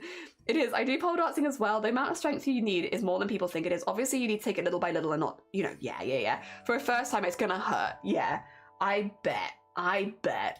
It's so impressive, and it again, it's one of those ones where I've never tried it, so I've always just looked on in like admiration of like, wow, hecking impressive, not something that I've ever done, but I wouldn't be against trying it at some point. I think the one thing that might make things a little difficult for me, which kind of brings us to question that's a bit roundabout, is stuff like I have active HS on my thighs. I can get that there quite easily, which would mean there'd be a lot of times where I can't do it because you can't put, I'm assuming putting open wounds onto the pole might not be the best idea. And unfortunately, since it affects the joints and like the places where people would probably grip, it might be a bit of a difficult one for me. I'm gonna guess, like I could maybe do like a one-off session and just give it a go, but I'm gonna guess is like a long-term one that might not be good for me. Like different strokes for different folks, isn't it? I think there is some where it's like, you know, if you can't use your thighs, that might be a little rough. But you know what I am really good at? Swimming. Swimming, lifting weights. Yeah, listen, for what I can't do in aerial, I could maybe do in lifting weights. Maybe I'll just get really good at lifting. I kind of like the sound of that anyway. I like the idea of being able to lift people up and being like, wah, gonna lift people. That'd be okay. I'd be okay with that. And I get some really impressive looking weights in the house and be like, you're not even ready for this Twitch stream. Look at me lifting this weight. Whoa. Lift. Good gains. Ah, dear. I've seen a pole dancer who was posting her stuff on Instagram and people just took it in the worst way possible. Like she decided, oh, bless her. Yeah, that's not fun. I think pole is a really interesting one because there's a lot of good reasons that people do it. Again, like for core fitness, it's a full body workout, which is really, really good. So if you're trying to get fitter, wow, that's a good one. But I think a lot of people also use it for like a lot of self-acceptance and feeling more confident in your own body. And I think that's really good. There's not too many sports I feel like where that's a big one. And I think that's really nice. You know, there's so much in the world that puts people down. It's nice to have something that's boosting people up a little bit. Also, speaking of boosting people up, I'm pretty happy with this. I think that looks pretty good. That's a pretty fun hand, and I like it a lot. You already lift people up. Oh, no, you charmer. I think in aerial people wear long legs wear. Yeah, it'd be more the issue of not being able to have things touch your thighs. That's always been a problem with sports is, you know, things touching areas like where there is, like, so I have it on my thighs, under my arms, on my face, and on my ears. So I can't have things rubbing those areas. That's just against medical advice. So I would say that even if I'm not having an active flare-up, if I have things rubbing those areas, it could lead to problems. Problems. Ah, dear. That's why I say the headphones are such a problem. I get that, yeah. It's one of those things. I could probably do it as like a one-off, and I'd love to give it a go, because I think it's really impressive. I'm also happy, though. There are going to be things where I can just cheer other people on, and I think long-term, I'll just cheer people on, and I'll continue to cheer people on. If you take up pole, I'll cheer you on, or aerial, or any sports, to be honest. I'm okay with being a cheers person in this one. I like, you know, as much as I like doing things myself, and I'm a very kind of do-it-yourself kind of lady, I also like cheering people on. There's something really fun about watching other people improve as well. and like watching people get stronger or like enjoy it more or find new things that they do, whether it be in sports or crafts or anything like that. I'm quite happy just to cheer people on. In fact, if anything, I've probably got enough hobbies. It's probably about time I found more things where I could just cheer people on. Oh dear.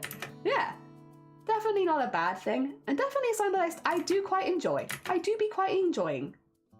There we go. I think it's about time for the Discord art chat, and I'm not going to start this bit before lunch because I need the food power to power my brain. That being said, I'm pretty happy. I think as a start, this is looking pretty good. I think once we've got the sketch in a little bit more detail, looking a bit nicer, it'll be really cool. But I think it looks like George is being, like, they look very friendly. I wanted George to look like a friendly goblin, and I think George is looking pretty friendly and looking like they're cheering people on and having a nice time, and I think that's nice. I'm really pleased with how this is looking so far. You know, George is someone I've talked to quite a bit since I started streaming, so I really wanted them to look friendly and happy, and like, you know, this is how I see George a lot. I like, in my own, like, they're someone who cheers everyone on around them, and so I think having them, you know, a rave kind of vibe still kind of gets the music in there, and I wanted there to be music theming, but I really wanted George to look friendly and cheerful and like they're cheering people on. So I'm pretty happy with how this is looking so far. I think they do be looking like they cheering. Heck yeah, heck yeah. Enough hobbies. What is that? I don't know. I've not met them yet, but we'll get there. I put the, oh, did you? All right, let's nip across. Okay, wait, did I save? Yes, I did. Wonderful. Let's nip across to the Discord. Okay, we have a few things. But first of all, we'll go to yours because it's in the general chat, so we'll get that one done first. Here's a stream link I was talking about. I won't be able to see that, but thank you for popping it in there, Solomon. If I click it, it will disappear, but that's okay. I can look at it after stream. Oh, I see. Sprouted some roots along the stem, making it look really hairy. Oh, how interesting. That's really cool, though. That's definitely not what mine looks like, but it is really, really cool. Oh, poor little succulent. Look at him. He's very heckin' cute. And then if we go here, my grandma's succulents went downstairs to take these photos. It's still dark outside because it's winter. Look at them all. That's more like what my ones are doing. This is a lot more similar. Yeah, they look like this, but bigger, but like this. Yeah, like they're just going weird, and they're like moving around, and they're also going like up more than anything. So not so much down, but like that, but up. Yeah. That's what they look like. Yeah, like this. It's just like weird. It's like it's getting very tall. It's like, where are you going? Oh, potato! Thank you so much for the follow. It's very heckin' kind of you. We're just doing a bit of a Discord art share, which I know this might not look like art, but I would say that this is art. It's plant art. Plant. Yeah, I'd say that this is art. Yeah, it's a different kind of art, but it's still not art. I'm gonna skip over pets so we can finish with it, but I'm gonna nip down now to, wait, body art? Oh, messenger dropping them here as well. Is this another one? Oh, that one. Okay, slight anxiety. The upside down ones get me. They make me anxious. It's like, how are you doing this? This looks difficult. That looks very hard. Oh my God. Just heckin' the talent of you people. How dare you? So heckin' talented. Looks happier than the succulent palm. They're such a cutie. They are cuties. I was in love with your reaction on plants. Oh, all of mine are dead. Oh no. Honestly though, a vibe. I'm trying very hard for my succulents to be happy, but I don't have green fingers. Nado! My God, look! Oh my God, what a good fella! Look at this good fella! Look at him! Oh my God! Once again, we looked at Nado's art yesterday. These are all individual lines. This is done by hand. Do you see all of these tiny lines used for shading? That is mad. That is actually mad. It's really, really pretty. It looks really, really good. But like, that is so, like, all of these lines, to do that with a human hand is so impressive. Oh my God. I hope you're really proud of it. It's really heckin' good. I'd also love sharks. I have all of my whale sharks behind me. There's 1, 2, and then 3. I love them. They're so good. And then Saki, and I normally do sketches, but I'm trying to loosen up. Oh, you're gonna do a cadet. Yes, you are, aren't you? I remember you saying you were gonna do that. Yay! Oh my god, so exciting, Saki. Oh, I thank you for, like, sharing the sketch just adds to the hype, so thank you for sharing the sketch. I look forward to seeing more of your cadet, and hopefully in Chroma Core as well. It's very exciting. Also, oh no, wait, this one. Yes, a lovely, look at the meow meow. Look at this cat. Look at this Speedy Bean. Oh my god. Hell yeah. Thank you for sharing. We always have to end a Discord art share on a cat or a dog or a puppet or a lizard or a gecko whenever we can, because always very hecking cute. Thank you so much for sharing your hecking sweet bean. Right then, I've been delivered some lunch, which means it is time for some words on stream so that I can eat some food quickly, and then we'll keep going with the art. We're gonna be doing this art all on stream, so fear not, we have many hours left in us, but I need to eat something, so we're going to quickly have a little break, play some words on stream while I eat my egg sandwich for bulking, and then and then go from there. How long have we been live for? About 3 hours. Okay, that's not too bad. I was going to say, it feels like a bit of an early lunch, but I'm okay with it. I shall not say no. If you have not been here on lunch before, basically, when we're on lunch, we play words on stream, which means if you see a word, you type it in and you get the first one. If you also want to go take a break, now's a really good time because we'll be gone for about 10 minutes. So you can go to loo, go get a drink, go get some food, whatever you need to do. Otherwise, face! Yeah, let's see if I can help you with the first round at all. First round is the easiest. The first person to get the word is the only one who gets it, so you need to be quick.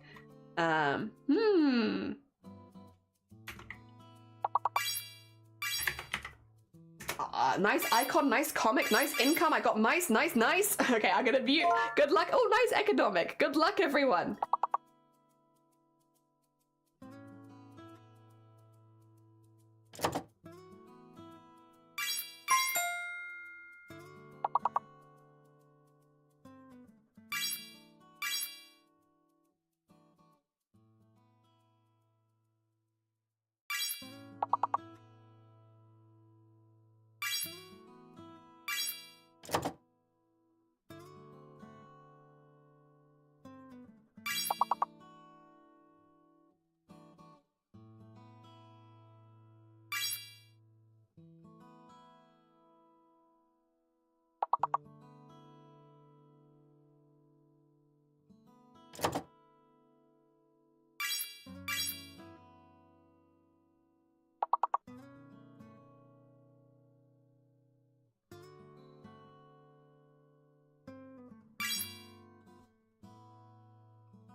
Oh my god, nice 100%! GG's, well done!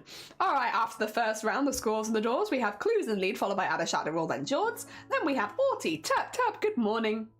Grobbit, myself, and Freaky. Well done, everyone. Well done. You're gonna jump as Freaky Sylvester alone after lunch? I'm gonna be so buff, you know, not even ready. Good luck, everyone.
Well done. Oh my god, GG's. Well done on the Senor at the end as well.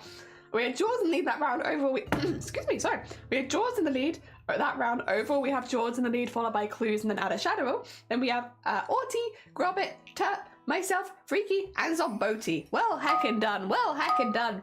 I'm just gonna have to quickly dip to the loo in a sec, just because my hands have egg on them. It was a very delicious egg, but it do be kind of like a moist egg. So I'm gonna have to go wash my hands in a sec. Back in a bow.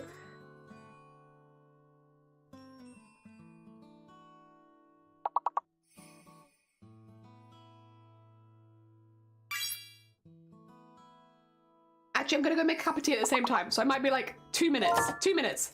Oh, good pennant. Well done, well done.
how's it going? How's everyone doing?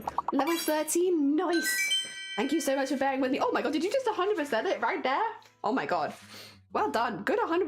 GG's, well done, George. You've been leading the pack. Followed by, overall, we have Clues in the lead, followed by George, and then Arty. Then we got Grubbit, Addershadowal, Freaky, Terp, Zomboti, myself, and Imagine. Also, well done, Imagine. You got in there. Oh dear, it's a bone, I think, yeah. Sometimes we just have no idea. Right, I can actually help you now. Oh, except that it's whatchamacallit. Oh, Clue's got it. We all went for shave. Oh dear. Which means X is fake. Halves? Shaver. It's an R. Nice halves and nice shaver.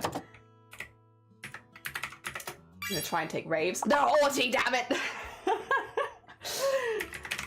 Oh dear. I'll take hairs. Also good haver and good hears.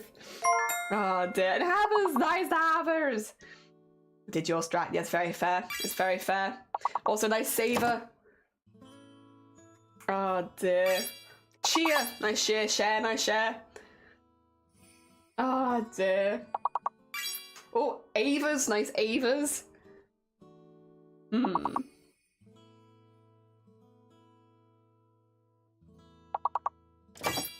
Rees! Oh, GG's. Well, that was so quick. Oh my god, well heckin' done.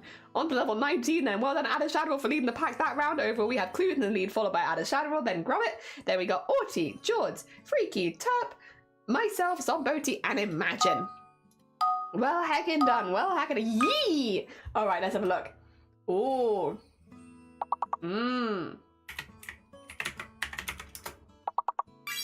Oh, Clue's got glide. Nice glide.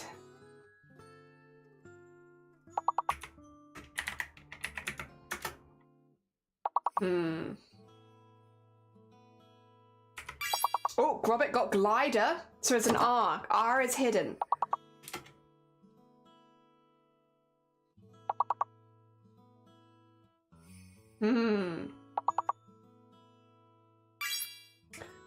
Oh, you got girdle and grilled. Nice grilled. And Imagine got riled.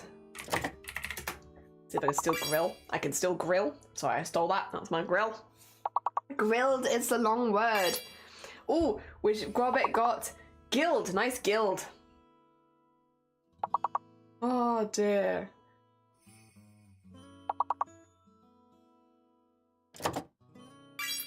Oh, Arty got drill, Addershadowal got Gilda, and Grubbit got Grilly. Nice Grilly. Oh dear.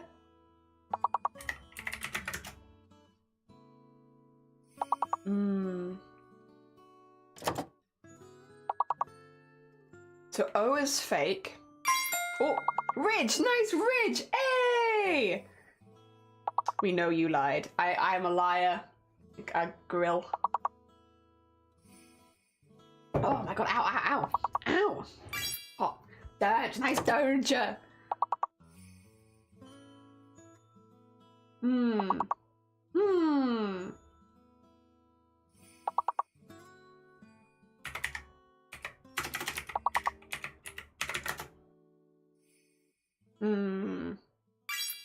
Idler. Oh, nice Idler. It's kind of rude at this level that it only gives you 2, but well done, well done. Addershadowal led the pack, and now we have Addershadowal in the lead, followed by Clues and then Grubbit. Then we have Arty, George, Freaky, myself, Terp, Zomboti, and Imagine. Well heckin' done. Glider, I hardly know us. Shifty, good morning, welcome on in. That was hard, that was hard. How you doing?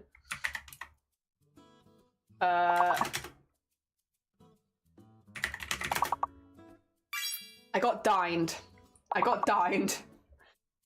I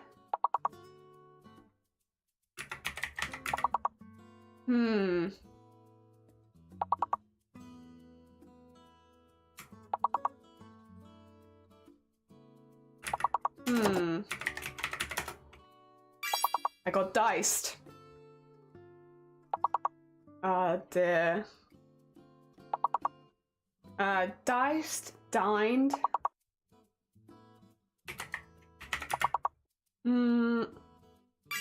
Oh, dicing, nice dicing.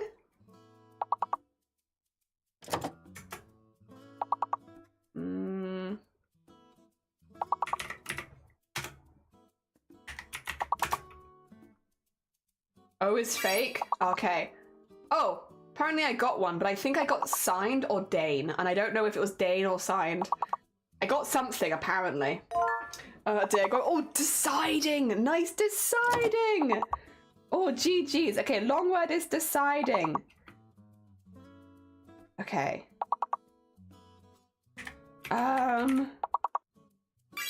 Oh, George got icing. Add a shadow got de-icing. And well done on the seeding. Very, very nice. I've just been picking up. It was Dane. I was like, I've been picking things up, but I don't know exactly what it is because of the lag. A bit disappointed. I didn't want to go to an all-day breakfast lunch, but I went there and it didn't smell good, so I got a boiger instead. I hope you enjoyed your boiger. Also, good dinged. Is dinge a word? I'm sorry that you only could get a burger though, because an all-day breakfast is pretty good. Dinge is apparently not a word. I thought dinge was a word. It's like dingy. Guess it's not. Also, nice indie. Nice indie. I'm just here being like, dingy's a word, isn't it? Dinge. Oh, dear. Well done, Grobbit, for linking the pack that round. Oh my god. Wait, no, thank you so much for the raid. 2 seconds. We got Grobbit is in the lead, followed by Adashadow, Clues, Arty, George, then myself, Freaky Terps, Zomboti, and Imagine. If we continue that so everyone else can keep playing. Thank you so much for the raid, Null. I hope you had a really good one. Let me do you a shout out. What were you up to today? I hope you had a good one. Monster Hunter? Oh my god, I hope you enjoyed it. Okay, so I'm a cosplayer, which means most of my monster hunting stuff is to do with cosplay, but I still think it's really, really cool. Dingy's a word. Not sure that dinge is. That's fair, that's fair. I hope you had a really good time with it. Also, Clues got Cants and Arty got Stand.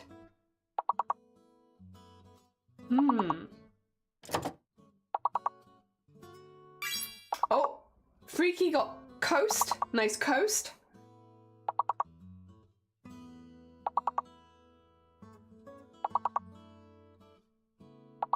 You got one. You did great. Oh, Grobbit, downcast. Nice downcast. Okay, long word is downcast. Nice coats, Arty. Okay, I can try. Oh no, someone else got downs. Jaws got downs. Good downs. Oh, I got towns and Clues got dawns. Grobbit got cantos. Oh,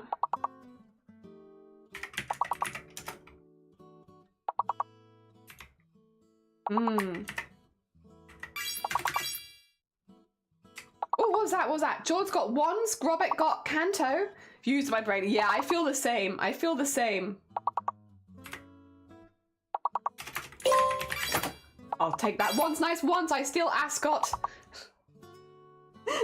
Oh, dear. Oh, we need like 2 more maybe.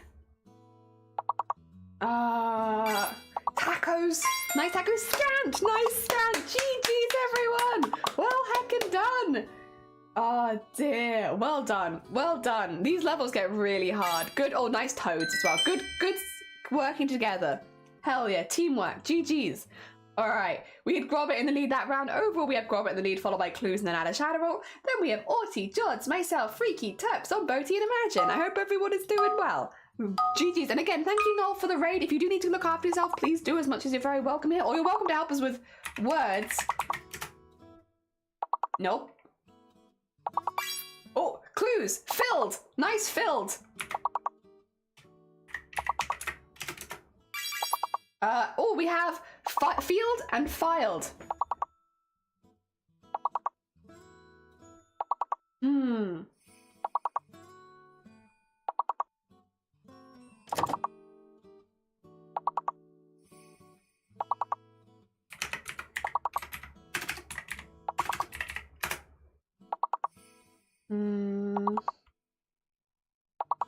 I think B is fake.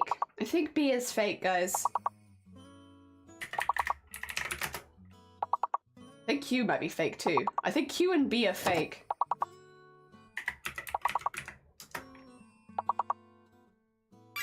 Oh, Adashadow got fleed.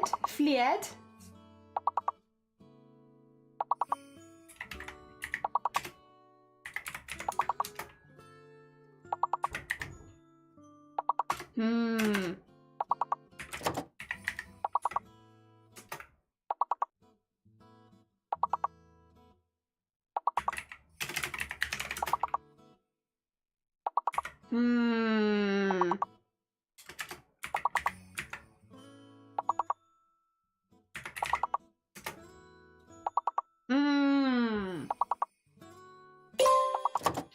W. Oh no. Got wild willed. Lilied.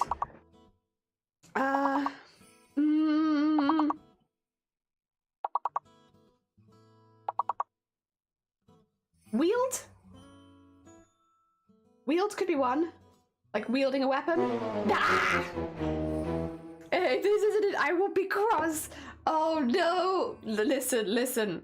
Well done. GG's good. You did a good job. You're too late. You did great.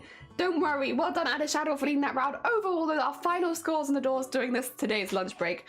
Robert was in the lead, followed by Add a Shadow and Clues in 1, 2, 3. Then we had Arty, George, myself, Freakies on Boaty, Terp, and Imagine. Well done. Well done. GG's, everyone. Let me just sort out stream a little bit so everything is back to normal. I nearly just clicked to end stream. That would have been a bit embarrassing, wouldn't it? That's not what I should be doing. All right. And then bring that back here. We're back. Hello, everyone. Oh, did I get 69? Nice. Oh, dear. Jelly accidentally muted herself, I think. Did I? Have I muted myself? Can people hear me right now? I think people can hear me. I can see my bar going up and down. No, you're not muted. I can't hear you. I can hear you. Yes, I'm not going to take Grobbits. Yeah, we can. I thought you could hear me. Okay, cool. Why can't I hear anything then? I'll be honest, Add a Shadow, I think it's on your side. If you're the only person who can't hear me, Twitch hates you. Twitch has decided that you are the sacrifice for the day, and so you can't hear me. Not allowed. You've been sacrificed by the Twitch gods, and that's it. That's it for you now, I'm afraid. Twitch has decided. It's not me, it's Twitch. Twitch was like, yep, that's it for you. Also, I need to restart this. The bad thing is I have to wait for ads. Twitch is twitching. Also, welcome back, George, and welcome back, everyone. I hope you're all doing well. Yeah, unfortunately, Add a Shadow just got sacrificed to Twitch gods. It is what it is, you know. The Twitch gods taketh, and the Twitch give away, and they taketh, and they have taketh Add a Shadow today. Oh dear, it'd be like that. R.I.P. Big F's in chat. Other Twitch gods are taking them away. They giveth and they taketh, and today they have taketh Add a Shadow. There we go. Get that in there, and then. Why are you going so fast? Why are you so speedy? Why are you so speedy? The clown got off of me like halfway through the sentence. I was like, oh no. Yeah, that sounds like Twitch being a butt. Maybe Twitch has muted me. Maybe I'm too close to copyright for something. I don't know what. But maybe I'm too close to copyright. I was like, was I singing? I don't think I was singing. But maybe I was. Maybe my voice was just so beautiful and melodic that Twitch was like, that girl right there, she's singing. And I bet she's singing something copyrighted. So we'll just preemptively muted her. Yeah. To make sure that they didn't get copyrighted. Yeah, that's probably what it was. My voice was just so beautiful and melodic and harmonic that Twitch was like, no. Get rid of that person right there, not allowed. F's in chat, big F's. Dear, giveth audio experiences. I keep getting menopause and tampon ads. Oh, as soon as I about it, now the algorithm won't leave me alone. But what if? Think about it, Grobbit. What if you ever go through menopause or tampons? Well, no, you don't go through tampons. What if you go through period? You're so prepared now because Twitch saw you and Twitch was like, we're gonna make sure this person is so prepared for menopause and so prepared for all of this. It's weird that I don't get those ads. I've been getting the Audible ad where the person's like drops their keys in the puddles and it just keeps laughing about it, and then the like car catches fire and they're like laughing about it. I get that one a lot. I always get the Audible ones a lot. And to be fair, I am kind of the target demographic because I do like Audible. I do like listening to audiobooks. So to be honest, the algorithm it knows me for real. I can't really argue on that one. I am in fact that target audience. No, you're fine. Take care. Have a lovely walk. I hope you have a good one. fixing the thing. Hell yeah. The daughter of Andrews. Oh, I see. Had a quick Google. Nice. Whenever I go through menopause or tampons. Wait, you don't go through tampons, but I do go through menopause? Yeah. Yeah. Yeah, you do. Part of the pelvic bones, apparently. Oh, nice. Okay. Did you hear about the Immortal Lord of Dreams? Wait, that does ring a bell. Yeah. Oh god, what is that advert? Oh no. Oh no, you've awakened something in me. Yes, I do get that one. Oh, it's been a minute though. Furby? No. No, worse. Adverts. Oh god. I'm gonna have to Google it because I need to visualize this advert right now. Because that stirred something deep in my soul, and I do know that, and it's upsetting me. Why is this upsetting me? Audible, I think, advert. Have you heard the one about the Immortal Lord of Dreams? Yes, I have! I used to get this one all the time. I recognize it now. Oh, yeah, that one used to. Now I get just the woman frantically laughing at her car, but yeah, no, I used to get that one all the time. Oh my god. It's always Audible. I always get Audible ones. Again, I do also listen to Audible, so I am the target audience. I understand. But I do get them quite a lot. You get the woman laughing. Yeah, just the... and then the car catches fire and she's like, and it's like, oh my god. It's like a horror thing. I understand the vibe. I know what they're going for, but yeah, no, the heckin' woman laughing at everything because she's listening to like a funny podcast or something on her and then yeah. But it's like everything in her life, like she's reaching into like the most muddy, disgusting puddle and she's like, It's like, oh my god. I've known it 84 years. The Audible advert I get a lot, yeah. So I got the car, the shirt on, I thought you were, without the shirt on I thought I was naked? Yeah, I am naked, but don't tell anyone, it's a secret. Get the woman laughing too. Keys full of the muddy pothole, yes, it's heckin' Audible, heckin' terrifying.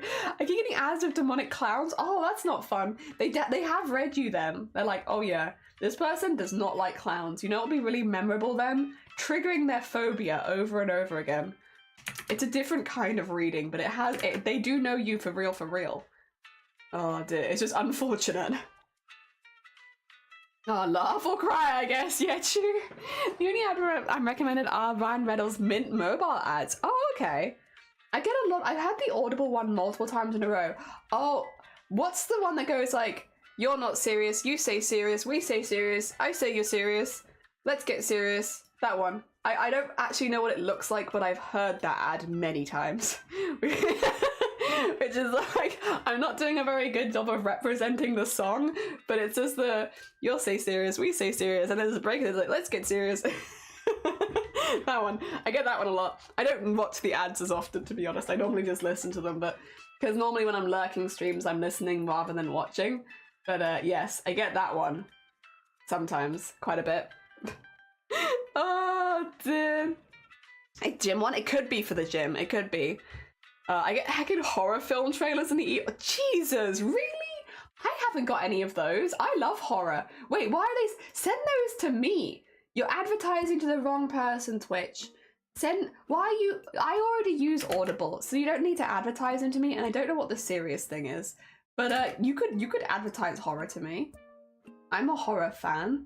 Send it to me instead. Stop sending to sleep. Send it to me. I like horror.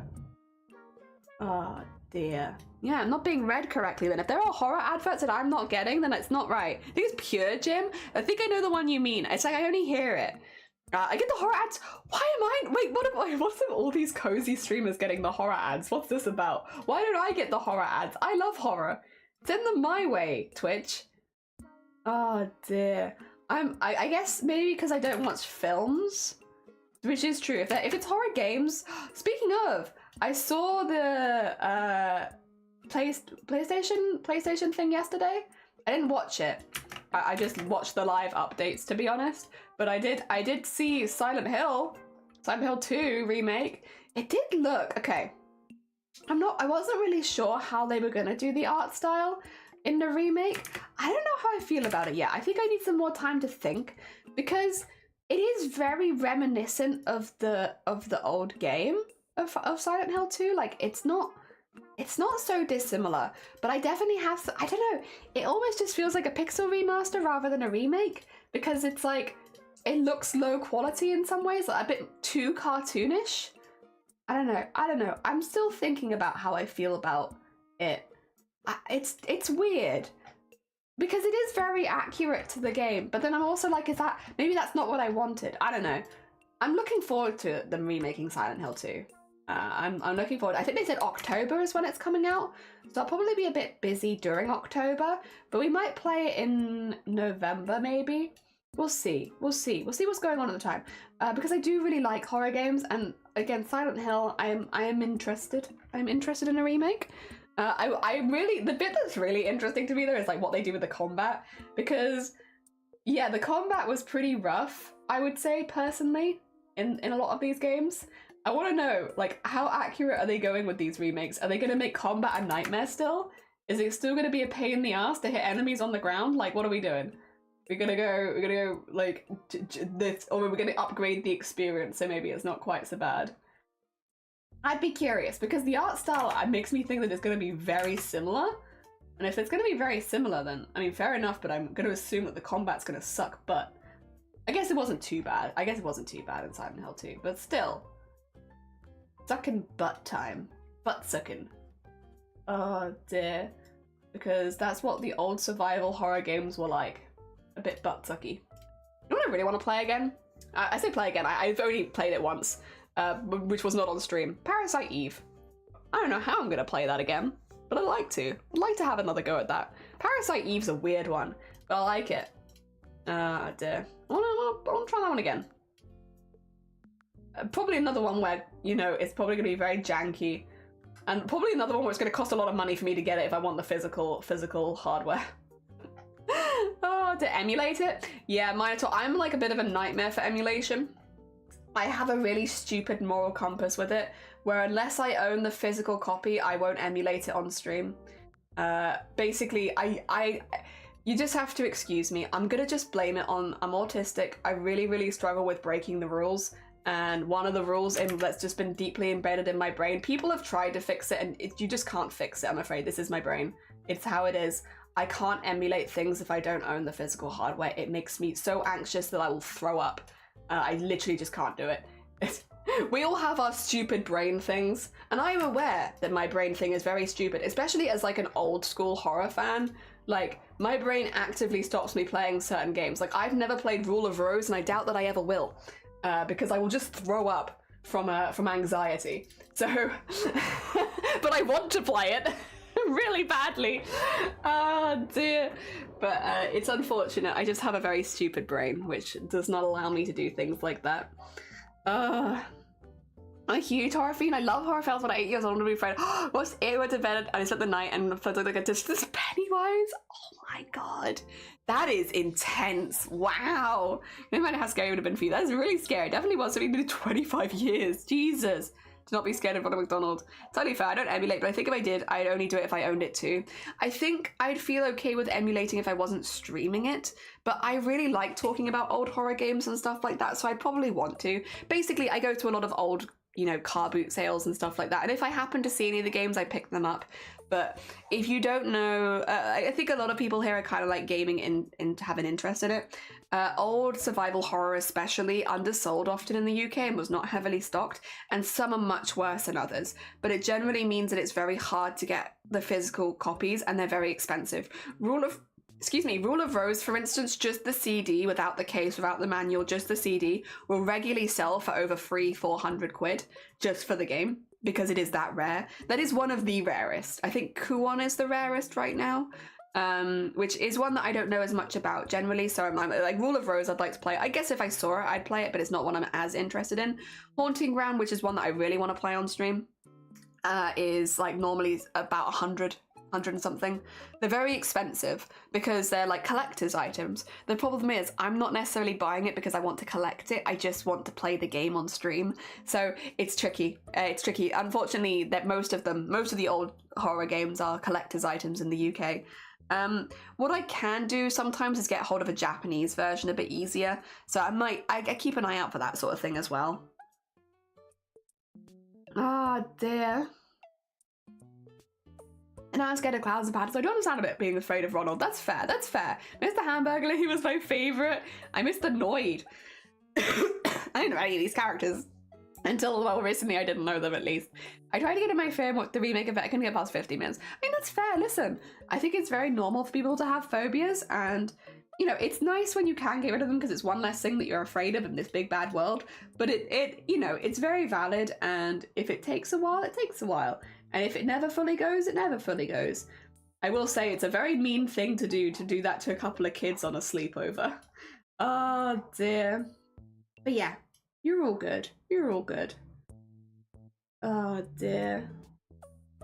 There we are. Also, there are some dogs very upset outside the house. I'm sorry if you can hear the barking. They do be a little perturbed. Perturbed, just a little bit. Oh dear, perturbed puppies. Noise is most terrifying. Oh, is it? Oh dear, I really know none of these old mascots. I think, was it Grobit? Were you the person who had me do the Hamburglar? Someone had me draw the Hamburglar as an emote where I learnt about more McDonald's lore, I think. Like, what did I learn about again? I think I learned about more McDonald's lore the other day. Because yeah, I just didn't really go to McDonald's that much, and I never really saw the mascots. So I have been learning about fast food mascots since I am, it turns out, very ignorant of them. But just generally very ignorant about fast food mascots. No idea who any of them are. So I've just been learning. There we go, get that nice in there. Let's get a little one in here. I'm kind of worried about this dog. There is a very upset dog outside. I hope they're okay. I mean, I'm sure they are, but... Can you hear them? They sound really, really worried. I hope they're okay. Maybe they're just excited. I hope they're just excited. They're just really barking a lot. Oh dear. Hopefully it's just a puppy and they're just a bit overexcited. And that's fine. Yeah. Oh dear. And in there. Get that in there. And then in here. Grimace used to have tentacles. Nice. Nice. Oh, very nice. It's Mr. Blobby energy. I love mascots. I think they're neat. I think they're neat too. I agree. Big agree. I also think they're neat. I have enjoyed learning about more stuff because I just don't know that much about mascots. Oh dear. Did you know what Mr. Blobby was? I looked him up as nightmare fuel. Yeah, Mr. Blobby is pretty upsetting. We made for Boobtober during Breast Cancer Awareness Month, we made a pin-up Mr. Blobby embroidery, which I'm very sorry to announce has sold, unfortunately. It has an owner. No one can have the pin-up Mr. Blobby anymore because it's sold. But yeah, we made a pin-up version of Mr. Blobby, and it was very blurst. Very blurst. Saw a leaf moving suspiciously. Maybe, yeah. They have to be careful of that suspicious leaf. That must be it. That must be it. Oh dear. And very understandable as well. Very understandable. Someone brought it? Yeah. Someone's given them a good home and Mr. Blobby is no longer for sale, for they have been taken. Oh dear. It also, we found out in retrospect, Mr. Blobby glows in the dark. Because I knew I'd done another one out of the luminescent thread, because I had some luminescent pink threads, but I don't think at the time I realised I'd made Mr. Blobby out of that one. So Mr. Blobby, it glows in the dark, which means even when you turn the lights off, you can still see pin-up Mr. Blobby, which was a level of curse that I literally didn't know. I sold it, and then the buyer showed me, and it's like, oh, it do be kind of luminescent though. I had no idea. I knew that I had luminescent threads, but I didn't realise I used them on Mr. Blobby. Because those are kind of like expensive threads, to be honest. I normally save those kind of things. Well, I guess Mr. Blobby was a good cause for it though, you know? And it was for breast cancer. Miss Pepsi Man, I can't really get rid of him. He had his own game and everything, yeah. Oh dear, so he did, so he did. It's even worse. Are you ewing my art, my beautiful, beautiful art? Oh dear. My beautiful, beautiful blobby art. Twitch keeps killing the sound. Go on to, oh, you can't hear me. Adishadable, the Adishadable that can't hear me right now. Maybe nip into Twitter and see if anyone else is having the same issue as you.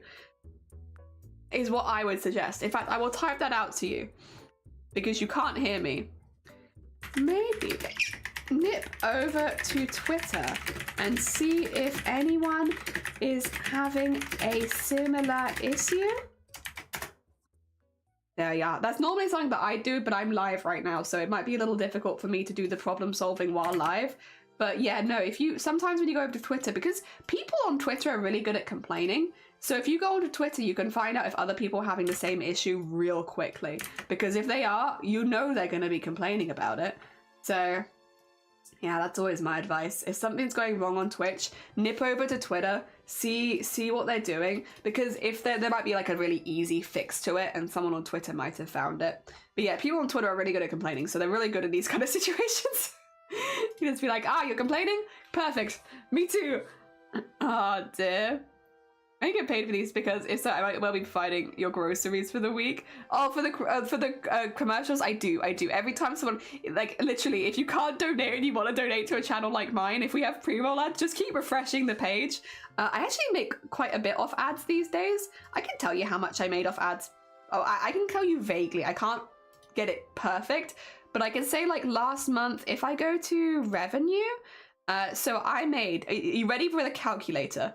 Has anyone got a calculator handy? We can calculate how much money I made on ads if you want last month.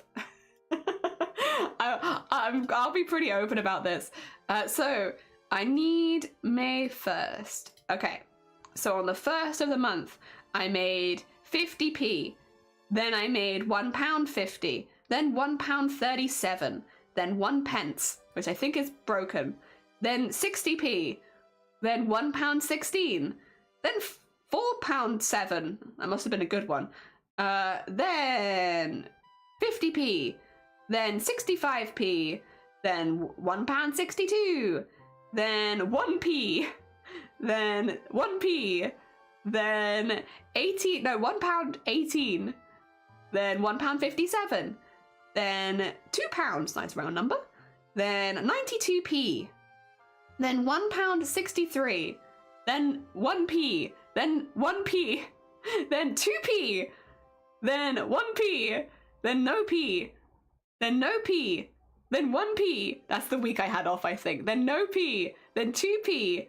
Then I made £1.45. 99p. Then I made 62p. Then I made...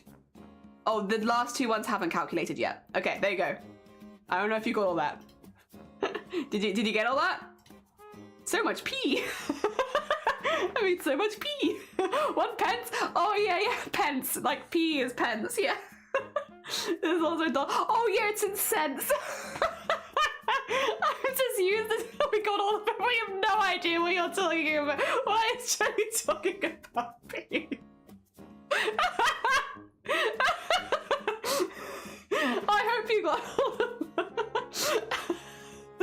I hope you got all of that. Now, how much did I make from ads last month?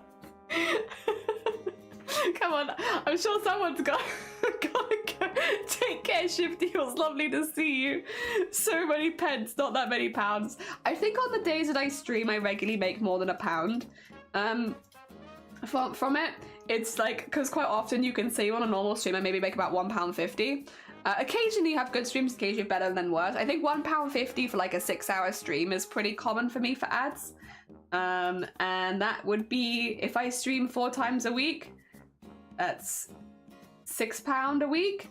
And then per month, that's £24 a month, or $24 a month on ads, which is not bad. It's not bad, right? So $24 a month on ads. I'm pretty happy with that, to be honest. That's pretty good, because it means pretty much if I don't get a payout, like, because the payout threshold is $50, right? So even if I don't get any subs, any bits, anything extra, nothing like that, every 2 months I get a payout, which is really, really nice. So yeah, that's kind of where we're at, and I'm pretty happy with that, to be honest. Yeah, it means that pretty much every 2 months I get a guaranteed payout, even if I don't get a payout every month, because the ads add up to half of the payout amount on its own. Yeah. Which is pretty good. I will happily take that. Oh dear. What photo? Oh no. It's $24. It's $24. So I don't know what that is in pounds, but $24 is how much about a month I make on ads. Not pounds, sorry. I probably said it wrong. $24 a month. Yeah.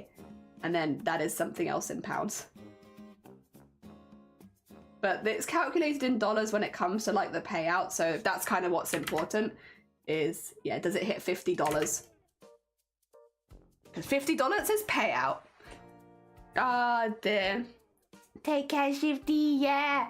Can tell you some bucks, some money, yeah.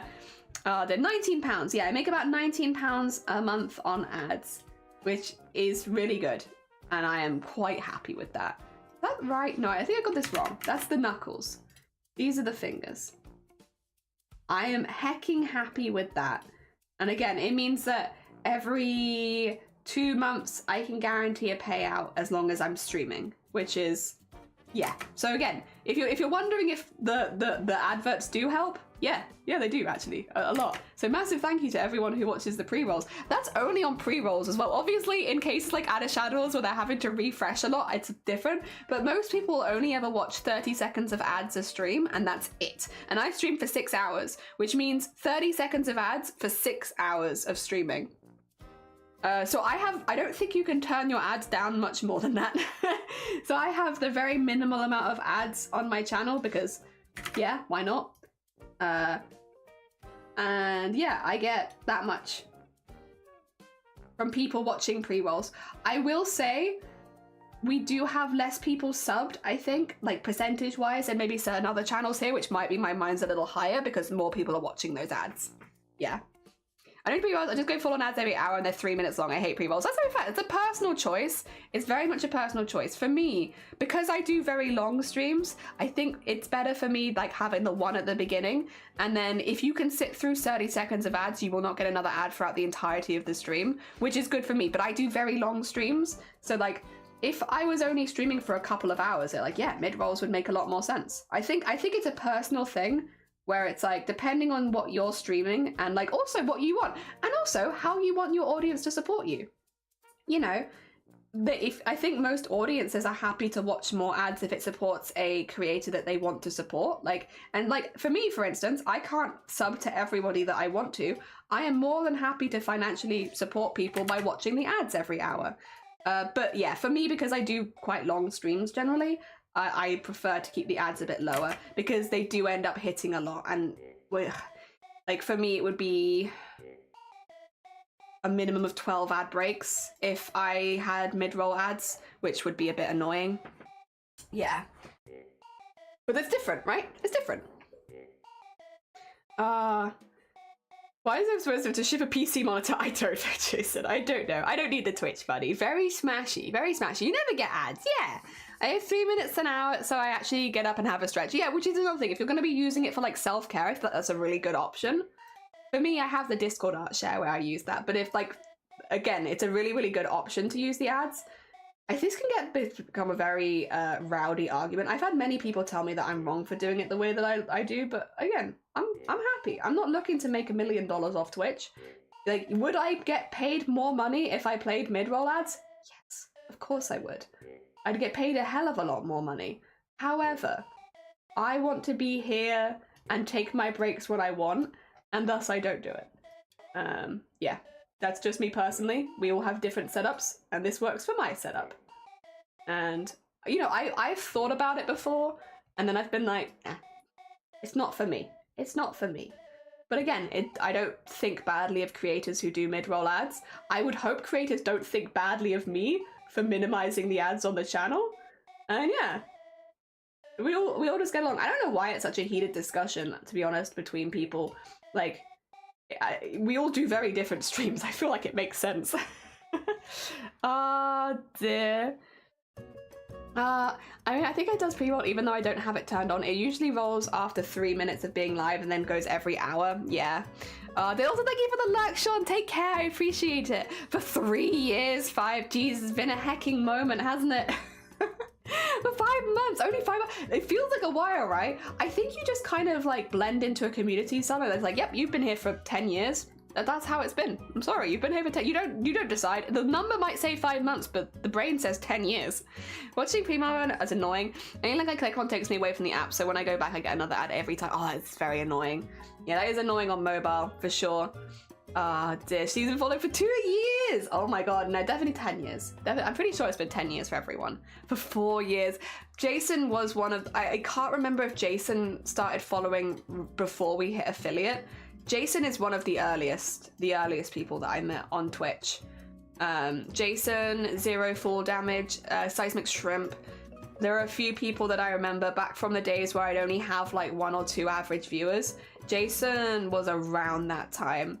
They weren't before Fall Damage. Zero Fall Damage was I believe in the first 10 people that ever followed my channel, but I think Jason was under 50. Very, very early. Like, they found me very early, and I'm very grateful because they've always been a sweet bean to talk to, and I've always liked seeing their cooking and their cameras and their heckin' forklift certifications. Hell yeah. Oh dear. It's been heckin' cool. It's been heckin' cool. 3 months, yeah!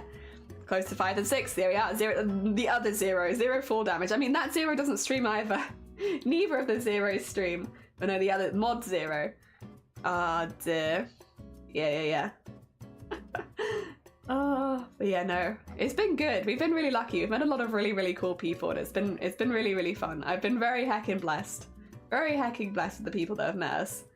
Oh, dear. Oh, thank you for the hydrate and the pasta check. I'm gonna leave my leg up, but I am gonna have a good sip. You have 117 followers, so when are you streaming? So when you stream. Oh dear. Also, 2 seconds. I'm just gonna get rid of this and make sure I'm happy with it. I really like this. It's a bit of foreshortening, but I'm pretty happy with it. I think he looks really happy. He looks heckin' happy chappy. Oh dear. Yeah, no, it's been really, really good. I think this is quite a common streamer thing, but you do remember people a lot. Like, people that haven't popped by for a long time. Obviously, I guess it makes a difference if they talk in the channel or not. I might not recognize names that very rarely chat, but like, when someone pops by that I talked to 4 years ago, I still remember them. I didn't think that I would, to be honest. I don't mean it in a rude way, but you kind of assume that you'll forget, but no. So far, I've never forgotten. The people that talked to me in like the first year of streaming, I just haven't. I don't know. I guess I never will, probably. I very much appreciated it, to be fair. It was always really nice to have people to pop by and chat to. I learnt a lot in the first year of streaming, and I had a lot of really lovely people pop by and help out a lot. I mean, that's why Zero Fall Damage ended up being a mod in the first place, because they helped me out so much. And it was like, we didn't have... I don't recommend this, to be clear. I'm saying it, but doesn't necessarily mean that I recommend it. Especially not with how Twitch is these days. But we didn't have any mods on this channel for like 5 months, I want to say. When I first went live, I had no mods. And I didn't have any mods, except for Shiny, technically. But Shiny, it is a mod from behind the scenes. They don't watch the streams live very often. But yeah, no, I had no mods for 5 or 6 months, and we were like, people would call us the Wild West, because we kind of were. Like, I would still moderate things, but it was like entirely down to me, and I was very confused.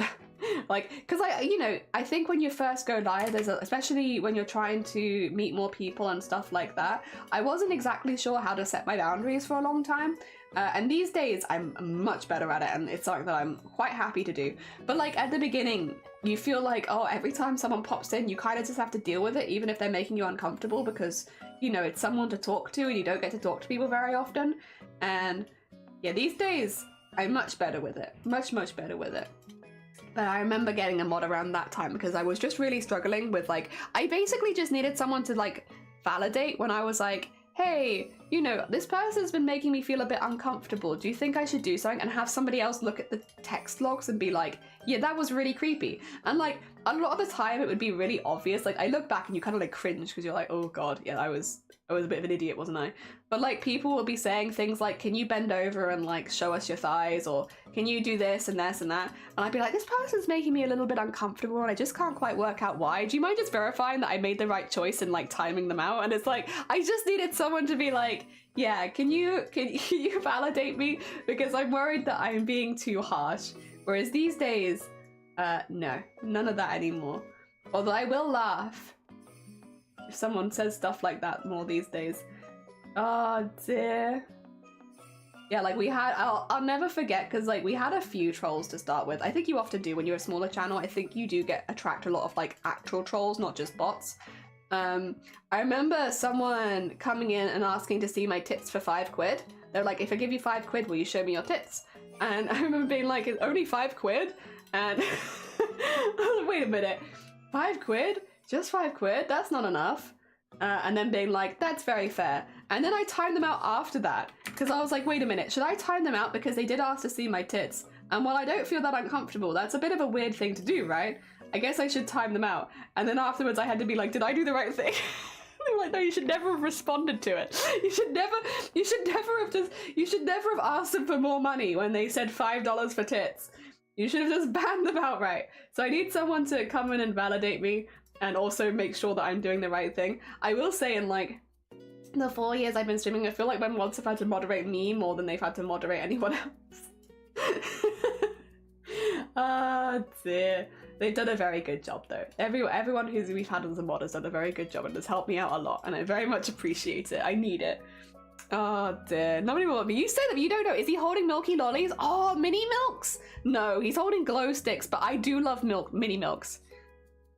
Ah dear. Got notifications on terrible names of January. That's very fair. He doesn't watch the streams very often, but he has 366 days watched. Yeah, it's not me. It's other people. Blapple makes me uncomfortable with her emote. Yeah, it honestly makes me uncomfortable too. I feel that. Jellyfish don't have thighs. Exactly. I feel my bones cracking every time I see it. There you go. Just for you. Nice. Oh, they're 10 quid? No, more. Sorry. Go on. Wait, the money show them a picture of a blue tip bird. Oh dear. I did really sorry. I need at least 100 of them block them. It's like, sorry, you haven't offered me enough money. Hell yeah, mod love. I had friends have us do like that. They were doing a study session with sometimes the people come in asking weird stuff. Yeah, like you do get it. Like actual people coming in and being like very weird. And yeah, no, sometimes you just need a second opinion to be like, hey, I got rid of this person. Did I make the right call? And it's nice to have the second opinion, just to make sure. And it makes me feel better about it as well, because otherwise I think you can feel very guilty about banning people, even if they were clearly in the wrong. It's nice to have a second opinion. Very, very nice. You can ban me. That's fair. That's fair. Understandable. Oh dear. Also, how are we looking? Oh, actually, we could probably, oh, the glass of glasses. We're making them cool. Oh dear. Dynamite, thank you so much for the follow. It's very heckin' kind of you. I was just thinking we could probably actually erase the ear from behind the glow stick now, because now that we know that's where the glow stick's going to be, you won't see any of this. So you might as well just get rid of it for now. There we go. And then we can have the head be at full opacity again, which will look nice and make it feel more finished. I'll still lock it though, because I don't want to accidentally draw on that layer. But yeah, it's getting there. We have our little goblin guy. Hell yeah. Oh dear. Fan came in and said he'd let me see your tits. Obviously I wouldn't ban them. That's my friend. And obviously someone I don't even know. Yeah, well, to be fair though, if my friend said, can I see your tits for £5? I don't know if I'd be a bit offended. Like, if a friend of mine thought they were only worth £5, I'd be a bit like, dude, come on. Like, come on. Like, £5? Excuse me? I think I'd be even more offended. Like, you're meant to love and cherish me as a friend, and you think my tits are only worth £5? Oi! Oi! I thought we were friends. I avoid that thankfully, but only part is when you see my hands. I will say, I didn't realize how weird people could be about hands either though, because I have seen, not so much in your stream, but I've definitely seen it in Viles, and I've had it in my own as well. Do you remember the guy that used to, they're still not banned by the way, just as a heads up, this person could be in the stream, because I never banned them, because I always just thought it was kind of funny. Do you remember the guy that used to come in and ask me for close-up pictures of my thumb? Do you guys remember that? Where they were like, hey Jelly, can you just put your thumb a little closer to the camera? And I'd be like, oh yeah, sure, here you go. And then afterwards a mod mentioned to me what they were doing, and it's like, oh, they have like some kind of hand fetish. Okay. But then they came in and did it again, and I was like, go on then. You want it? There you go. Thumb. Oh dear, they didn't pay me though, and I'll be honest, and they should be banned. If I see them again, I'll ban them. Not because of what they asked, but because they didn't give me any financial compensation for my thumb. And I'm like, what do you think? My thumb's not worth it? My thumb's not good enough? You asked to see it. I should be getting financial compensation for that. So yeah, I'm sorry about your thumb. Yeah, there's some weird people out there. Listen, we don't kink shame, but I do think that the other person should be aware of what you're doing, because I very clearly did not know. I will not kink shame, but I will shame you on trying to get off on your kink with someone who's not aware of what you're doing. That's not chill. Kinks are fine, but consent's very important, and you didn't get my consent when you used me for kink stuff. So, yeah. So I will shame you for that. There we go. Not that it's hurt me at all, to be clear, I'm fine, but like, you should ask for consent before using people for their kinks. That's not chill. It's not chill. Like, nothing wrong with liking a bit of thumb, but like, make sure the person that you're like getting the thumb from is aware of what you're doing and is okay with it, because otherwise it's weird. Yeah, you need to ask. Permission's important. Okay, 69. I know, right? Then you could try finding me framing crime by copying your thumbprint. Could be that. They were just like, can you show me the underside? Can you show me the print? Can you get a good close-up? Only thumbs, yeah. Never suck someone's yuck yum, but it's weird. Yeah, it's like the bit that's like yucky is not asking and not like, basically it's without permission, like involving someone with your kink. And kinks are fine. You chill, you do whatever you like, but like, as long as you're not hurting anyone else, but as soon as you don't ask for permission, that's kind of hurting someone else. Or like, make it clear what you're doing. And I understand that it's probably very weird to go into a Twitch streamer's chat and be like, can I use your thumb to get off? Because I'm going to say no. And I think that's why you don't ask for permission. But if you're not asking for permission because you think the answer's going to be no, then you shouldn't be doing it anyway. Oh dear. Consent is important and also sexy. So yes. Don't do that. Don't do that to people. Oh dear. Especially because like now I know, but like the first time I was really quite ignorant. I had no idea. I was like, oh, you just want to see my hands? Yeah, I can show you my hands close up. So yeah, if you are someone who streams with just hands, be careful. People will still find a way to fetishize you one way or another. You think you're safe? No. There is no safe. Oh dear. Go.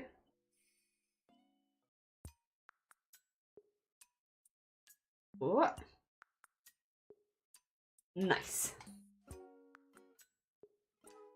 Little baggy at the bottom, yeah! Now catch your thumb. Catch your thumb on a being. Oh, catch one on a porn website? Yeah. Just kidding. Anyone going on to get yourself to that, please ask for consent. Exactly, consent's super sexy. We love sexy consent here. Can you please quickly show your feet? Yeah, sure. They're clothed though. They're clothed and you can't really see them because they're black. They've got what do you call it? Black socks on. Although they are cute though. They're polka dotty. Polka dotty spotty with pink. Oh dear. Now go on, just for you. Wink. I can't wink very well. Wink. Wink. No sexy feet, yeah. Well, my feet, there you go. They're very much not sexy. They're nice and warm and cozy and tucked away in my nice black socks. They're very boring socks, actually. Normally I have more interesting socks, but right now I don't have the interesting socks on. Must be a bad time. Bad time for the wash. I have some really good ones. I do have seagull socks, a la the same friend that I am making the goddamn plushy seagull from. They've given me, I think I've got 3 pairs of seagull socks from them now. It's just socks with seagulls on them. But you know what? I like it because they remind me of them and that's fun. even though seagulls are not necessarily my favorite bird, if they remind you of your favorite people, then it's okay. It's okay. I'll accept seagulls in that case only. There you go. Get the foot. Oh, speaking of feet, by the way. Sexy goblin talon? Actually, wait, where's the vile one? No, actually, let's not do that. That might be skirting the Twitch TOS, and I definitely don't want to skirt the Twitch TOS. I was like, let me show you Vile's goblin. Are these feet sexy? But then I'm like, wait a minute, the answer might be yes. And then what? What do I do if the answer's yes? I don't know if I'm ready for that, so I guess I can't show you Vile's sexy feet. They'll have to stay hidden and secret. My bad. I thought I could for a second, but I'm afraid I was tease you and instead say that you can't have them. There we are. I need one of those separate fingers. Yeah, the little toes are different colours. Yeah, I like those. They look uncomfortable, but they also look fun. Oh dear. Also, gee, nice sexy feet talk. Welcome on in. How are you doing? We're actually doing a really wholesome piece. Look, it's George. This is George as a goblin. We're making them a little rave goblin though. We're gonna make them with the glasses on a separate layer. So there you go. So we can have them in bright pink. We're gonna have the glow sticks. We're gonna have the wristbands, everything glowy, and they're gonna be at a little concert, being like, yeah. So yeah, that's what I'm doing. I have a fingered sock. How do it feel? Does it feel good or does it feel bad? What does it feel like? Because I've never had a fingered sock. I don't know if I want one. I don't know. I can move my toes independently. I guess it would give me more toe mobility. Tobility. Tobility. Yeah. All right, we're nearly done with the line art bit. The line art does normally take a while. The coloring does take a while too, but like the line art's a big bulky part of it. So getting this done is a good step in the right direction. Step. Haha. Feet. Feet step. Haha. Feet. Sorry. Please excuse me. We're hitting the part of the stream where my brain is like, it's there, kind of. But not exactly, you know? There we go.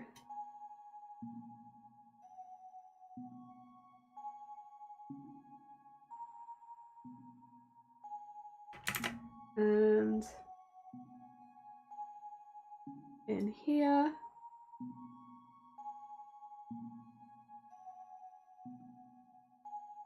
And then in here. I love the museum tracks. They're so nice. This is like one of the tracks from the museum in Animal Crossing's New Horizons, and they're so nice. They're just very relaxing.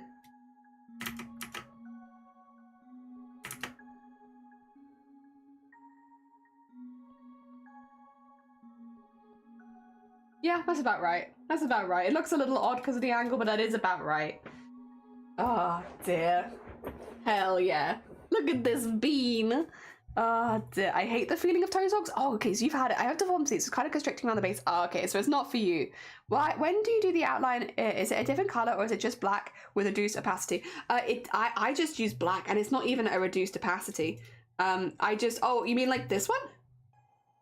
So I guess the order for me is first of all to do like a sketch in my sketchbook and then to draw over that with like a base sketch so I get like the details out and then to go over it in its like properly. So I guess those 3 layers like that. But this is just black. This is just black at full opacity. And I just color with that. And then the other layer as well, this is also black. It's just when I did the sketch, I did it at full opacity and I've just taken the opacity down. On here, yeah. So yeah. Second one, not the full opacity one. The second one is just, I drew it at full opacity, but then I took it down to like 30%, just so that I had it as a sketch. But I drew it at full opacity. I don't think I ever really draw at half opacity. I'll only ever do that afterwards, and it's only if I want to do another layer. But normally, to be fair, it does take a few layers for me until I'm happy. Like I do my first sketchy in the sketchbook, which I still do and I still probably will continue to do. I don't know, there's just something about getting your ideas out in a sketchbook that's really, really nice. It feels like a bit more free and a bit chiller, and I like that. And then yeah, getting all of the lines clearer, because unfortunately the one problem with sketchbook is it can be a little difficult to read the lines. So getting those out and making any little alterations and additions and changes that I want to. and then go back in and doing this.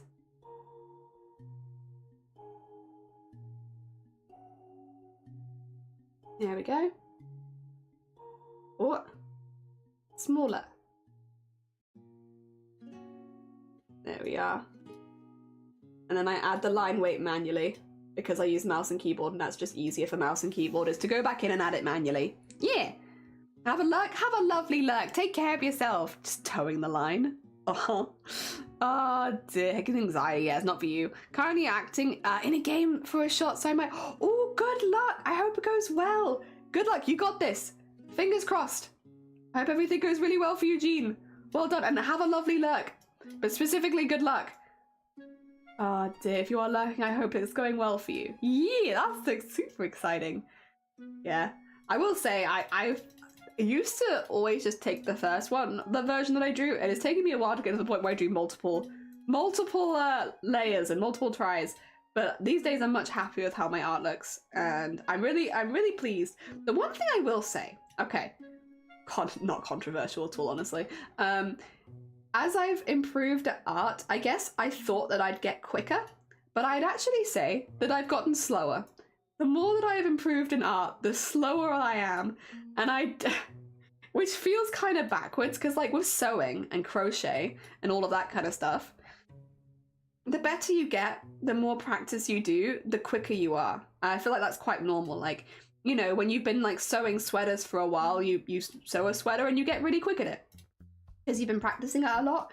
But I feel like, at least in my experience, it's been the opposite with doing art, like traditional art and digital art and all that. The better I get at it and the more that I improve, the longer it takes. What's that about? Oi, oi. What's that? Why is it taking longer? I know in reality, like, the reason it's probably taking longer is because I have more skills and there are more things I can put into each piece, and thus it takes me longer because I'm doing more and I'm, you know, able to get things neater and look better, so I keep trying. But it's very backwards to all of my other hobbies where, you know, in cosplay, the better, well, actually, there is definitely a thing there. As you get better at cosplay, you attempt more difficult things. And so they take longer. I guess it just hasn't been my experience with crochet, nor with, whatchamacallit, embroidery and such. I feel like I got quicker. But then with this, nah, I'm only getting slower. But that's okay. I'm still enjoying it a lot. I'm still having a very good time with it. I just feel like every time I do a new piece, I get slower and slower. There we go. And under. What? What? And then under here. Nice. It's also the little bits like that where it's like, I want the line weight to look just like this. So whoop. Whoop.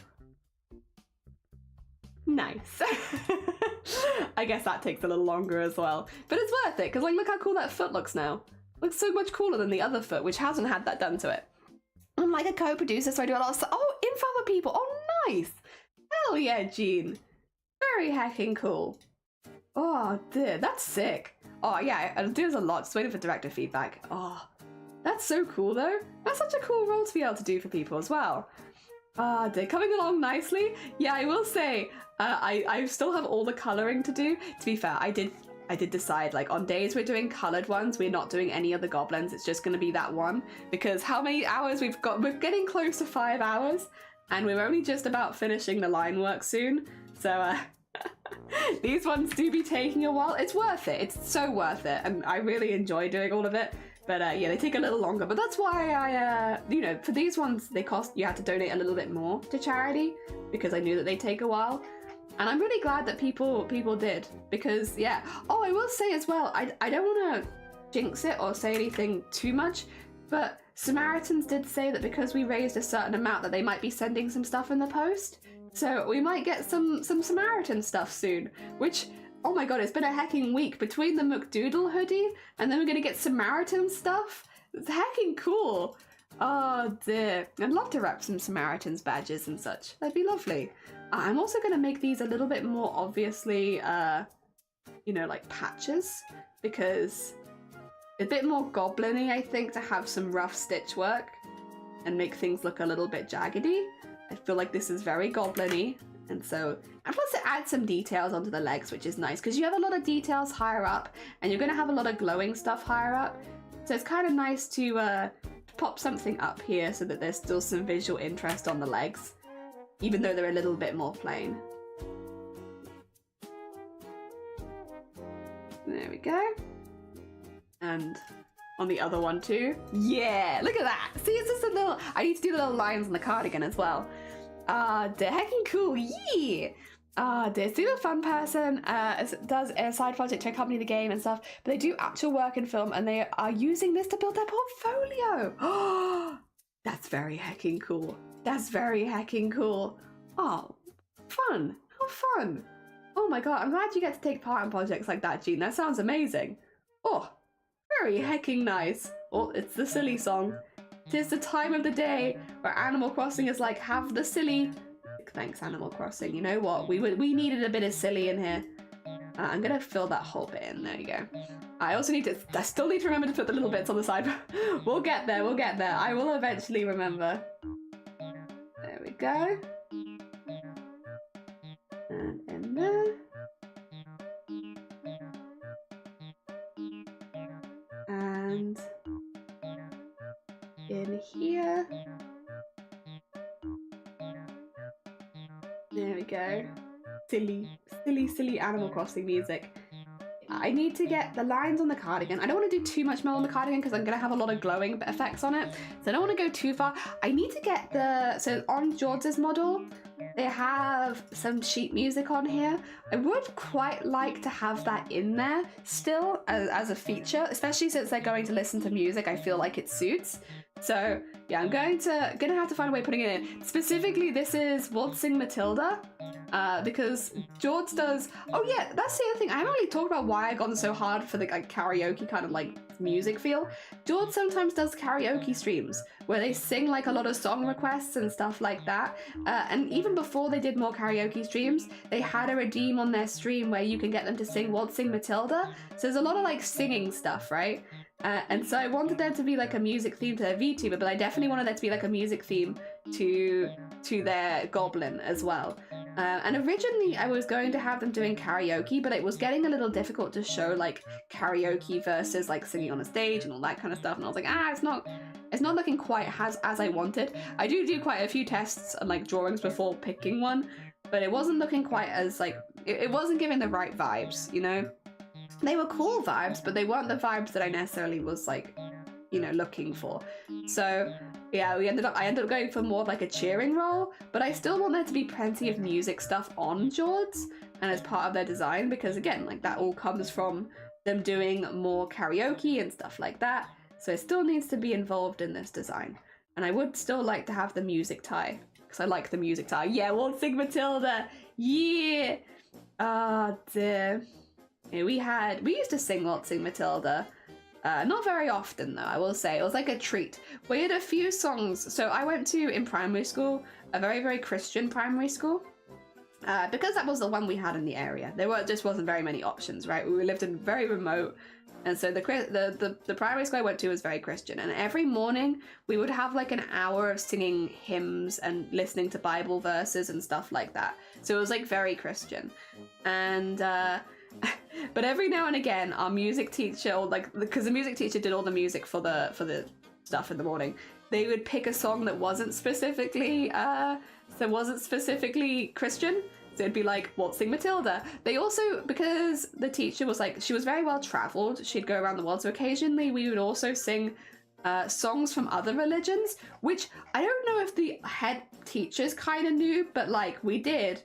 Like, but like I liked that. We thought it was cool because again, it was like learning that's like a little different, and that was fun. And again, a lot of the kids at the school weren't necessarily Christian, so it was like interesting to learn about that. But yeah, Waltzing Matilda was one of our treat songs, as was from the Titanic. Was it My Heart Will Go On? You ever heard of like a school of like primary schoolers like aging from, what is it, 5 is the youngest to 10 is the oldest or something, singing My Heart Will Go On? Yeah, we had a few like treat songs where if we weren't gonna like, so that they weren't all religious hymns, and yeah, My Heart Will Go On was one of them. One of them was, what do you call it? What's in Matilda? We had, I think it's just called Shalom, which again is definitely not like the different religion, but you know, she stuck it in, and we all enjoyed singing something a bit different every now and again, because otherwise you would be singing All Things Bright and Beautiful every single day, and it's like, I just don't want to sing All Things Bright and Beautiful every day. And again, it just encouraged, I think, a little bit more diversity, which was nice. But yeah, no, we had that every morning. Every single morning, we would sing Christian hymns for like a couple hours. No, not a couple hours, like an hour. It could sometimes be quicker if there were other things going on in the school, but like about half hour to an hour was quite normal. Because they'd also do like, we had the village, one of the village priests, pastors? We call them father, so I don't know. Whatever thing you in the church is referred to as a father, would come in and would do like I guess skits from the Bible. He was very good, to be fair. Like, he tried to make it entertaining for kids, and he'd get everyone to come up at the front of the school, and we'd all read our lines and stuff. And so it was like impromptu acting kind of vibes, and he made it really fun and silly and stuff, which was good because again, it was young kids, and like a lot of them really didn't have that much interest, so he did a pretty good job. Like, even I was entertained, and again, I was very much not a Christian, so it was good, and I enjoyed that. But yeah, and then when you were a bit older as well, when you were in years 4 and 5, which I think are ages 8 and 9, you'd be allowed to do the ceremony prep, which would be doing all of the candles and stuff. And that was the best job. If you got to do the what's it called, assembly prep, then you got to stick your fingers in the candle wax afterwards.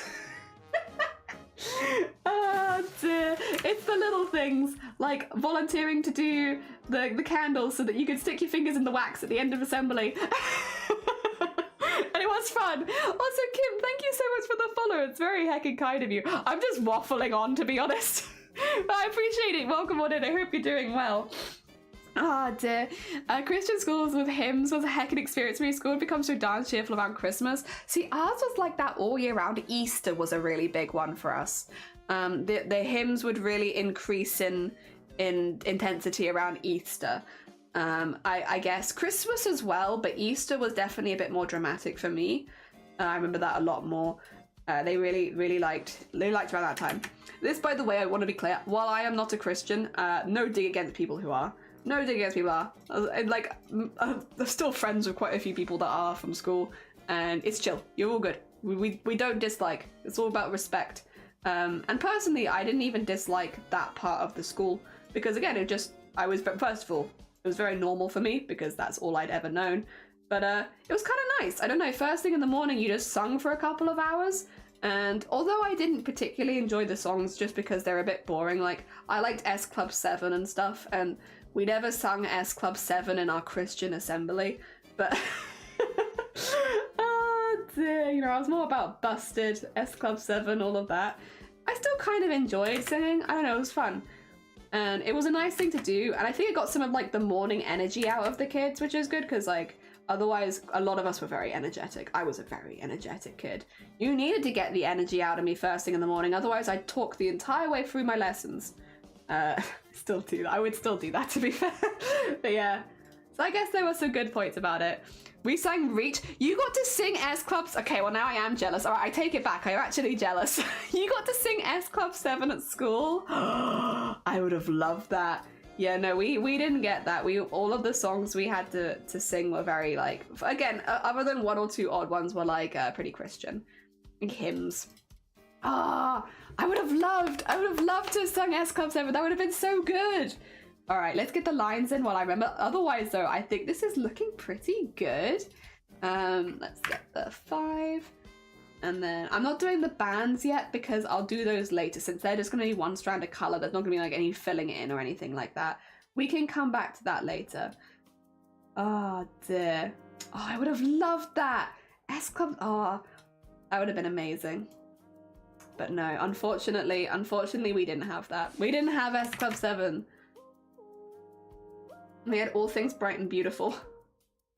Oh dear. The funny thing is, I could probably still sing all of the hymns. Because we didn't have that many, we'd sing the same ones pretty frequently. I could probably still sing the hymns from school. I feel like I still remember them. Oh dear. I remember doing Harvest Festival as well. That was good. Harvest Festival, I feel like, is a mixture of though like traditional religious, but also just like we lived quite rurally. So like there were a lot of farms. But yeah, I remember Harvest. Harvest was good. I will say, I still quite enjoy Harvest because it's just kind of giving thanks for all of like the food and stuff. And then afterwards you make a really big meal out of all the food from the harvest. So it's really good. Like, again, you can sometimes have things like hog roast. You sometimes get like lots of vegetables, pies, all that kind of stuff. Like hearty food. It's pretty good. I've been to Harvest as an adult as well because my grandparents, when they were still around, used to help run it. So I'd pop by and help them out. But yeah, Harvest is pretty good. I like Harvest. Not a very talked about one, but Harvest is pretty chill and I vibe with Harvest and I vibe with like thanking the farmers for their hard work and celebrating by having a really big meal together. That's a good vibe, a good community vibe, which I feel like you only really get in rural areas. Like I've never seen Harvest since moving to Wales. I'm sure there are places that celebrate, but like, again, I think I'd have to live even more rurally. And yeah, but oh, I liked Harvest. Harvest was good. Still stand by that one. I'm not so fussed on Easter. I'm not so fussed on a lot of them, honestly, but I like Harvest. Oh, yeah, that's a good one. That's a good one. I feel like it's nice just to thank people for the work they do. It's nice. The only thing I have with Easter at my school is having Father throw holy water over. It's getting the demons out of us. Oh my god. Did it work? Did the demons get out of you, or are you still sneaking in some demons? I won't tell. I won't tell if you're sneaking some demons. You're allowed. We were alright with that here. Just a few little demons. Alright, let's get the tie-in with... Yeah, it's going to be a little bit more dramatic than it is on that because I want it to be visible. So we're going to have it come out a little bit further. And just so we can get like the lines in. Because if I'm drawing it by hand, they're going to be a bit further apart. And I think I need one. Yeah, we'll do one more.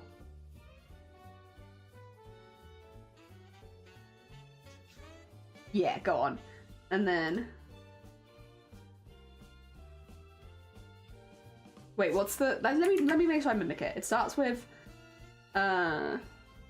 G. Okay, it goes kind of low though.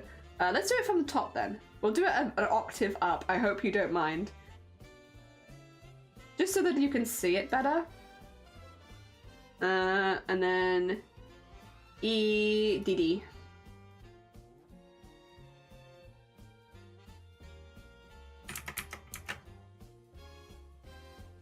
It's, okay.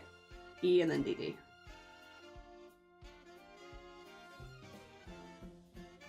There you go. I'm sorry for shifting you an octave up.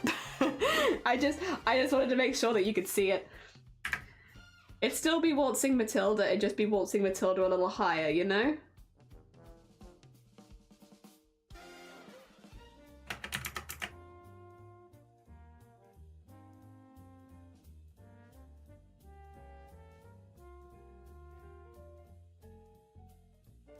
Go.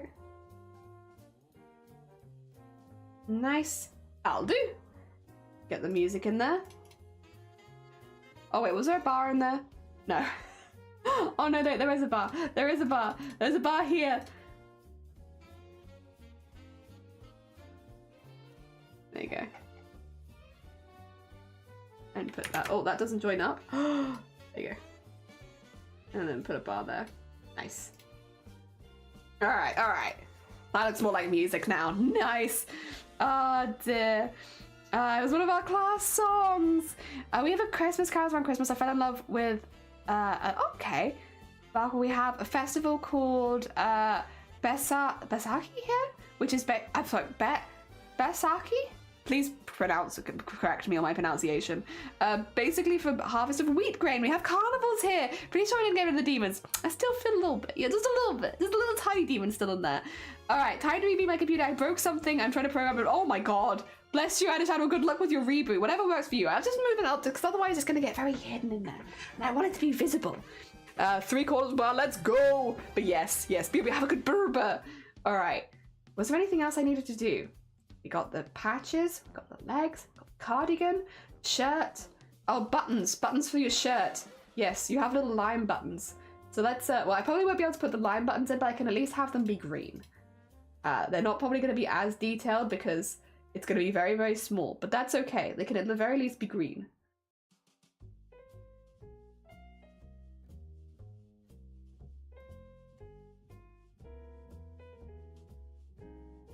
And then we can, if I take this to here.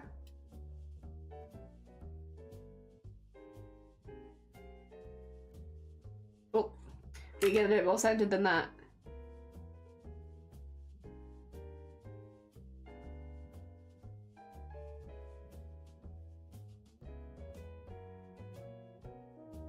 Hyper concentration. There you go. There you go.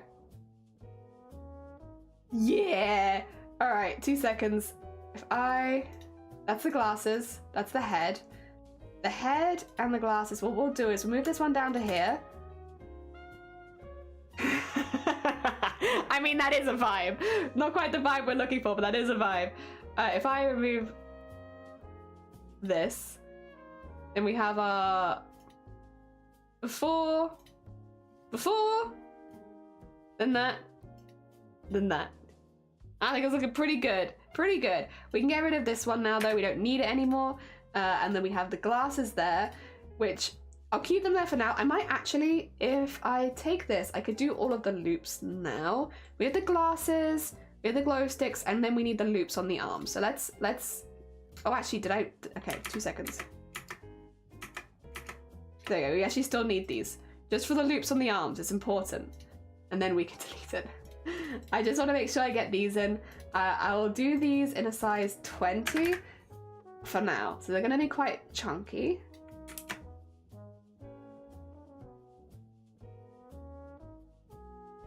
Oh, that's too big. Like, I want them to stand out, but I don't want them to stand out too much. I'm going to be really picky here, but that's okay.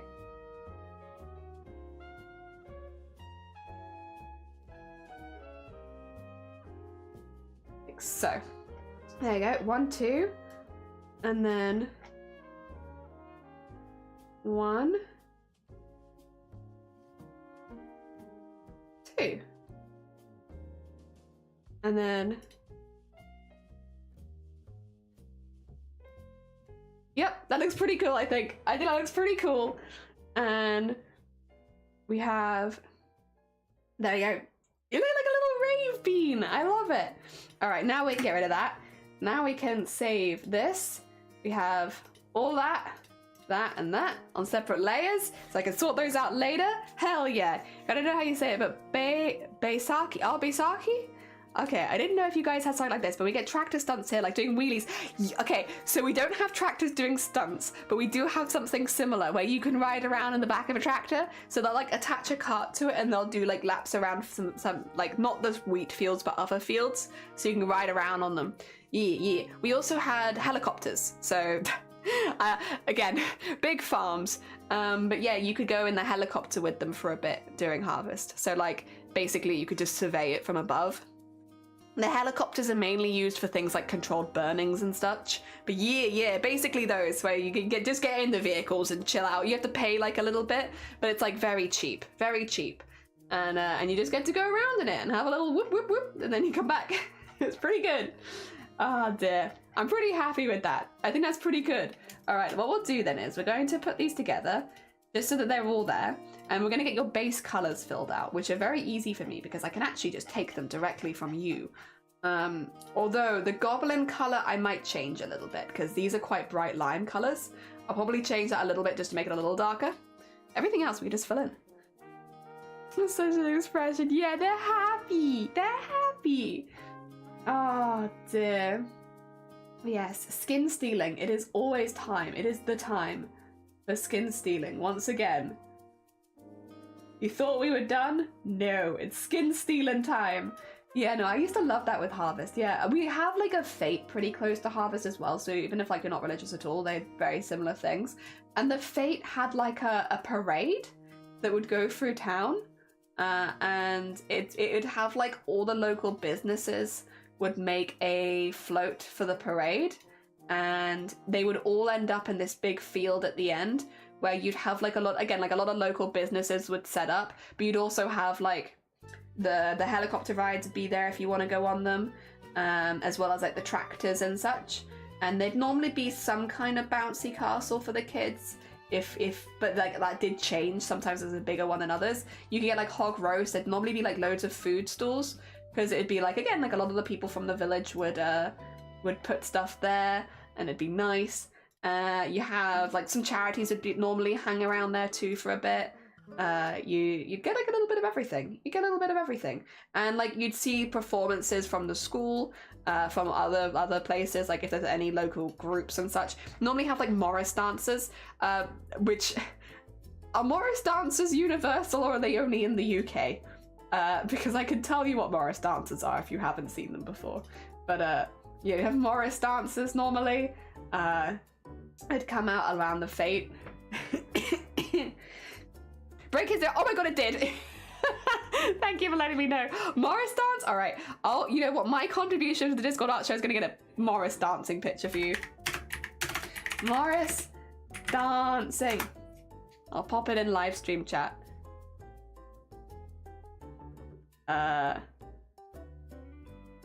Yeah. I mean, these are pretty good. I would love. Maybe you need a video of it. Can I get a video of Morris dancing? Oh, for God's sakes.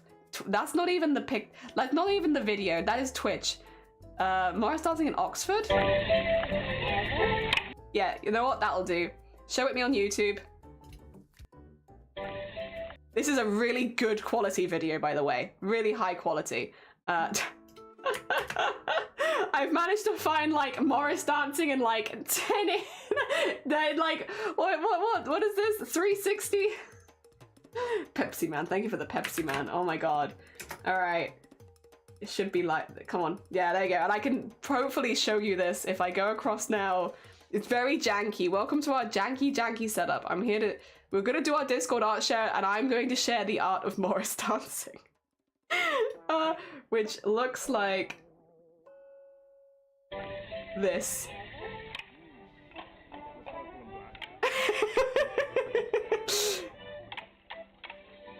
This is Morris dancing. They've all got bells all over them, by the way. So if you hear that background noise, that and they have sticks and you hit them on each other. Yep. And they're all covered in bells, so as soon as they move around.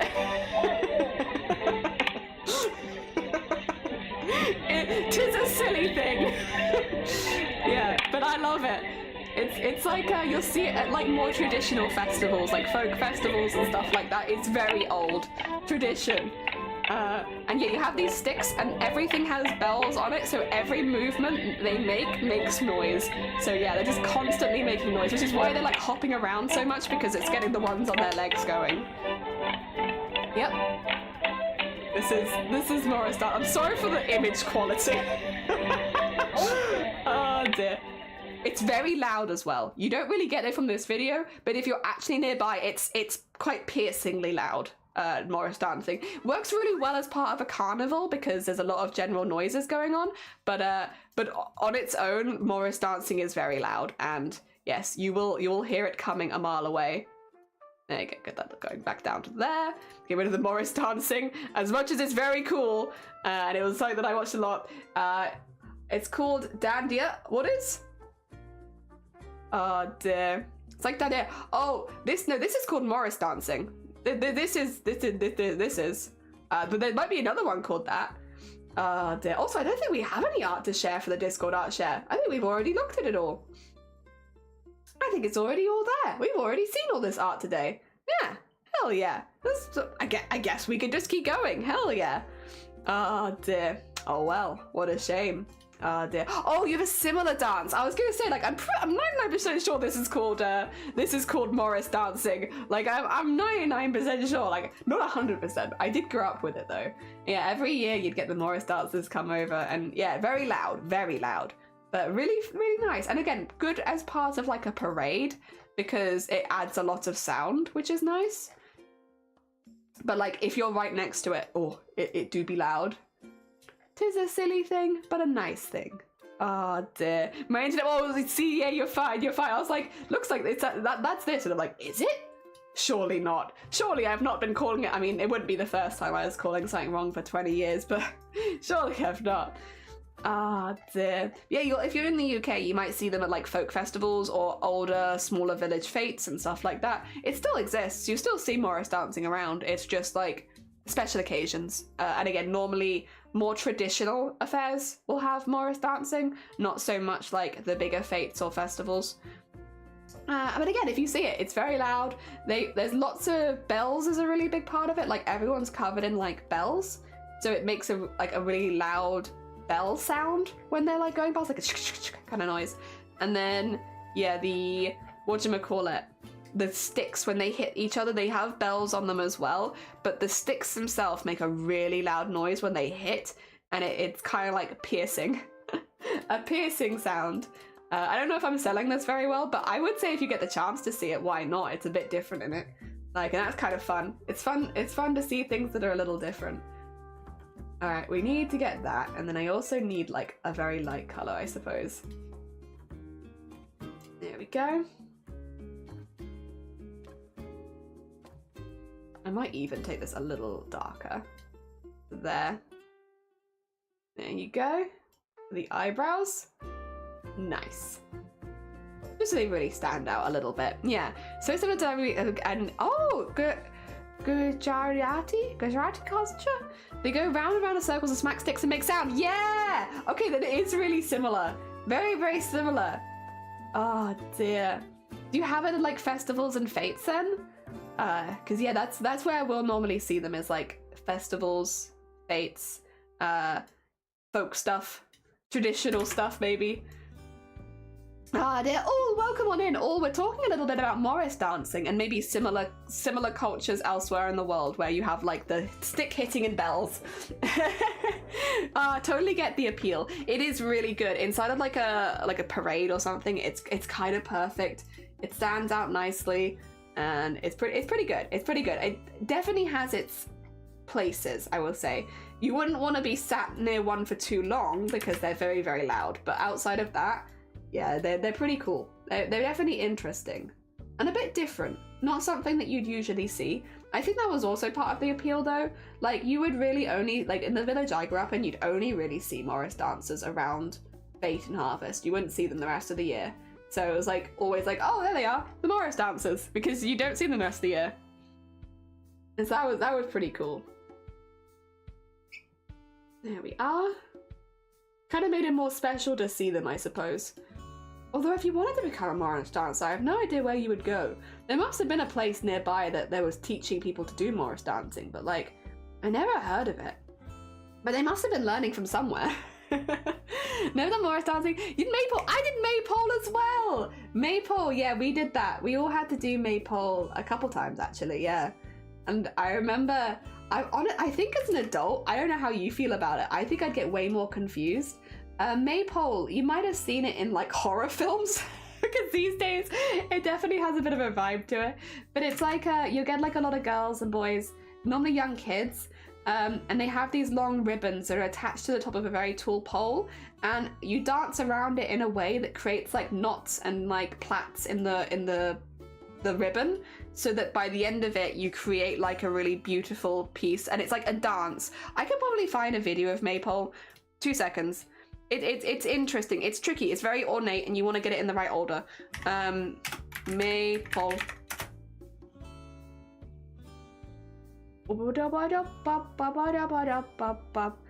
I think this will show it. Let me get the link. This looks like a maypole like what we had. This is, our one might have been a bit, I think our one was all white, but it's like basically the same thing. Or white and red, I believe. White and red, I think ours was. I'm gonna get this video and pop it in live stream chat and then I can bring it up. Because you know what, I haven't started my timer anyway, so you know it's fine. It's fine. Let's see. If I go over here, plus it's a Friday, you know. I'm gonna skip a little bit though. Yep. Oh, these are adults in here as well. So younger kids in this we were when we did this. Gathering of the ribbons. Yeah. Basket week finale. Yeah, this is it. So you can see it. See? It makes you dance in a way that creates patterns. Yeah.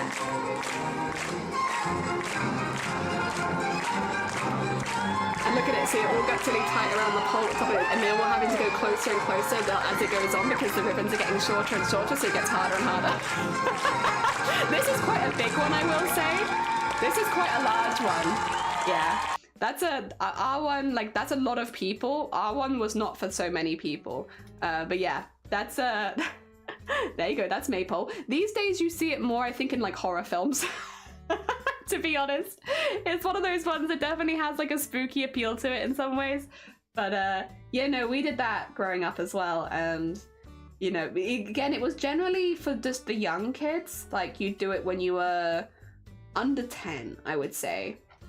At least in the school we had, you know, it would only really be the younger ones. And they might do that at Fate or Harvest. I think you could also do it in spring. But for us, it was mainly a later in the year one. Although I believe we did it when a teacher left once. Oh dear. Maybe they were a particular fan of it.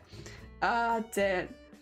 When I live in Spain, we have tradition that on the eve of a certain date, we dance and have a song around a bonfire. Most siblings St. John's is close to midsummer. That's very heckin' cool. Hell yeah. That's heckin' nice, that is. I like that. I like that. That was the kind of first heard about maypoles. I had intense curiosity about how it would all work. It's really, again, like you're all kind of taught it. So like we would have each year, there'd be like a day or so where they'd teach you what to do. Not because it's particularly complicated, to be honest, but like getting that many kids to coordinate can be a little tricky.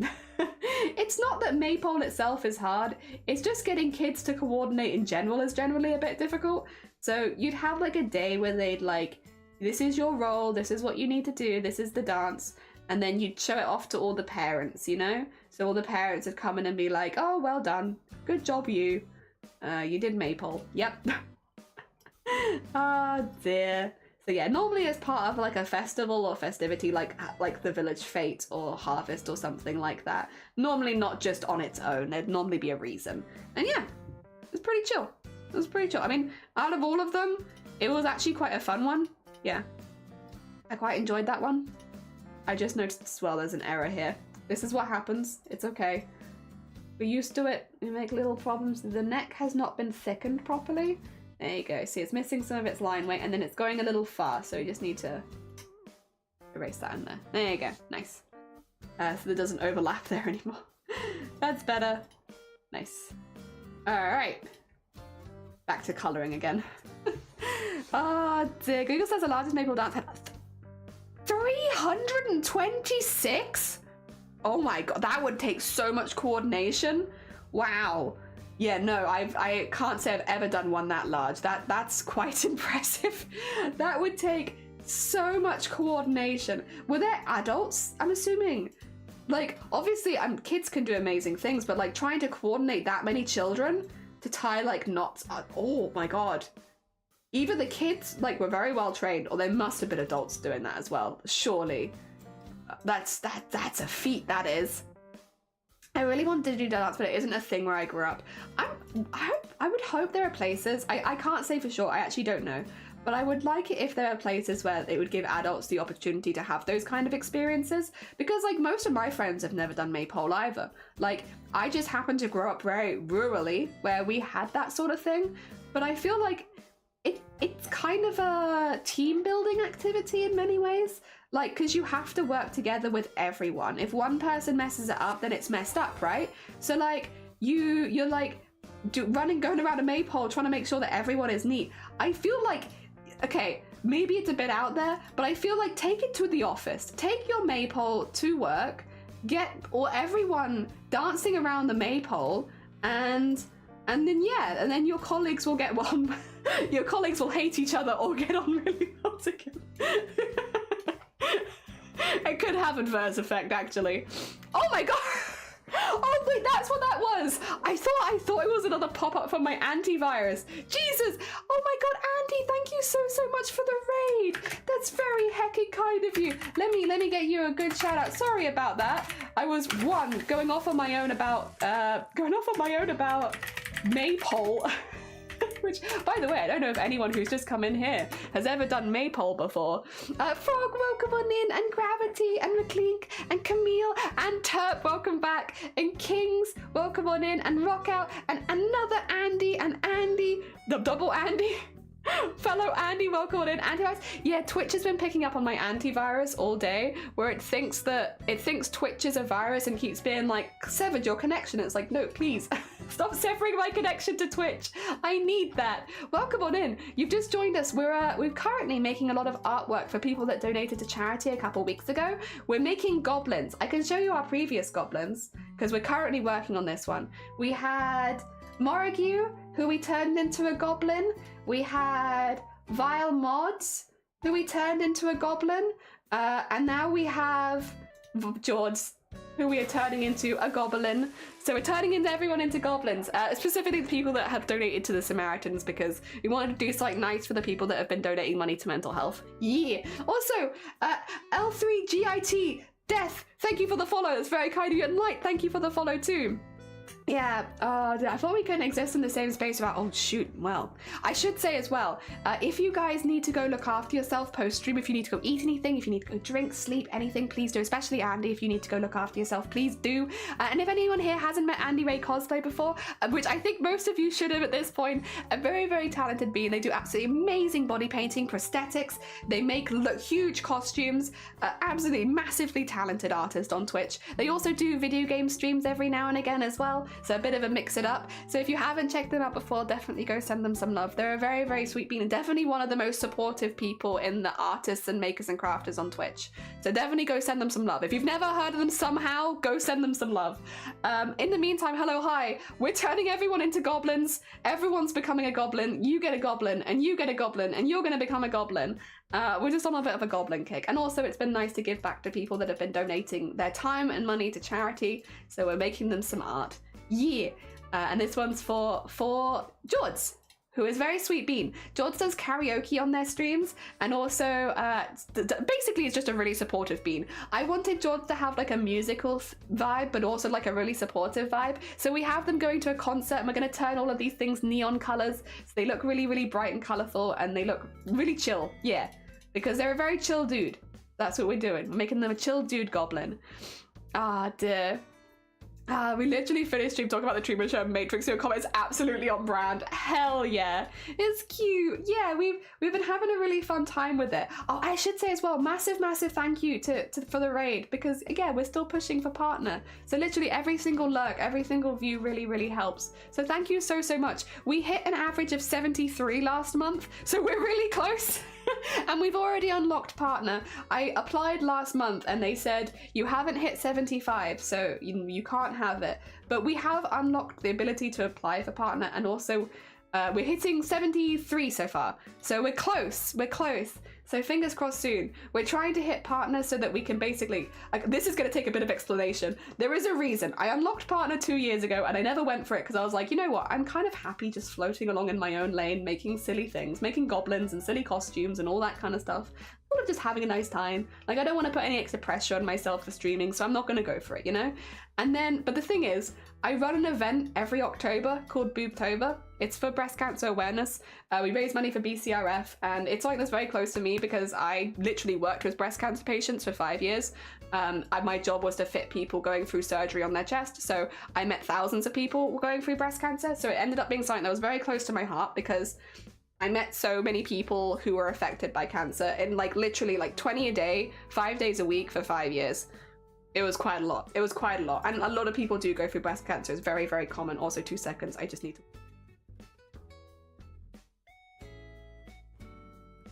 Sorry. But yeah, no, it's something that means an awful lot to me. And so 4 years ago nearly, I started Boobtober on Twitch. Basically, we couldn't do our fundraising in person anymore because most of the people that we'd be fundraising for were high risk, and COVID meant that they could no longer go to those kind of events. So I basically ran Boobtober on Twitch, and it was just going to be for me. It was just for me. I was like, I'm doing Boobtober on Twitch. We're going to talk about breast cancer awareness. We're going to spread some awareness during October. Amazing. And then 20-something people wanted to join me. So it ended up becoming a huge team event the very first year that we did it. And it was really, really nice. So after that, we've always run it as a team event where anyone can come and fundraise with us for BCRF and talk about breast cancer. Last year, we had a specific focus on male breast cancer because there were some very scary statistics, to be quite honest. Because men get breast cancer too, but it's so rarely talked about that a lot of men don't realize that they are also at risk of breast cancer and thus overlook the early signs and symptoms. And the problem with breast cancer is if you overlook the early signs and symptoms, it spreads to really dangerous areas of the body, like your lymph system, like your bones, and like your brain, all places which make it basically unfixable. Like at that point you are stuck. So it is very, very scary. It's a very, very scary condition. We get as many people from different backgrounds together each year to basically talk about breast cancer. We get men, we get trans people, we get non-binary people. We get as many people to come in and talk about their experiences as possible to try and spread as much awareness as possible. We also raise money for BCRF, but the awareness is the most important thing, because when it comes to breast cancer, you are your own biggest advocate. If you find a lump, if you find something, taking yourself to the doctor is the most important thing. Not always a lump. Sometimes it can be discharged from the nipple. It can be one size enlarging or becoming painful. It can be an unusual patch of skin, not necessarily a lump. There's lots of symptoms that are not necessarily just a lump, and we talk about all of that throughout October to try and get as many people as educated about breast cancer as possible. And unfortunately last year, this all comes back to why I'm pushing for partner, we couldn't get any sponsors, anything like that. We also had a lot of problems with this. Basically, people were reaching out trying to sponsor me as a streamer, but they wouldn't sponsor the charity event because there were no partners on the team, which was really frustrating because it's a charity event. We were asking for sponsorships. You know, people were emailing me being like, hey, can I sponsor your stream? And I was like, that's very kind of you. Would you consider sponsoring our charity event instead? This is Boobtober. It's all for breast cancer awareness and it means a lot to me. No partners on the team. Not interested. Sorry, you're not big enough. We need a partner on the team to bother doing that kind of thing, even though it's for charity. So hence pushing for partner before Boobtober this year, because the thing is, I get it. I'm sure there is a reason companies are like that, but it would be really, really nice if we could give a little bit more back to the streamers that are fundraising with us. There are streamers that have fundraised with us for a whole month for 3 years straight. They've done 3 years in a row. This will be their 4th year. And I just wish that we could give more back to the streamers that are helping us fundraise. It's frustrating because, you know, last year I sponsored and bankrolled the whole thing, and I'm more than happy to do that again this year, but I just know that with sponsorships we would be able to do more for the people that are raising money with us and spending a lot of time and effort raising with us, talking about really hard subjects fundraising with us. So yeah, we're basically trying to hit partner specifically so that I could get sponsors on Boobtober and also make a Boobtober fundraising team so that it's easier for people to find each other. That's all I want. I want my boob team and I want Boobtober fundraisers to have proper sponsorships so that we can do proper giveaways for the streamers, do bigger things, and also get more people. Because when it comes to awareness, the more people that are talking about it, the better. Like, we encourage people of any size, if you're interested in talking about breast cancer, if you can spread it to even one person, then you've made one person more safe. If you have a predominantly male audience and you can tell your predominantly male audience, hey, breast cancer exists in men. Know the signs and symptoms for yourself. So take yourself to the doctor. There is no shame in going to the doctor and getting it checked out. That makes a huge difference. Also, Sea Frog, thank you so much for the 9 months. That's very kind of you. And Andy, thank you for the follow. Jesus, bless you both. Thank you so, so much. That's very sweet of you. And Murray, bless you. Thank you so much. It's very hecking sweet of you. I really, really appreciate it. Thank you. Sorry, I'm very distracted. You get me on boobs and I'm just like, thank you. I really, really do appreciate it. But yeah, no, I just want to encourage more people to talk about it and talk about it openly in a very casual way. You know, breast cancer is a really scary thing, and a lot of people do shy away from those conversations. I don't blame you at all, not at all. It's also very close to a lot of our hearts. You know, for us who have lost people from cancer, it can be really hard to talk about it. I don't hold that against you at all. But for every single person who can talk about it, who can talk about cancer, can talk about the signs and symptoms, you know, again, we had a lot of men last year join us specifically to talk about stigmas in society about men going to the doctors. Because in a lot of places in the world, it is, you know, men do not go to the doctors unless they are dying. And that's like a very stigmatized thing in society. It's like, you know, for men, they have to be the strong person in the household and they can't show any sign of weakness. Unfortunately, though, what that's leading to is, for instance, with breast cancer, I'll give you a couple of scary statistics. Sorry, I am literally a breast cancer person. This is what I do. It was literally my job to talk about breast cancer. So if you're not interested in breast cancer, I'm so sorry. You're about to hear a lot of information. But some statistics about male breast cancer. It is a lot more common in women. Women are about 1 in 7 to 1 in 8 women will get breast cancer in their lifetime. It is very, very common. For men, about 1 in 833. So it's actually a lot less common for men to get breast cancer than women. A lot of that has to do with the hormones in the body. Women have estrogen and progesterone, which are both growth hormones, which can increase the risk of breast cancer. It's also why when when we have trans women, people who transition and become women, they actually increase their risk of breast cancer because they're taking growth hormones, which means that they are more likely to get it. Not more likely to get it than a woman, but more likely to get it when they were born. So it's important to know. Anyway, what was I saying? Oh yeah, male breast cancer. There, let me get back onto track there. Breast cancer in men. Only about 1 in 833 men will ever get breast cancer. However, the mortality rates, percentage-wise, are so much higher for men. Ridiculously higher. And breast cancer is not more dangerous in men. It is not more aggressive in men than it is in women. It is simply that men do not always know the signs and symptoms, the early signs and symptoms, that men do not always notice or check for those signs and symptoms, whereas as women, we are often brought up, if you find a lump, go straight to the doctor. And also, even if they do notice an early sign or symptom, a lot of men will refuse to go to the doctor because of the societal standards of men always having to be the strong pillar in the household and not being able to get medical health checkups. Which means that even though breast cancer is a lot more common in women, statistically, as a man, you're more likely to die if you contract it. Which is ridiculous. It should not be like that at all. So yeah, last year, we had a lot of men join us doing breast cancer awareness, cis men, as well as trans men as well, join us during Breast Cancer Awareness Month and talk to their communities about male breast cancer. And that makes so much of a difference, you know, massive difference, because I can talk about male breast cancer to the cows come home. I can talk about breast cancer in men, women, non-binary people, trans men and women. I can talk about breast cancer in young people and old people. I've seen it all. I can talk about breast cancer in a lot of people, but I can't make you listen and I can't make you see it from a different perspective. We need people from different backgrounds talking about it. And, you know, again, a big, massive thank you to all the men who did join us last year. Also, massive thank you to all the trans and non-binary people who joined us last year and talked about their experiences as being someone who checked for breast cancer. Because there's a lot of, breast cancer is such a female seen disease, and it does affect women more than men, like a lot more than men. But because of that, it can sometimes make it really difficult for people that identify as trans and non-binary to also seek help for those similar reasons. So it was really, really nice to have so many people come forward from different backgrounds, from different countries, from, you know, different sexualities and genders, coming forward and talking about it. And that's what Breast Cancer Awareness Month is all about. And people work so hard. Like last year, you know, we have people coming in, we have people telling very personal stories about them having cancer themselves, about their losing family to cancer and stuff like that.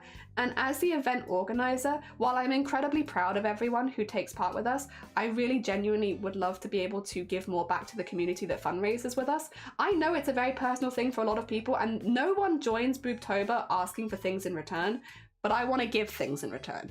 I want to celebrate the people that are working hard to spread awareness to their community, to fundraise, to raise money for BCRF, to do all of that. So that's why we're pushing for partner. Basically, I'm just very passionate about breast cancer. Literally, it was my job for a long time, and I met hundreds, thousands of people going through it. And you know, you see early detection saving so many lives, and being able to spread that awareness on a platform like Twitch, it's really good. It's really good. And it's really, really positive. You can reach a lot of people here. And so that's why we're pushing for partner. The unfortunateness is that if we do hit partner, you're going to hear a lot more about tits from me. I'm so sorry. The tittening will not end. dear, I'm so sorry. But other than that, hopefully it's predominantly positive. Oh dear. Yeah, hopefully that explains it. Ah, dear. Thank you for the PP! We have to push the education. 3 family members went through it. My wife was breastfeeding peer counselor for 10 years, so boobs were a normal conversation topic, which is really, really good. That's exactly what we look for. When we're talking about breast cancer on Twitch, we're like, can you talk about it just like in a normal way? Just bring it up in conversation kind of thing. You know, it is a scary thing for a lot of people. The more normal that you can be talking about it, the more likely people will be, you know what, maybe I will just give it a quick check. You know, when was the last time any of you checked your tits? You know, I should be encouraging you to stay because we're doing a partner push, but if you haven't gone and like double checked and know what's normal for you, maybe you could go take a moment. We're going to be here for a while. Go take 5-10 minutes, go work out what's normal for you, regardless of your gender, so that if anything changes, you notice it quickly. Yeah. It's not because I'm expecting anyone to find a lump or I'm expecting anyone to find anything concerning or anything like that, but go have a little look, you know, if you haven't done it recently. I'll encourage you to leave. Leave my stream, go double check, make sure that you are safe, and then come back. Oh dear. Thank you so much, by the way, for all the lux of the partner push. I really do appreciate it. It goes a really long way. So need what for partner now? I literally just need to hit an average of 75 viewers. I've already unlocked partner, so I don't need to do anything to unlock it. Last month we hit 73. So basically an extra 2 average viewers a stream goes a really, really long way right now. But again, I will say, if we don't hit it before this Boobtober, I don't want anyone to feel pressured. Don't worry about it. I'll do it again for next year. I'll keep pushing until we get it. Boobtober is not going to end anytime soon. We will keep running Boobtober whether I'm a partner or not. It would just be helpful for like sponsorship specifically, and also so that we can have a team. Team just means it's easier to raid people within the same event. It doesn't add too much, but I guess it would also help highlight the people who help us fundraise each year, which would also be really nice. Any extra spotlight on the people that support breast cancer awareness, I think as well, especially on a platform like Twitch. I'm always so proud of everyone who can talk normally about boobs on Twitch, because Twitch, there is, like, every other month we have some kind of scandal about something sexual happening on Twitch, right? And I'm always so proud of the maturity of not only the people that are streaming, but their audiences as well, where they can have a normal conversation about breast cancer without being weird. Heckin' amazing. Heckin' amazing. Very impressive. Oh dear. We keep it casual, doesn't weird. I think we can spread the word and get that done. Honestly, any extra support will go a really long way. You don't have to watch me afterwards, to be clear. I've never really wanted to be a partner. The only reason I'm going for it is because I'm the closest on the Boobtober team, so we were like, well, I'll go for it then. Had any of the others wanted to go for it, I would have supported them.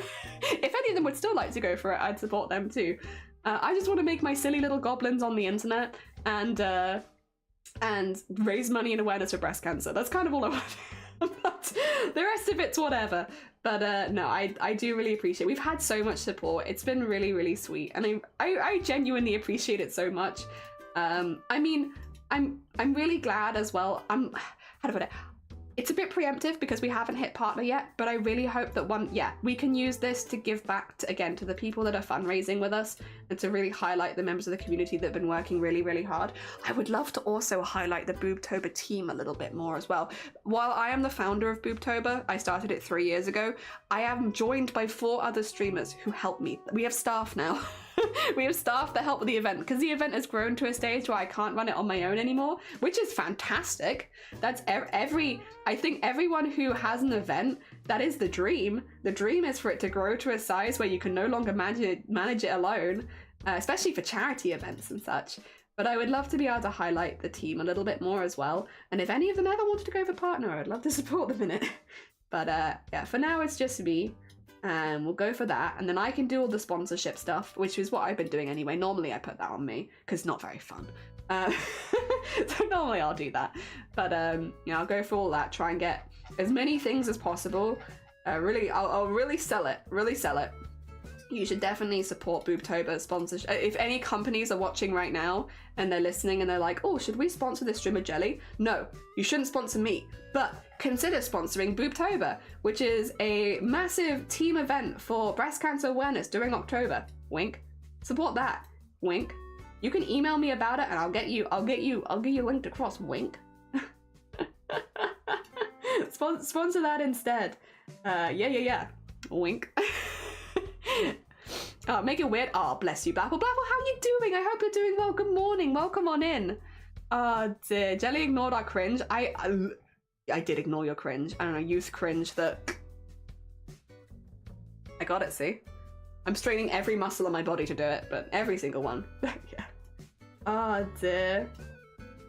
No, it would be really, really nice. It'd be nice. I'd like to celebrate them a bit more. I'd like to be able to celebrate all the streamers. We actually have as well though, I'm gonna do this again this year. It takes a bit of editing and I'm not the best at editing, but I made a video for Boobtober last year. If you wanna see all the streamers that joined us, I made a video of clips of all the streamers that joined us for Boobtober last year. Oh my God, Andy! Oh, bless you, thank you so much for the subs. Jesus, that's very hecking kind of you, thank you so much. I'm just gonna find wait, it'd be on me, right? It'd be on me. Where did I find it? If you're interested, I've been trying to really celebrate the streamers that fundraise with us, and last year we made a little collaborative video of all of the streamers, so you can see like a little clip of everyone who took part as well as the staff. If you are interested, you don't have to. Also, Green Plum, thank you so much. That's very heckin' kind of you. Bless you. Thank you very, very much. Oh, heck. Like, you didn't have to do that, but it's very sweet. As always, with a partner push, lurking is always the biggest gift. So thank you again, everyone who is lurking. But massive thank you for the subs, and I hope you enjoy your emotes. Hell yeah, hell yeah. Ah dear, doing okay. Having a night off. You started an ear infection. Oh my God, Blapple. Oh bless you. I hope you feel better soon. That's really not fun. I've only had inner ear infections and they made me feel like absolute garbage. So I really hope you feel better soon. That's very unfortunate and very sucky. Yeah, fingers crossed it passes quickly. Yeah, hope I feel better soon. Gonna get those boobs out of people's faces. Yeah, every single year we do. It's always my most fun thing. So we do this every Boobtober, and no other streamer has to do this because obviously it definitely gets a certain type of attention. However, every year during Boobtober, I will put boobs in my title or tits in my title. There'll be some kind of boob or tit in my title every year when we hit Boobtober, right? And then people come in and be like, there's boobs in your title. And I'll be like, and did you know men can get breast cancer too? And did you know 1 in 7 to 8 women get breast cancer? And did you know it's not just a lump? We like clickbait them in. So that as soon as somebody comes in and is like, oh my God, boobs in the title, I'm like, ha! A new one! Right, time to give you breast cancer awareness facts. And it's very fun. Very, very fun. Do recommend. But like also you will get some interesting people popping by. So I don't necessarily recommend it unless you're prepared for that. But if you're prepared for that, it can be really fun. You can have people coming in who are coming in because you have tits in the title, and then you could just hit them with the breast cancer awareness facts. And, you know, especially the ones about male breast cancer. A lot of people generally still don't know that men get breast cancer. I will say, I'm going to have all these linked in. Again, we'll have this once Boobtober actually starts, which isn't until October, to be clear. But we also have, like, a lot of, they're like, support lines and stuff like that, specifically for male breast cancer.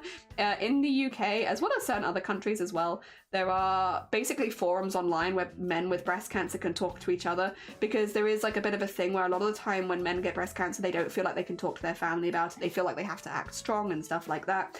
And there are forums online where men with breast cancer can basically talk to each other about their experiences in a non-judgmental place with people that genuinely understand because they're also going through it, which is really, really nice. There's a lot of really nice things out there, to be honest, to try and make people feel as comfortable as possible. Ah, dear. Hell yeah, I have stuff in my ears. I'll be okay. It's just off my headset. Yeah, that's very fair. That's very fair. Teresa, good afternoon. Is that chilling work with steak bake? Ooh, and an apple Danish. Oh, heckin' lucky bean. That sounds delicious. Delicious. And also, oh, bless you. That's very heckin' kind of you. Thank you so much. Jelly need a rap for giving the facts. Oh, I have so many things to say about tits. And it happens every year. I love when people have been here for all 3 years of the, like, well, this will be the 4th year of Boobtober. Anyone who's been here for all 4 years is like, Jelly, oh my God. But the thing is, the facts don't really change. Sometimes we get new facts and statistics, but very little of it changes. So I love it when we have someone who's been here like the whole time. They're like, ah, 'tis the season. Oh, sorry, what was it? Tits the season. That's what everyone was saying last year. Tits the season where I joined Jelly's stream and it's just boobs. There are just boobs everywhere for a month.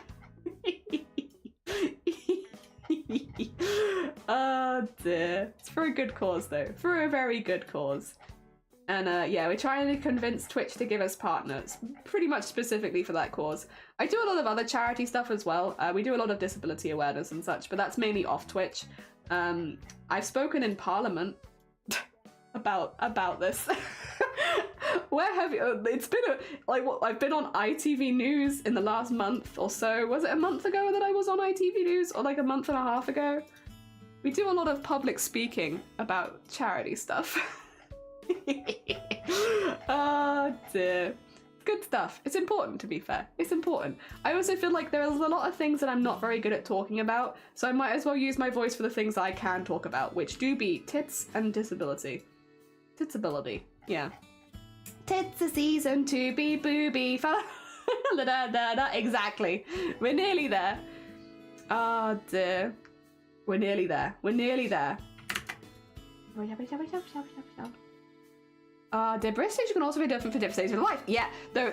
So the month is good to know what's normal and not normal. Exactly. Yeah, especially when you're younger.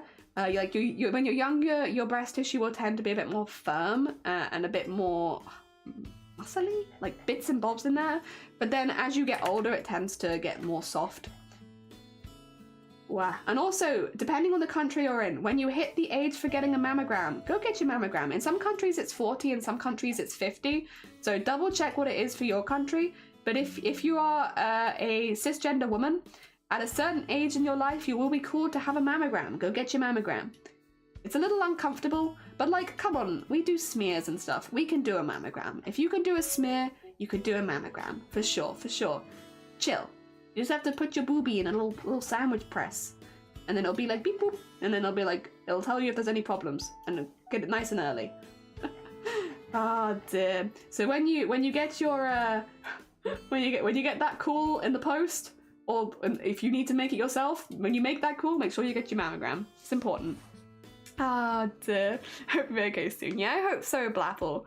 Me too. Happens when I sit on my headset too much. If I break, you'll be fine. I see. It's a little annoying, but yeah, I hope you feel better soon. It's the season of the holy boo boo boo boo boo boo boo boo boo. Exactly. Sandwich press. Jesus, I'm sorry, what would you call it? Is your new piece on YouTube? I don't think I've put anything on YouTube for a while.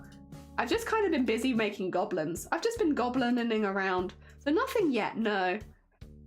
I should probably make something for YouTube at some point, but no, we've been very distracted, to be honest, Teresa.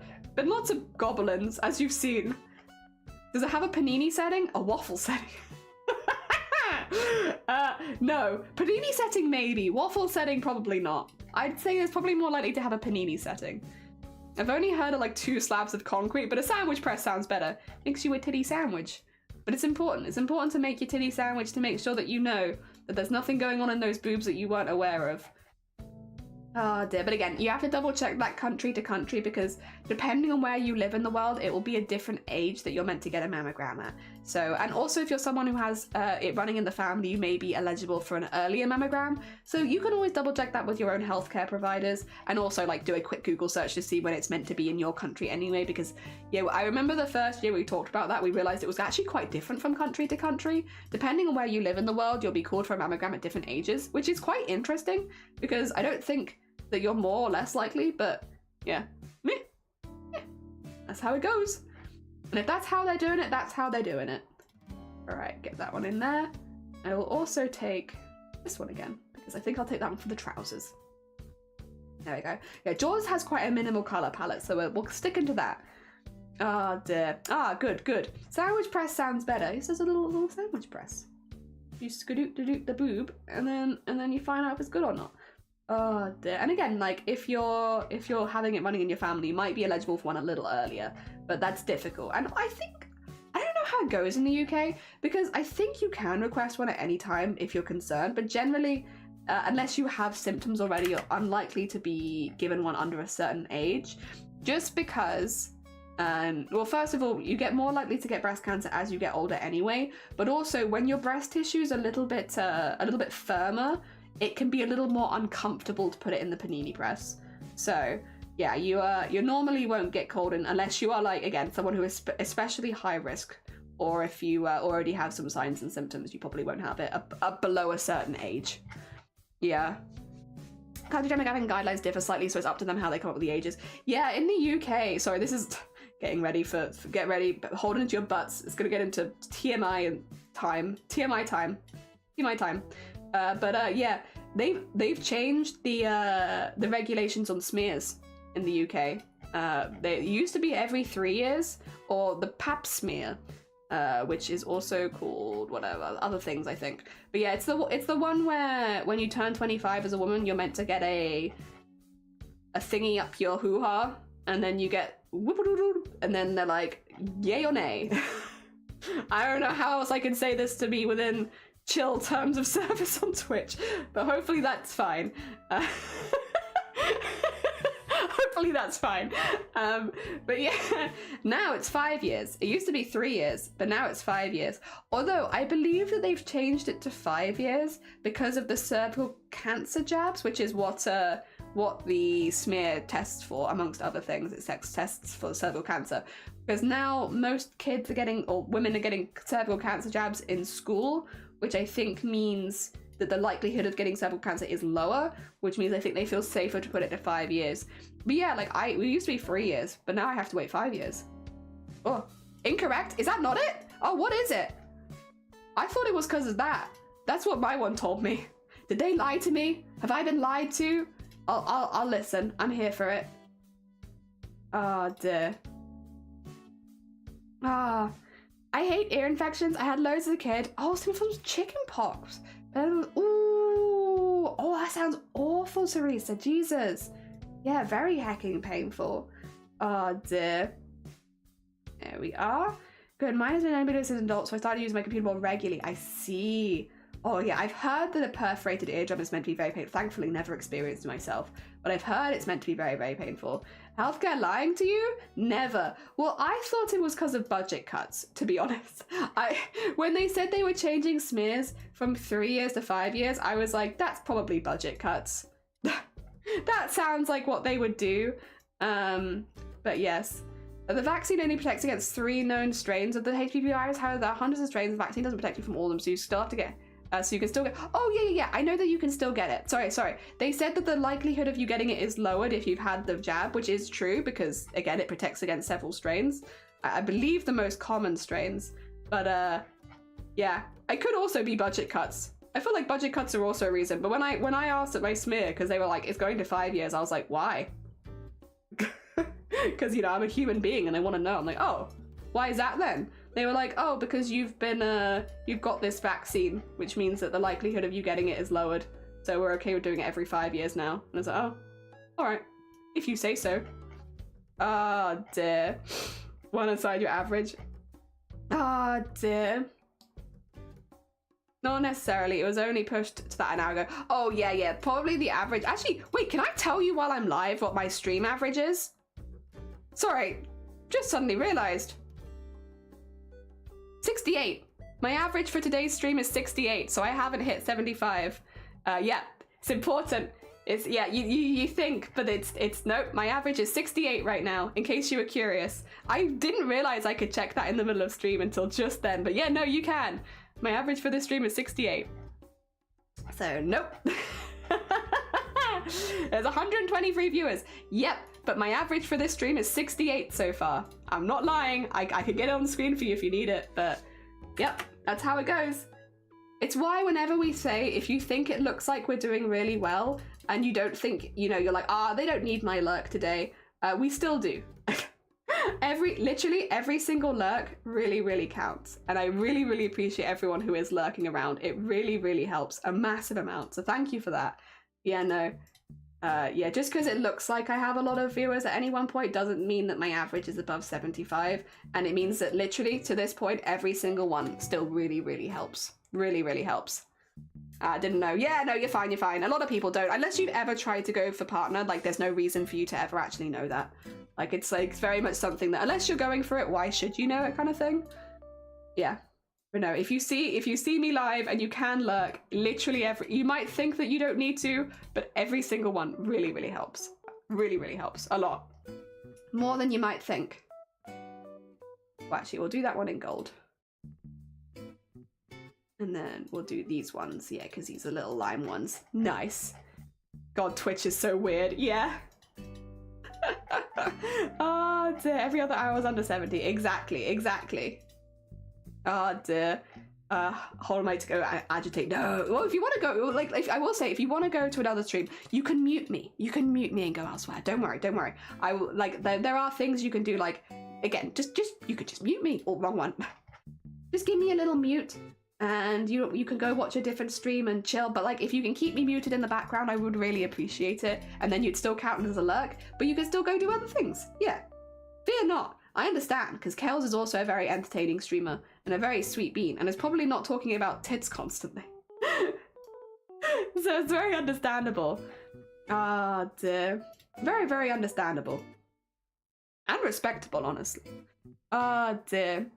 How's everything? It's the next con, I'm vibrating with excitement. Probably the 6 cups of tea that I had. Wait, but that is really exciting. Oh, I hope you have an amazing time. I hope you really enjoy yourself. I'm so tired, I've got nowhere to go. I mean, if you ever want to, if people ever want to go, I completely understand. Again, any lurks or even if you're muting me and moving on, I really do appreciate it. It goes a really, really long way. But I get it. If you need to nip on, if you've got other things to do, other streamers, if you're a moderator and you need to go, you go. Completely understand. Very understandable. Yeah, fear not. I would like to lurk. Then have a lovely lurk. Go have a lovely lurk. Completely understand.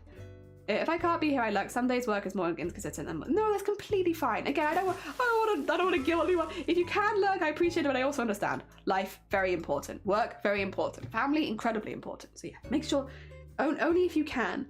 Also, Christopher, thank you so much for the follows. Very heckin' kind of you. I think, oh no, wait, we need to fill in the highlights. We've nearly got the base colors in though. What colors do we want these to be? I think the bases will be gray, just so they don't stand out too much. But we could have maybe like a pink and a blue one. I feel like that's common, right? When you have like the light sticks, pink and blue feel like pretty common colors for them. I would say green, but I'd rather not do green because there's so much green on here already and I want to highlight for George in some fun colors. Also, Schleeve, thank you for joining on the YouTube. I appreciate it. Even if it was a good day, every other day has to be good over a month. Yeah, exactly. Do another window. If you cosplay, then go about your day. Yeah, just go about your day. Worry not. Oh, dear. Oh, no, I'm just going to continue a beef. Oh, we're having beef? So a fake beef with her. Oh, hell yeah. Beef. Do it. I'll take beef. Any day. Mainly with Blapple. Mainly Blapple. Occasionally Cthulhu. Oh, dear. Oh, and Shifty. Okay, and Dem. And Vile. So I have a few people I beef with. We're going to Sunnycon in Newcastle. Never been before, but all my friends say it's really amazing. Are they idol sticks? Yes. Purple? Could be. Could do like, okay. Purple, blue, pink glasses. Yeah, we can work with this. I just want lots of colors because I want to highlight you in a lot of different colors, George. I want you to be like thoroughly highlighted in colors. Definitely seen blue, yeah. These are like, yeah, like an idol stick. Yeah, those kind of vibes. Because I wanted George to look like he was cheering people on. Because that's how I see George on Twitch. They're a big good at cheering people on. They're massively supportive of all the streamers they watch. So I wanted, even though I wanted the music theme, I wanted George to be like cheering people on. Because that's how I see George in the Twitch community. And since I have a little bit of freedom with the art, it's like, well, I'm gonna do my own personal interpretation of how I see George then. Let's do a really bright purple too. Like so. There we go. Not me, if you dodge a bit like, oh no, I do need to beef with you a little bit. I need to beef with you because I still need to sort out all of my embroidery stuff. I know I do. The packet's right in front of me so I can always see it so that I don't forget that that's something that I need to do. But I still need to do it. Oh dear. Alright, I want to go for a neon pink for the glasses because that's another extra fun colour. And then maybe some yellows and pinks on the bands. Yeah! Yeah. Oh, those are pink and blue. Nice! George, always seen in a rave. Yeah, George is just always raving. If you've never met George before, they just never stop raving. I don't know what it is. I don't know why George is like this. Oh wait, no, not like that. Dear. I don't know why George is like this, but whenever I see George, they're just like furiously raving. constantly, non-stop rave machine, you know? Oh, there they are. There they go. Ooh.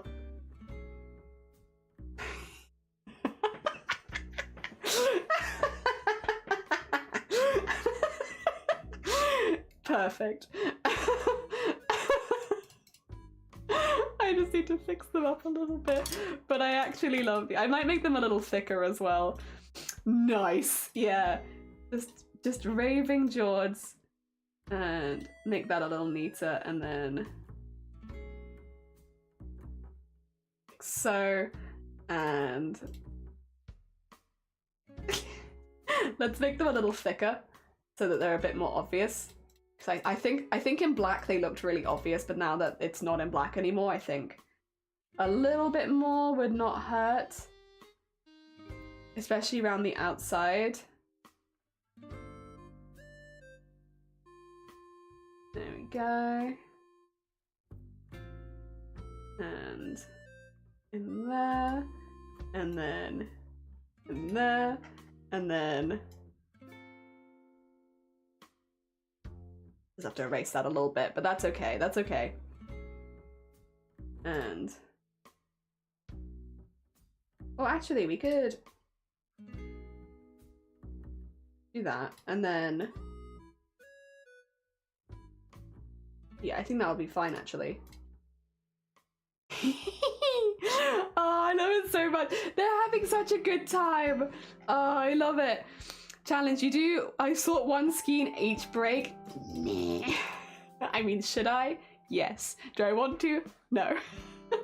I just said thicker than a Snicker. Yeah. To be fair, all of my goblins do be thicker than a Snicker. It's important in goblin anatomy that they have a little bit of the boot. It's very important, you know, just being accurate to goblin anatomy. Getting my anatomy on. Okay, I might have to put this here and then just erase it a little bit so that it doesn't look so weird, but that's okay. And then that in there, and then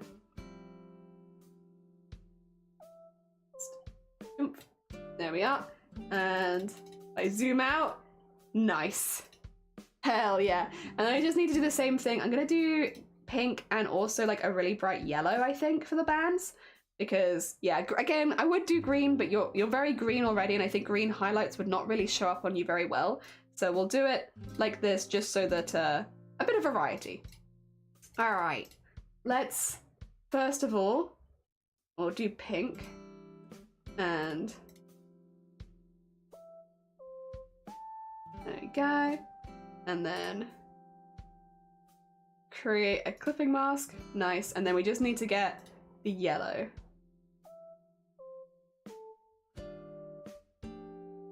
Whoop. Which will probably need to be a bit thinner actually. Let's put it to 20. There you go. I'll fix that up in a minute as well. Fear not. Fear not. It shall be fixed.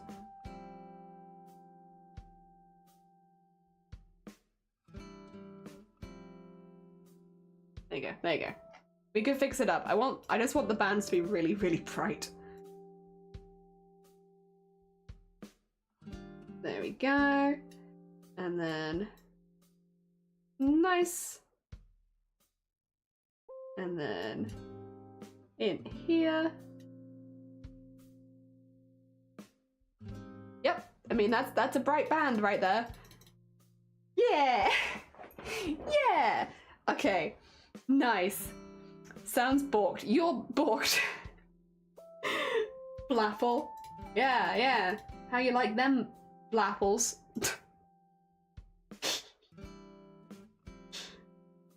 Oh dear.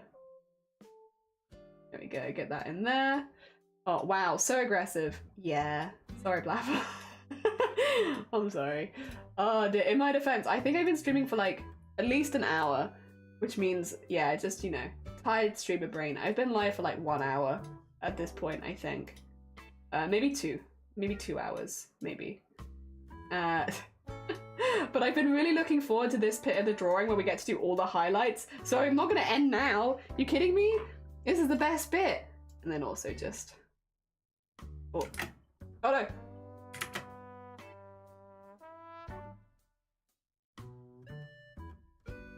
And in there.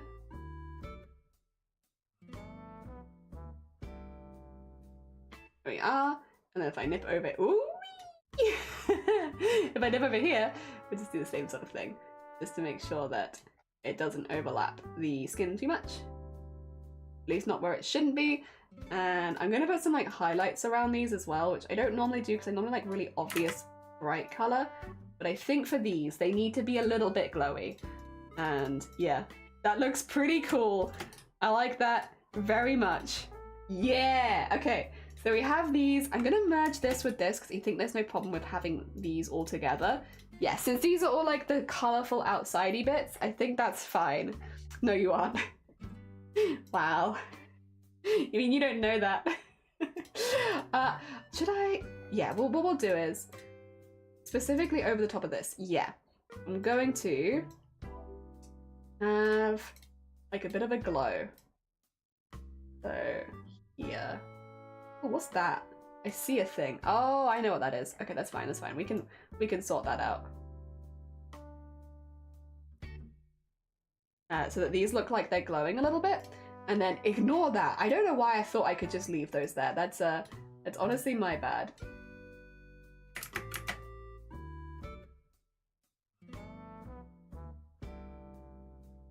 What if I? Yeah. Take that, take that, take that, and take that, and just delete them. And then maybe just a little extra around the side. There's like a little bit left there. Nice. And then if we take off this, I can just... I might not even need to, because I'm going to be outlining them anyway. No, I don't think I even need to. I put that there, and then... Oh, wrong way around. Haha. Woohoo, hee hee, my bad. Like so. Yeah, I don't think you'd see it really. I'm gonna be highlighting them anyway. Yeah, they look more like they're glowing. That's what I wanted. All right, and then we'll do the same thing on the other side. Just for these ones. And they look a little glowy. And then I'll fix the I'll fix that bit. That was my mistake. I'll own that error. That was a silly thing to do. I don't know why I thought I'd get away with it, but I didn't, and that's fine. I don't deserve to get away with it either. There you go. And there we are. So those are glowing. We need the pink one for the glasses. Yes, yes, that's what we need. Pink one for the glasses. Which are going to just sort of be, oh my god. I'm just gonna outline them, and then we'll get rid of some of this because this is quite intense. This is quite intense. Oops. Sorry, George. Your poor face, just covered in glow. In fact, I could even go a bit bigger, couldn't I? Probably. Maybe I go a little larger.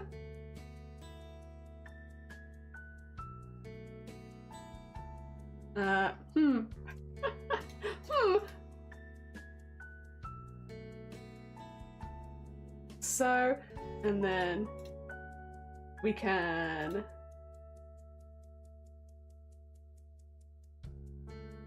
up there. There you go. Get rid of some of that. Okay, I think that's all right. Oh, zooming in. Yeah, look a little bit more glowy. Oh, the luminescent outline. I could have done it as an outline, couldn't I? Yeah, I could have just did it manually by accident. Oops. Oopsie doopsie. What could I do? Maybe I could do, if I do this and I go stroke, can I do it in white? Would that make it look a little bit more? Does that look more? Whoa! Oh, maybe not in white then. Wait a second. I mean, I don't hate it by any stretch, but like, it's definitely a little something something. Like that, maybe? Okay, and then maybe...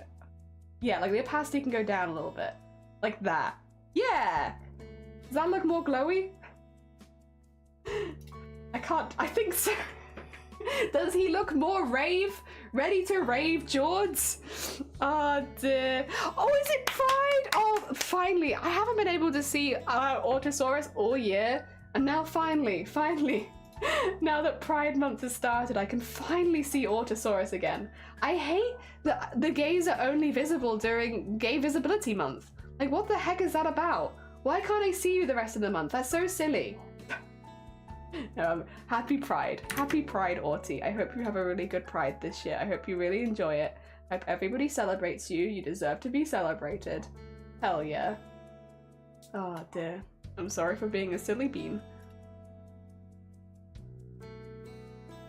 Like so. There you go.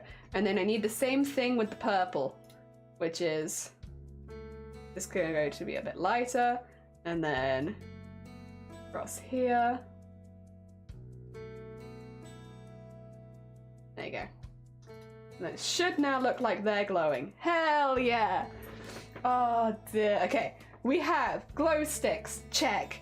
Glowing assortments, check. And base color, check. Which means we're going to be highlighting Jords in like every color under the sun. I hope you're ready. I am going to... Should we do the highlight first, do you think, or the low light first? We should probably still start with shadows. Shadows are going to be a dark purple for Jords, just because I think that's going to suit them really well. There'll be a lower opacity and stuff like that, but I think this will look good. We're going to start from the bottom, work our way up, since there's a lot more lightness near the top, and I want to make sure I get it right. We'll put it at 50%, and just start going. Just start going. Just start going, going. What do? We go. And also because I want to get to the highlights, because the highlights are very exciting. We get to highlight in all of the colors, so we get to highlight in purple, blue, yellow, and pink, which is really exciting. So many colors. I want to do the highlight colors going from blue to purple just to match that, and then having the pink and orange more specifically around the face and the hands. So it's kind of odd, but I think it's going to look really, really good. And then we just need to get some of these bits in shadow. Most of the bottom bit will be in shadow here. What was that? Oh my god! Jesus! Cyprus! Thank you so much for the hecking 10 gift subs. That's very kind of you. Jesus! Yeah, Jelly, I'm too hot. Oh, you're too hot. Sorry, my bad. Yeah, of course. Jesus, thank you so much for the hecking subs. They went to Jamie, Ali, Odd, Kara, Zebra, Cats, Dilton, Akuma, Amio, and Lego. Thank you so much. That's very heckin' kind of you. Also, how are you doing? I hope you're doing well generally, Cyprus. I hope all the animation stuff is going really well for you. I hope everything is going as smoothly as possible. 2 seconds. I'll get this bit in and then I'll zoom out. We're doing Jords as a little rave goblin. Look at him. He's so happy for raves. he's just having the best time with his rave sticks and his glasses and his wristbands, and he's having a good old time. Thank you for the gift. Yeah, thank you so much. Also, Beauty, good morning. How are you doing? I hope you're doing well. Welcome on in. And thank you for shouting out Arty. Yes, very talented bean. Very talented bean, very speedy when it comes to puzzles. You've seen speed puzzling before? I bet you haven't.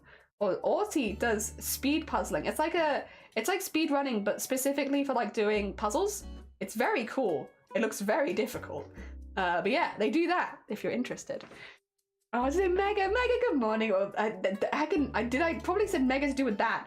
To do with all of the heckin' subs. It's very heckin' kind of Cyprus. Thank you so much. I also, again, hope that all of the animation stuff is going well and that everything's going smoothly. Hell yeah. Yesterday was horrible. Oh, no. I'm sorry to hear that you had a bad day yesterday. That's not fun. Do we need to go beat someone up? Listen, I might be pushing for partner right now, but I am not above beating someone up if you need me to. Metaphorically, of course, Twitch. Need me to go beat someone up? I'll go do it. I've been working out. I have stronger arms than I used to. We have muscle definition now, so I can be a mild threat. A small but mild threat. Oh dear. Yes. Should I need to be? Oh dear. Wood raves. I'm in a lot of pain. Can't work. Oh, bless you. I hope you feel better soon. I'm sorry to hear that, especially when everything was going so well last time. Damn it. I swear those things always happen at the worst possible times. It's like, oh, is everything going well in your life? Time for pain, actually. Yeah, you thought things were going good? No. I'm sorry to hear that, Cypress. That's very hecking frustrating. I'm sure a lot of people here can definitely relate. It's not fun. Oh dear. No, it was medical monitoring. Oh, she's good. Okay. Ooh, okay. I'm sorry to hear that. That is really scary. Yeah, no, that's horrible. Dogs are too precious for this world, and we don't deserve them. And so when anything ever bad happens to them, very, very upsetting. Yeah, not good. I'm glad to hear though that everything from the sounds of it is working out and getting by then. And yeah, I hope you are doing okay. I hope you can be nice to yourself for a day or two and give yourself some grace, since that's a really stressful thing to have to go through. It's very, very stressful. You deserve some grace at least. There we go. There we are. Oof. How's that leg looking? Oh yeah, that leg's legging. It's legging all over the place. I'm doing purple for the shading because the highlights are going to be all over the place, but oh, yeah, I think we could even go a little further, to be honest. I think we could go a little bit further with that leg. It's like, it's looking good, but that leg could probably leg a little bit more. Yeah, we can have even a little bit more leg to that leg.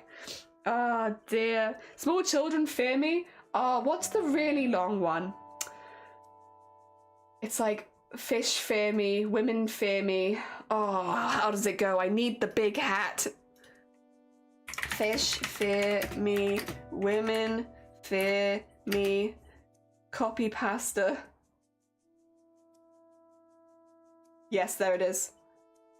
Women fear me, fish fear me, men turn their eyes away from me as I walk, no beast dare make a sound in my presence, I'm alone on this barren earth. That's the one.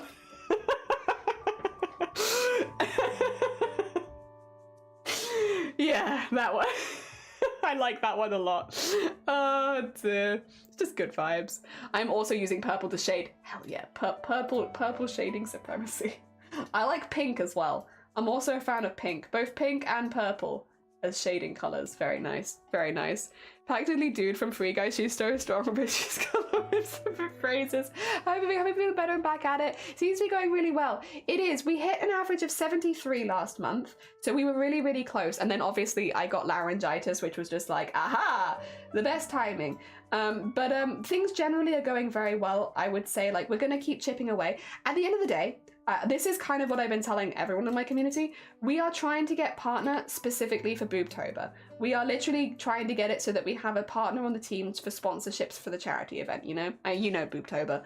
But yeah, we're trying to get it for that. If we don't hit it this year, that's okay. We'll go for it next year. And if we don't hit it that way, like, Boobtober's not going anywhere. It's something that I'm going to be running every single year on Twitch. So if we don't hit it this year, that's fine. We'll go for it next year. And like, I don't mind spending my time, because at the end of the day, I unlocked partner 2 years ago. I've been allowed to apply, like, I hit 75 average viewers 2 years ago, and I never went for partner because it wasn't something that interested me. Quite literally, the only reason we've got so much support as we have is because we are doing this for charity and hoping to get this so that basically I can get some good things sponsored for the streamers that fundraise with us. Because, you know, you see bigger charity events where streamers are winning computers, laptops, you know, mice, things like that, just from fundraising, and that's by sponsorships, you know? All that is provided by having your charity event sponsored.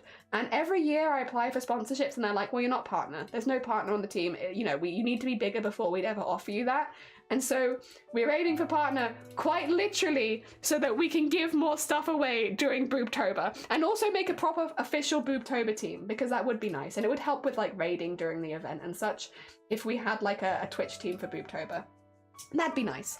But mainly it's for the reason I started in the first place was literally for the sponsorships. Because last year, have I told you this, Beauty? Can I be a bit of a bitch? Can I be a bit of a bitch for a sec? Last year, Beauty, I had people reach out to me around the time of Boobtober asking to sponsor my stream, right? Lovely, really kind of them. But I don't really do stream sponsorships. That's not why I stream. I'm a charity streamer. And so I was like, hey, that's really kind of you. Thank you so much. Would you instead sponsor my charity event, Boobtober? It's an event that I host. It's an event that I run. You know, this is my baby and I love it very much. And it'd be really, really nice if you could sponsor them instead. no, we only do that sort of thing for partners. For people with more numbers, you know. Unfortunately, you don't hit the minimum requirements for that sort of thing.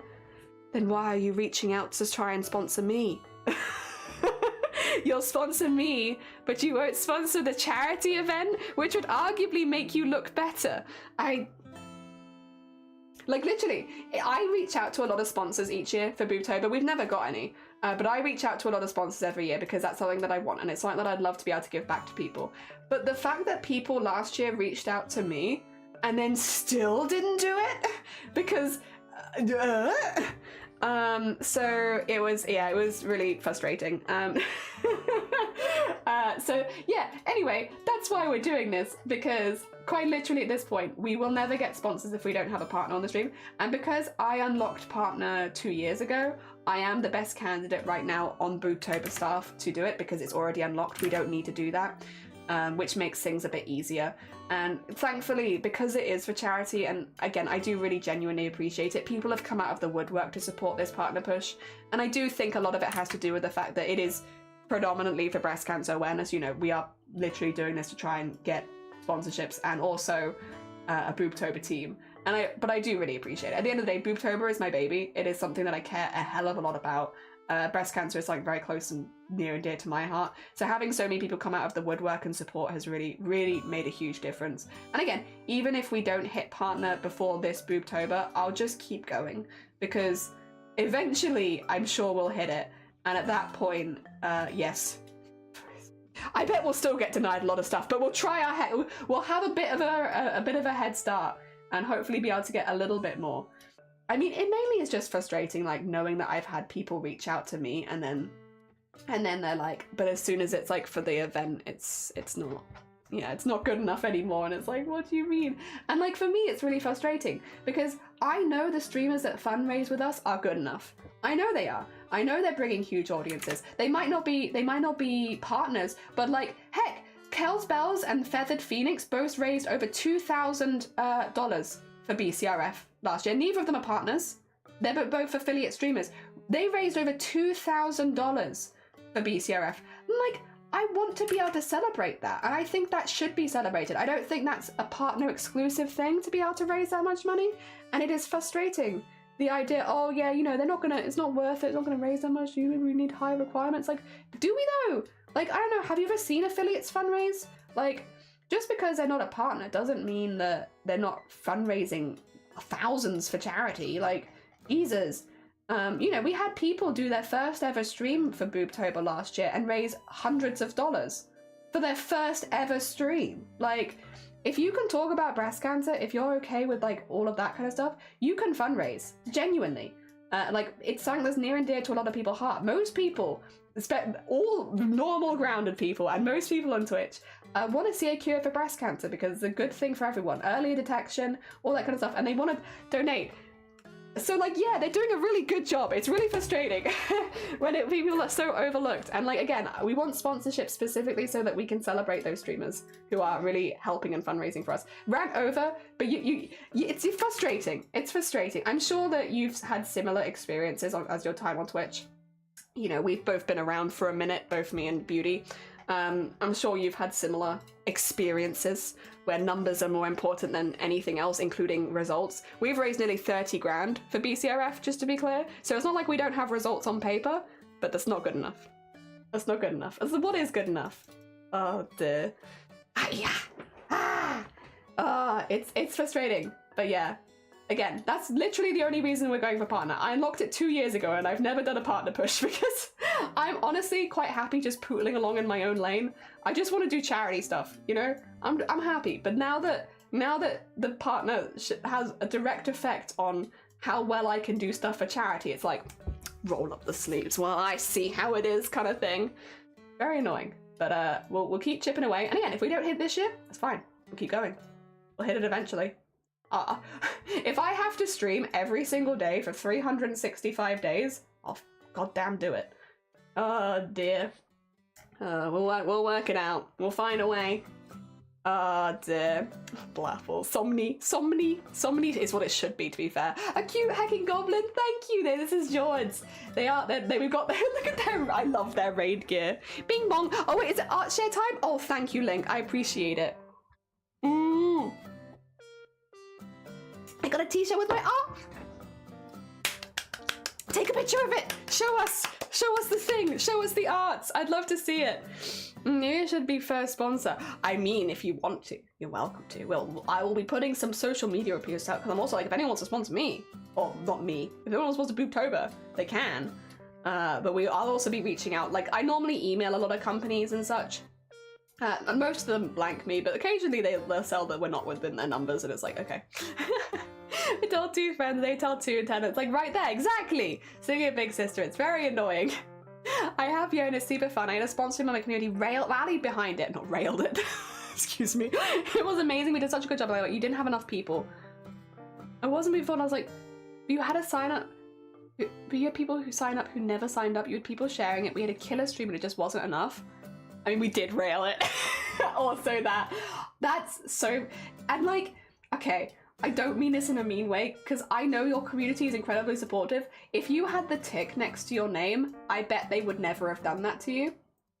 And that, it is frustrating. It is frustrating how much Twitch verification can make a difference with sponsors and stuff like that. Like, I can have less viewers than an affiliate, but if I have the tick next to my name, then that's what the sponsors are looking for.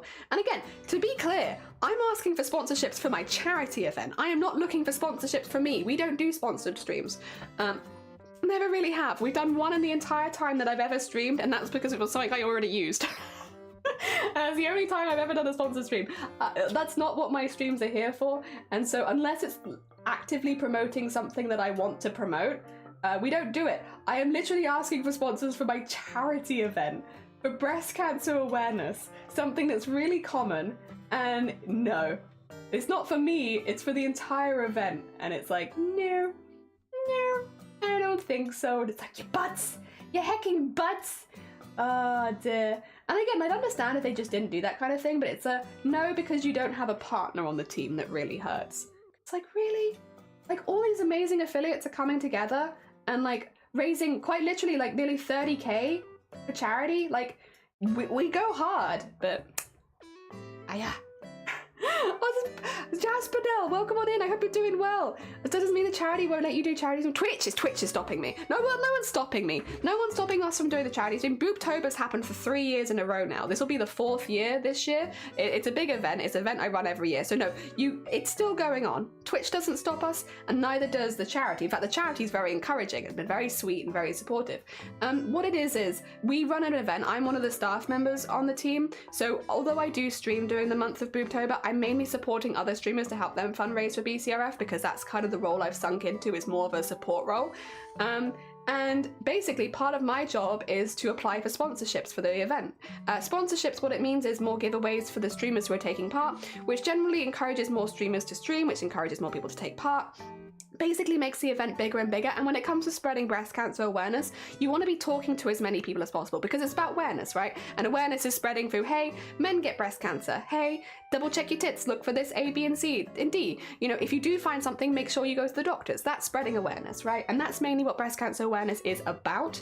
But yes, so we are looking for sponsors for the event to basically give back more to the streamers who fundraise with us. And every year I apply for sponsors, and last year I applied for tons, including people that had already reached out to me. And unfortunately, a lot of the sponsors, or the companies who we are looking to sponsor from, which I will not name names because I want to work with them in the future for the same thing. I'm going to be applying to them again this year. Basically, you get a lot of emails back saying, unless there's a partner on the team, that your numbers aren't high enough, yada, yada, yada. So they're not going to support your charity event. Again, it's not me, it's Booptober. It's the charity event. You know, sponsoring the stream, getting your name on a whole month worth of fundraising if you sponsor us, by the way, is a month-long event. We've had week-long unbroken raid trains. It's huge. And yeah, but because there's not a partner, because it's entirely organized by affiliates, even if we have partners taking part with us, which we have, you know, again, we have raid trains with hundreds of people flying through Twitch talking about breast cancer. You know, not to pat myself on the back too much, but it's a big event, you know?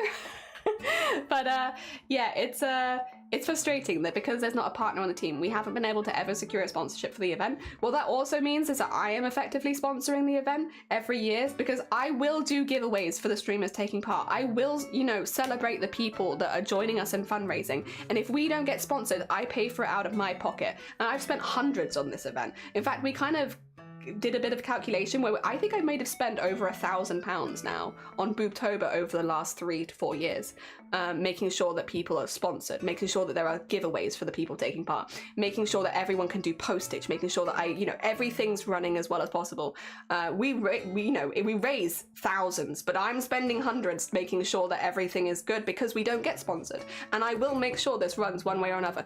To be clear, I save up every year, so don't worry, I don't go out of pocket. I make sure that I have a little bundle of money to one side to spend on Boobtober each year to make sure that we can have those kind of giveaways and fun things for the people that are taking part. And again, it's mainly to celebrate the people that are putting a lot of hard work forward to raise money for breast cancer, because it's something that's very, very near and dear to my heart, but it's not always near and dear to all the people that are taking part, and they're taking time out of their regular schedule where they're earning money and stuff like that to raise money for charity, and I really appreciate that. And I want to, support in any way that I can, whether it be through, sometimes funding people's giveaways, whether it be, helping people with delivery costs for giveaways if it's going a bit further, whether it be supplying giveaways myself. I commissioned several artists last year for Boobtober related merch so that we could have that given away, like the earrings and stuff like that. Little bits and bobs, and I'll do the same thing this year. I will, because I always put a pot aside for that sort of thing.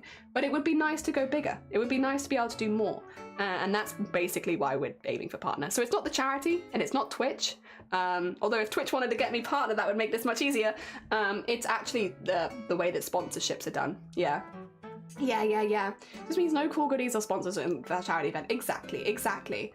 Dear, I completely agree. I've talked about some of that before because I would love to be a partner, but I assume but people assume it's for me, and that's not the case because of the amount of opportunities I miss out on. Yeah, a lot of sponsors will only sponsor you if you are a partner, which means for someone like yourself, it'd be much easier to make a living off Twitch if you were hitting partner, because you're not going to get reached out to by any of those people.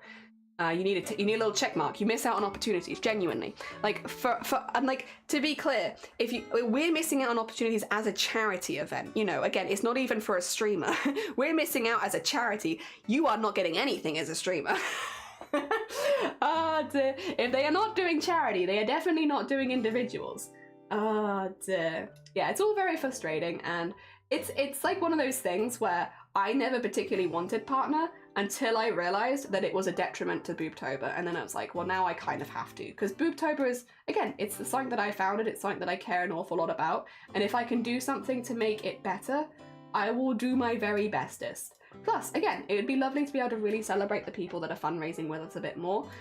We do have a few other options, which I'm not going to talk about at this stage, because Boobtober announces in August, so I don't want to spoil too much before it. Got to keep some secrets. We do have a few other options this year, which I'm quite excited about, whether we hit partner or not.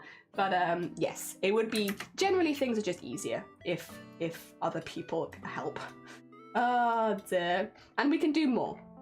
Regardless, we still run Boobtober. I'll still do it every single year. If we could never get sponsored for 10 years, I'd still be running it, because it's something that I care a lot about. And again, I save up specifically so that we can do it. I'm not going into the red ever for Boobtober. I'm pretty sensible with money. I also have a lot of support with that kind of thing to make sure that I am being very, very careful, because it's very passionate about. So we have people making sure that I don't overspend. Fear not, we will not be going into the red for Boobtober. But no, it'd just be really, really good. And again, be able to give more back. Plus, if you're a partner, you get to make a stream team. And I can make a Boobtober stream team, which once again would help highlight all the people that help us fundraise for breast cancer awareness. So that would also be really nice. So yeah, there's a lot of positives that could come from it, but I just need to get to convince Twitch that it's worth it. Also, Martella, thank you for the follow. It is ding dong ding dong. It is still ding dong ding dong.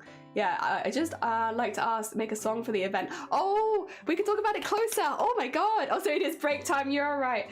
I went to apply for a really cool opportunity for my community, and the first requirement was to be partner, and I was like, never mind. Yeah, it's such a bummer.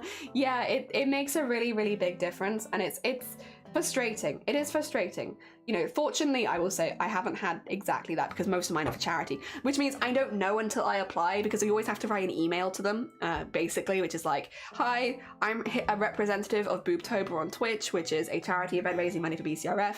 We are looking for sponsors for the event, yada yada. Would you be looking at sponsoring an event for breast cancer awareness during Breast Cancer Awareness Month? And then they come back and they're like, hello, a crafty jellyfish. I see that you are not partnered on Twitch. And it's like, metaphorically, you know, it's very annoying. Ah, dear. But yeah, so I don't know if they take people that aren't partnered until I email them. Always a nice surprise. Oh dear. But no, I will say, I'd like to be clear, I know this is quite a negative chat. I'm having like a good little bitch here. Thank you for letting me have my little bitchy time. I appreciate it. We all need a little bitch every now and again. Yeah, I do appreciate it. Overall, Boobtober is so worth it and something that I'm incredibly proud of, and I'm super proud of all the streamers that take part with us. So to be clear, despite everything that I just said, I love Boobtober, and we are not going to be, you know, we're not going to compromise on it. We're not going to be going less anytime soon. I will always give my all to it, one way or another. It would just be nice to have a little bit extra for it, you know? And I think every single year, even if we hit partner, to be clear, I will always be looking to do a little bit extra for Boobtober. So that won't stop just because we've hit partner either. We will still be looking to do a little bit extra here and there, looking for extra support, looking for extra bits and bobs, because I want it to continue growing and growing and growing. So yeah, even if we hit partner, you'll probably hear me next year being like, and then I tried to get A, B, and C and they didn't let me have it, I swear. So yeah, do not worry. Even if we hit partner, I will still be trying to make Boobtober grow and make it a bigger thing. I think if anything, if you have a partner as part of the staff, it does generally, again, we talked about this earlier, but it makes the event feel more verified and more trustworthy. Charity on Twitch, it is so worth. You need to verify it because there's a lot of suspicious people out there doing suspicious people things. And yeah, it's very important to verify that sort of thing, to make sure that you are fundraising for a legit charity and all that kind of stuff. And I still think people should double check. I'll be honest, even with Boobtober, you know, I think double checking is not a bad thing to make sure that it's legit and the money's going the right place and all that kind of stuff. Like, do your research for sure. But having a partner on the team definitely makes it look more trustworthy. I still recommend to do your own research. I'm happy with people researching into Boobtober because I know 100% we've done everything by the books from day one, and made sure that, well, we've always done it by Tiltify, which definitely helps because the money goes through Tiltify straight to the website. We don't do the whole like, oh, donate via bits or anything like that. Some streamers choose to give a personal donation at the end, but it's always a personal donation and it's never like specifically the bits from the stream, which means it's always very easy to keep track of everything. It's nice. Oh dear. It says Jenny wants to get the low lights done. I'll be honest, I don't. I'm just having a bitch. Put the mouse down. Just chill for us. I really wanted to use the gun emote. No, you're right. I should. Let me switch across. Have a little look at what's happening in the art channels. My bad. Every hour on the hour we're meant to do a Discord art share, but I might have gotten a little bit behind. My bad. Is there no music playing? Oh, when did the music stop? Have we been in silence? Have I been ranting in pure silence? Oh no, there it is. Okay, no, it's still there. Oh my god. I was like, just been ranting in entirely silence the whole time. Could you imagine? Andy! Oh my god. Okay, we have some cool bean stuff to show you. Are you ready for this? Look how, oh my god. Jesus. The work on that? That's stunning! Andy, what the heck? A music box. Oh my god, that's beautiful. That is absolutely stunning. All the detail on there. Wow. Oh my god. How do you get involved with it? I founded it. It's my event. Been part of a breast cancer foundation since regular job. Yeah, I worked in breast cancer awareness, but I specifically worked in bra fitting for people going through surgery on their chest. I was a post-surgery fitter. So if you've had chest surgery, you'll get fit afterwards for binders, tubes, and all that kind of stuff. I was your fitter. So I would fit people going through surgery, which was enlargement, reduction, transition, but predominantly breast cancer, like by a long shot, which meant I met thousands and thousands of women going through breast cancer. I did breast cancer fittings since, God, 2018? It's been a really long time. No, longer than that. 2016? It's been a hecking while, and I did that for 5 years, and then a couple years ago I had to leave my job, so it's been 7 years. I've been doing breast cancer awareness stuff about 7 years. But during the pandemic, we couldn't do our in-person breast cancer awareness events anymore because so many of the people that took part were high risk during COVID. And so I started Boobtober on Twitch, which is effectively breast cancer awareness on Twitch. It's the same thing we did in person, just on Twitch instead. But I've been involved in breast cancer awareness raising for around 7 years now. And it's literally my job. Yeah. My job was literally not breast cancer awareness raising, but it was like the fittings and the working with people who had breast cancer. And then in every October, we'd normally do big events just for a bit more fun and awareness and stuff like that. So yeah, it's literally my job. This is ridiculously good. It took a lot of acrylic. Oh my God. Jeez, that... What? What? What? What? You made me honk. What? You literally just... What? Oh my God. Jesus. That's so cool. The music box was a rescue and restore, and it's decorated in tin and acrylic to fill out the voids and issues. What about this? What about this? I want it. I want it. We all want it. That's so cool. Oh my God. I got bored. You got bored and you made... How dare. How dare. That's fantastic. Oh my God. Wait, stars in the eyes. Big old round of applause. Eyes. Extra eyes. A rave clock. Yeah. It like if the clock strikes 9, it's like, I get with whoop whoop. Hell yeah. Oh, if we nip across... Oh, we have so many cool things to look at here as well. Look at Sonny's art on a shirt. This is art that Sonny made. This is Sonny's art printed on a shirt. Look at this. Look how stunning this is. The clock was torched on purpose and then dipped in black. Oh, that's so cool. Also, look at the back. Sonny logo. Sonny logo. Sonny logo and Sonny art. And Sonny logo. That's so cool. Sonny. They have a few designs, by the way. They have a few. It's very hecking cool. That's so nice. God, it looks so good. You know what else that would look really good as, Sonny? A tarot. Tarot deck. Swords. But otherwise, it looks really... I like it. I like it a lot. Oh, dear. And then we have Cyprus hasn't made an EP queen. Oh... Oh, look at this. Oh my God, I love the horns. Wait a minute, are the horns more... The hair on the horns? Oh my God, that's so nice. That's so nice. And oh my God, yeah, that's... Oh, the big old tired eye, the ears and little wing. That's really nice. Oh my God, there's a lot of detail in there, but it looks really, really good and balanced. Oh my God. Hell yeah, every time. I've gotta. You know I gotta. Oh, dear. That's heckin' lovely. Ooh, just join the party so I have to show off a bit to fit in. You are. Oh my God, sparkly line. You have shown off plenty. This is very heckin' cool as well. Wait, you know who you'd really get along with, Andy? Where's Temp? We have another person who, not quite the same as that, but a similar style. Sorry, I'm gay. I need to find their art. I think it would be in here. Sorry, we have a lot of art posted. Yeah, Temp. Reminds me of Temp's art a little bit. Like there's a vibe there. Like different, like not the same at all, but like the vibe with the big strokes and the paint lines. Yeah, this is Temporary. Temporary is currently painting things in their house with that kind of style. So they've done their door recently. Hell yeah. Very cool. Oh my God. If we nip back to the... Wait a minute. Wait, that's so cool. I wish I had your patience though. Oh my God. That's sick. So you burned and I'm gonna say they like tinted burned and then plastered with this. Did you? Because that's amazing. That's absolutely like that. It's a big job. That's a big job. I'm sure you know that's a big job. That's really, really cool. Oh, how dare you shout me out? You know, sorry, Sai, I see you shouting me out and being a sweet bean. You think you get to do that without receiving a shout out in return? Absolutely not allowed. We've just been shouted out by a very, very sweet bean, which means I'm gonna shout them out back. Absolutely not allowed.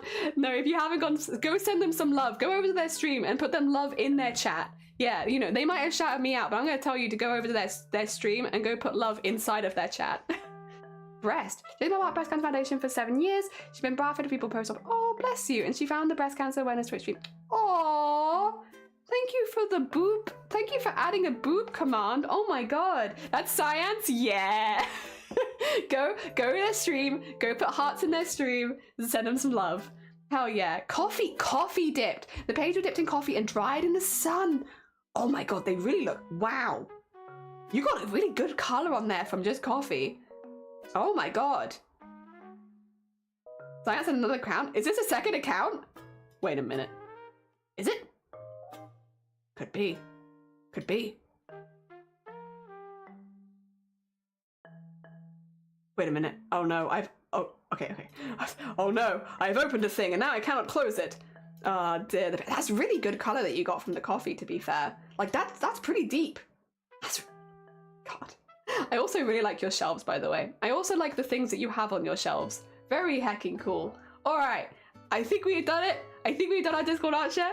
I thought Science was, oh, Cypress was Science. No, Cypress is a different bean. They're very sweet though. We also, Cypress is, I can shout Cypress out. Cypress is a very, very talented artist. They do really, really beautiful art. If you haven't checked them out before, they're working on a big project and they're not very well right now, so I don't know if you'll see them live anytime soon, but it's always worth sending a follow so that you're notified when they do go live again. Very, very talented bean. Also, not to be forgotten, wait a minute.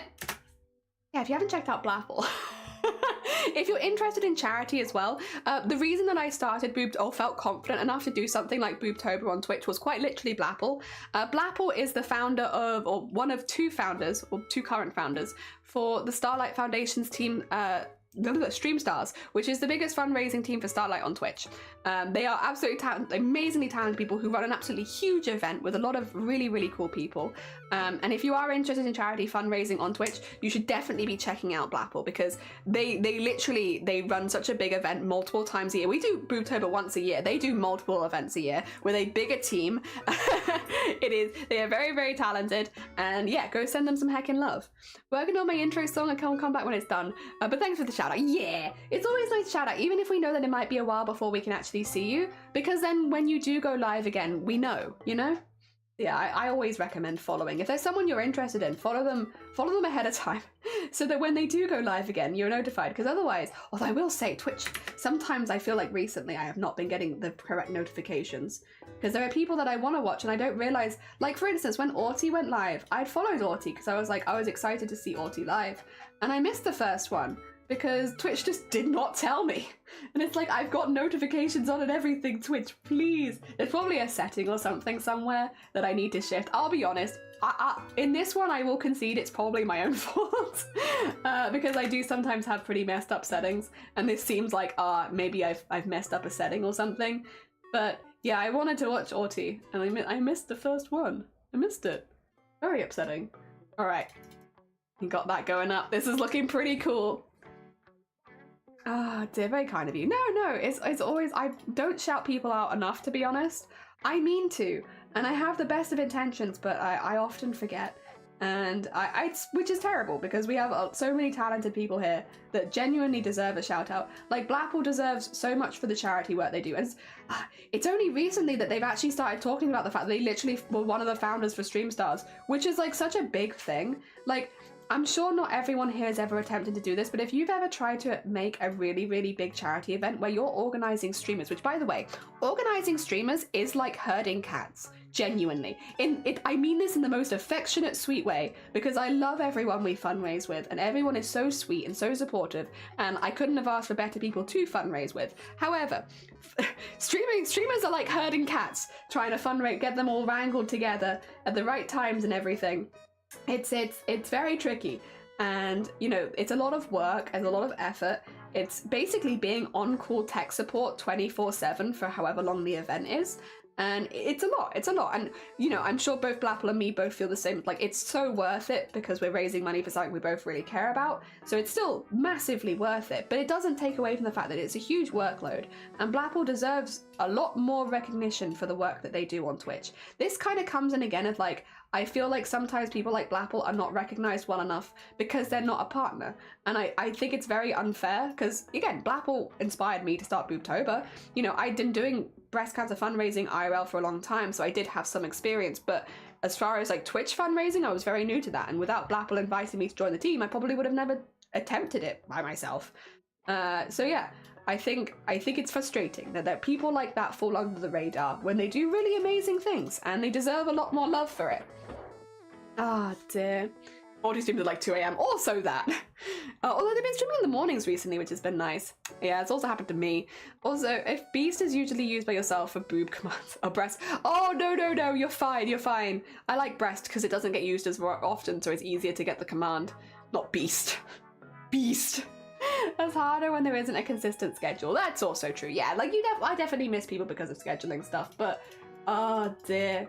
Yeah, I really I don't know. I guess as well I'm very biased because these are people that like I watch. So I guess you could take it with a slight grain of salt, although you can also just go check these people out yourself and then you can make your own decisions. But yeah, I guess take it with a grain of salt, but like I do think sometimes people fall under the radar for one reason or another, and I think, yeah, it's a shame, especially for people like Blapple when they do so much good. I wish Twitch knew, and I bet they don't. I'm sure Twitch has heard of the Stream Stars team, because again, it's a huge fundraising team on Twitch. Like, they really are, like, I'm not saying this just to boost Blapple's ego. They quite literally are one of the biggest fundraising, you know, teams on Twitch. So, like, I would be very surprised if Twitch hadn't heard of them. However, I bet they don't know that Blapple runs it with DJ. Blapple and DJ, both two Twitch affiliates.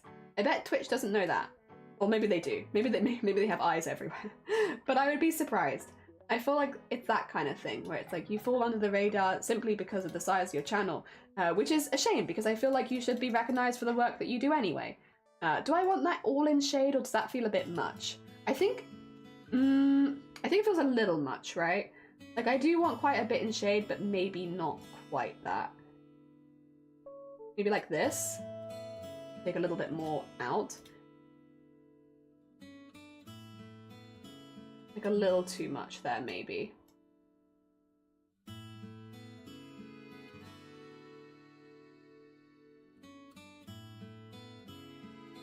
Maybe more like that. Because I think that would be in shade, is a thing. Yeah, shade, not as much.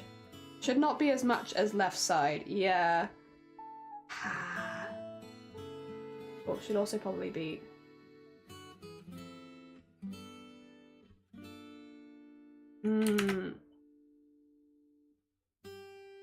Nah.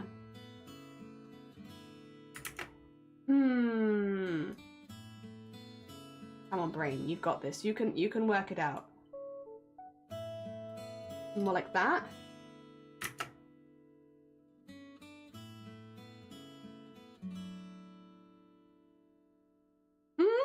Yeah.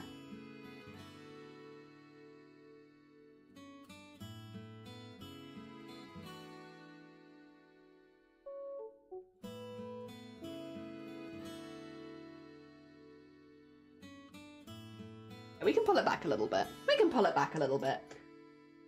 I'm going too heavy with the shade. My passion is seeping through into the shading of this art. Oh dear. Put that there. And then we still need to make the shading look a little neater because I've just randomly dug into it with an eraser, but that's okay. There we go. I like it. Yeah, I think that's a little better. It was a little too much. Maybe a little bit there still though. It was a little too much, but I just love a good thick bit of shading, you know? It's like about it, it's very fun. There you go. I think that will be fine. The shade must flow. I mean, you are right. People don't believe I'm real anyway. I get forced to talk about it. To be fair, I don't like to talk about it as much as I'd rather highlight everyone else who fundraises. I know, but I do think you should still get credit for the work that you do, you know? Because if we're being completely honest, no one would be there fundraising if it wasn't for you and DJ. Like, if you guys hadn't come together and helped start that first year and then continue running it each year, people wouldn't be fundraising for the Starlight Foundation as much. Like, I'm sure a few people would still come back and do it, like one or two, like for instance 9.5, Armor Chase, I'm sure a few people would, but like the vast majority probably would not. You know, the fact that you put things together, resources for them every year, that you invite them to the team and stuff like that, that's the reason they keep coming back, because they feel safe and they know that it's like a good event and they feel okay doing it. You know, a lot of streamers get very nervous about fundraisers and stuff like that, and you make it very packageable, very easy for them. But yeah. You may put more shade as well on the right side. Yeah, I'm kind of vibing with that as well. I think a little bit, even if it's just like under there, you know? And just because like that's kind of folded over, so I feel like you would have it there. And maybe here. Could have a little bit. Not too much, because I have a habit of going a little too far, but I think a little bit under there or something would kind of tie it together a little bit. I do agree. Yeah, I think it needs a little something in there. Yeah, that looks a bit better. Look at that.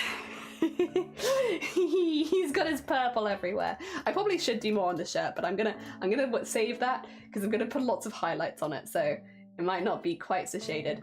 I'm still trying to get better at this. I'm very new to digital art. Also, for anyone who's popping by here for the first time, I do all of my art with mouse and keyboard in Photoshop. In case anyone's curious, there's nothing particularly fancy, because normally I'm like an embroidery artist, that's more what I do, so this is secondary. But then this year I've been really enjoying drawing goblins, and so we've been here a lot more, doing a lot more goblins, but I can't say that this is like my area of expertise per se. It's more just something, I see you. Sorry, it's more just something that we've been doing for fun recently. And especially while we're doing a partner push, we've been kind of doing more stuff like this as like a thank you to all the people who are supporting me by lurking and things like that. So yeah, we are not normally this kind of artist, but it's been fun and I've been enjoying myself. I will say as well, art community, I mean, I already knew the art community was supportive on Twitch, but in case you didn't know, the art community do be very supportive on Twitch. We've had like a lot of really lovely advice and like, cause I'm clearly still learning and like getting things together and working out what I enjoy doing. But yeah, people really supportive, really sweet. That's about right. Yeah, because the light's above it. Yeah. Also, thank you for the lurk. I appreciate it. Have a lovely lunch. And thank you for the pulse check and the hydrate. I also appreciate it. Yeah, we're definitely still learning. we're in early days yet. But, and also, I guess things like mouse and keyboard do make certain elements a little bit more difficult. However, I'm having a good time with it. I didn't think that I'd ever really enjoy digital art that much. And over the years on Twitch, there's been many reasons why, like, for one reason or another, it's kind of I felt the need to do digital art and to do something digital, whether it's like to make a VTuber or to just do like a silly promotional thing. Like, there are times where it's like, yeah, you know what? It's time to do some digital. And I've actually really started to enjoy it. At some point, it went from being a chore to being like something I looked forward to. And these days, I'm having a lot of fun with it, actually. I really quite like it. Oh dear, I like the undo button an awful lot. Now that's a wonderful feature. If we could implement the undo button in embroidery, please, that would be wonderful. But in the meantime, I'm still having a very good time. Oh, I don't have knuckles on one hand. I forgot to put two hecking seconds here. I forgot to put knuckles on them. Oh my god. Oh my god. Noob artist. Jesus. Oh, your knuckles, George. You're meant to have knuckles. Alright, let me just... Oh dear. I mean, that's kind of typical, I feel like. Wait a minute. Wait a heckin' second. Where'd your knuckles go? I do not have knuckles anymore. There we go. And then, fear not, I have a plan, and it is...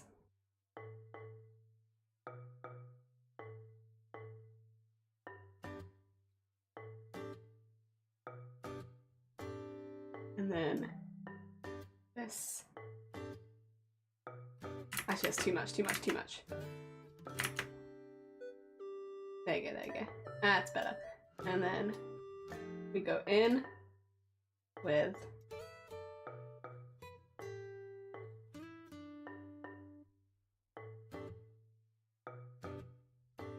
There you go. Okay.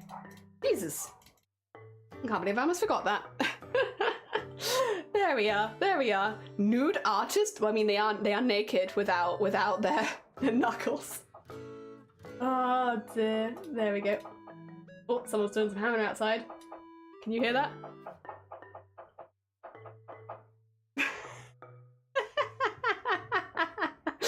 Oh dear. Glad to hear it. Someone called at work, called me professor. It's a PhD in art because like, oh my god. So I'm not a professor, I'm just self-taught. I mean though, you're very good. I feel like you could give some very good advice to a beginner, right? Even if you don't see yourself as a professor, surely you see yourself as someone who would have good advice for a beginner. Yeah? I'd say you're someone who would have very good advice for a beginner. If you wanted to give it, of course. I feel like if somebody asked you for advice, you would have a lot of experience to like pull from at this stage.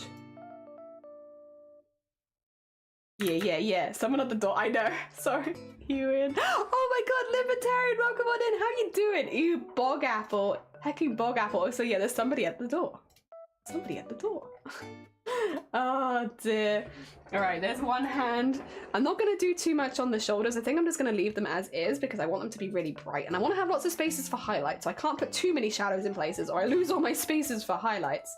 I didn't do one of the feet. Oh dear. Look at this foot down here. Naked. Bold. Oh my god. A bold and naked foot.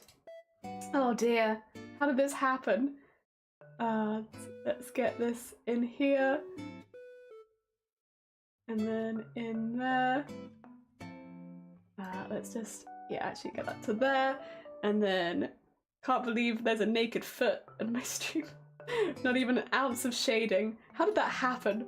How did I did the leg. How did I just forget the foot? Oh dear.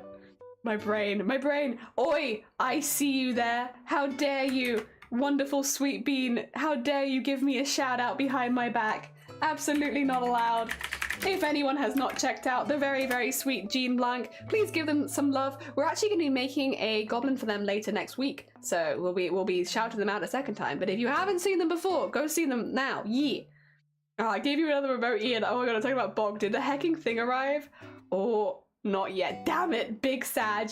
Just got the just got knuckles now. Yeah, you got knuckles but no feet, which it just doesn't seem. Something about that just doesn't seem right. Oh dear. Honestly, big thank you. That's like the second or third time that's happened this stream. Thank you to everyone who's been shouting me out on your channels. It's very heckin' kind of you. Like, thank you so much.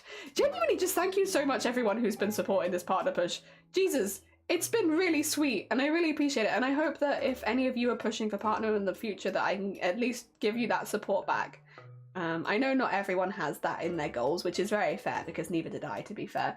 But if your goals ever changed, if you ever did have partner push in your goals, I hope that we can support you just as much as you supported us because, Jesus, have we been supported? Ah, dear. And again, I know predominantly it's for breast cancer awareness, but that's my baby, and I hecking appreciate you supporting me in aid of Boobtober, my hecking baby. I'm very, very passionate about breast cancer and breast cancer awareness fundraising. I hecking appreciate it. Oh dear. I don't shout you out, so you're welcome. Thank you. I appreciate. Well, you do literally have me in your title. I do see it, and I do appreciate it. It's very hecking kind of you. Thank you so much. It's very hecking sweet. Oh dear, as does Sleeves, as does the Cthulhu. I see it. I think, did Anime do it as well? I've seen a few of you do it, basically, and it's very heckin' kind of you. Alright, how's that? Is that no longer a naked foot? I think that comes back a little far, but yeah, it's basically not a naked foot. I think it just needs to go more like that. Yeah. Actually, more shadow this time, rather than less shadow. Funk. There we go. Yeah. I mean, they're feet. I don't really want them to be in the foreground anyway. Oh dear. We're Team Jelly. So, team Addendum. Team Boob. Yeah, Team Boob. We're Team Boob. Big boob team here. Big into boobs. Big into boob protection of all genders. Like, what was it? Last year we had a really good... We had some stuff going. I can't remember exactly how we were saying it. But basically, fan of all boobs. Boy boobs, girl boobs, non-binary boobs, trans boobs, all boobs. Protect all boobs. Because we love all boobs. And unfortunately, all boobs can get breast cancer. But yeah, oh, beauty! Oh my god! Thank you so much for the sub. You don't have to do that. That's very heckin' kind of you. Thank you so much. Heck. What the heck? That's very hecking sweet of you. You don't have to do that. I promise. Oh dear. Before I leave, I want to head off, but thank you for the company this morning and wonderful conversation. I'm happy to know you in this space. Me too. Honestly, it's lovely to have people that have been around like a little longer as well, just so we can have like a good bitch about the silly way things are behind the scenes sometimes, I swear. Oh, I swear, shake my fist. I do the same thing with Blackwell. I'm just like, oh, we've been here a while. We've seen things. Oh, it's very silly. It's good to have a good bitch every now and again. Oh, dear. Yeah, and I'm sure, again, even if we hit partner, I'll find more things. Oh, no. Thank you so much for the 100 bits. That's very hecking kind of you. Thank you. That's very hecking sweet. Bless you. Also, I hope you're doing well. Good morning. We are working on George right now, who is a very, very cheerful bean, who is at a rave and they've got glow sticks and they've got glowy glasses and they're just raving. Oh god, that is outside the mouth now. Let's rein that back in a little bit. Rein that back in a bit. Get that shaking back in there. Cyprus. Thank you so much for the gift sub. Was that to by any chance start a train? Thank you for gifting a sub to Ramp. That's very hecking kind of you. And Anonymous. Oh my god, bless you. Thank you for giving one to Article. That's very hecking sweet. Bless you, Beauty. Look what you've done. Thank you so much. It's very hecking sweet of you. Thank you. A train. I wonder if... What have you done? Have you got the goblin yet? No.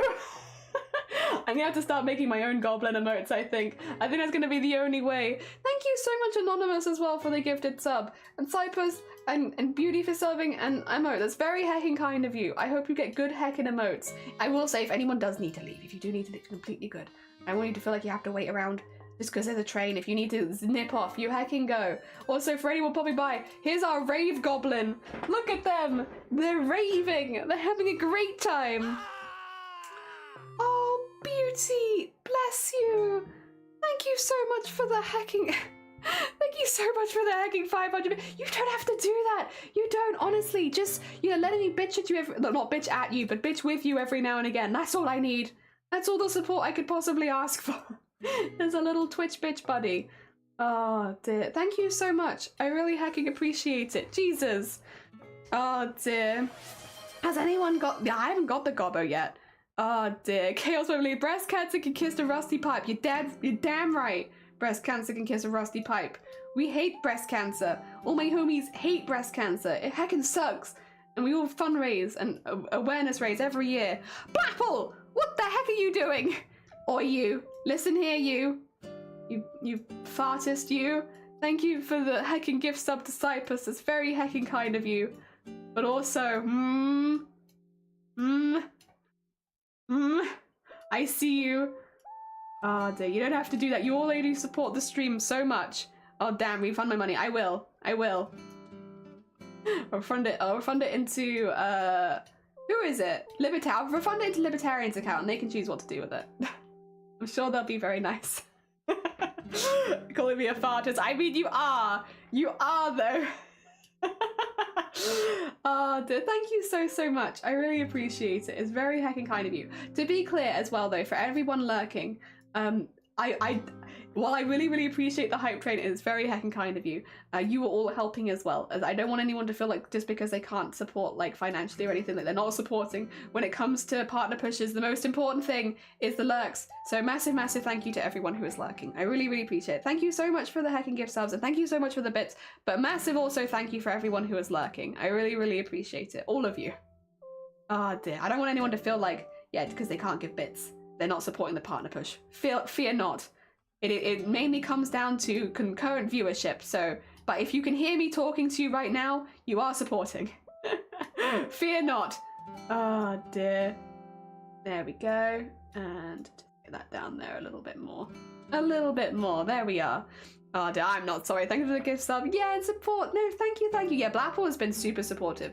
Blackpool's been supportive like for a very long time, to be honest. They've been talking about partner pushing and stuff like that. They've been a very hecking sweet bean. And like along with them, Sleeves, Cthulhu, and talking to a few other people is kind of what made me feel like, okay, I have the confidence, I should just go for it kind of thing. Especially since it's for Boobtober, like I lose nothing by trying, right?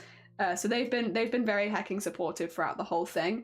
And yeah, but then also Blackpool became a mod because we were getting mowed down by bots. I would say we got 22 bot raids in one day at one point, which again, I've spoken to a few streamers. I think we're setting records there. It might not have been a purposeful record, but I have yet to find another streamer that has been bot raided more than 22 times in one stream. 22 separate bot raids.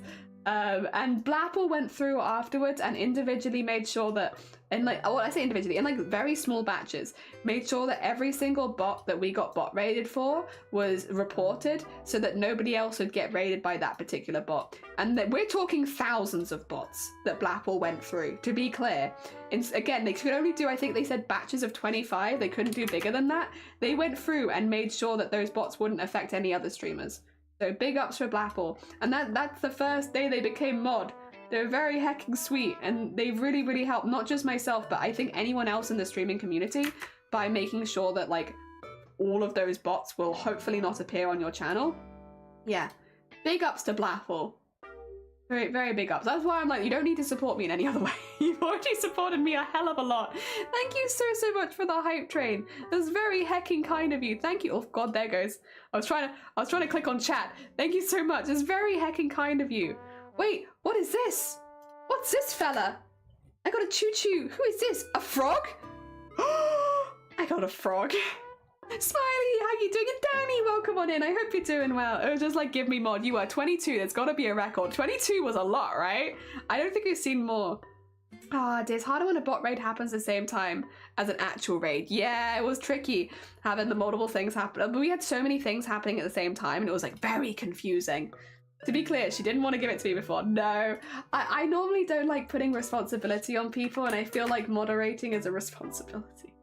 I'm like, I want you to be able to chill and have a good time here. But I'll be honest, after that, I was a little bit, like, it was a lot. It was a lot. And like, while it's like very manageable and we get through it, it's like, it was very, very helpful to have the extra support, I'm gonna be honest.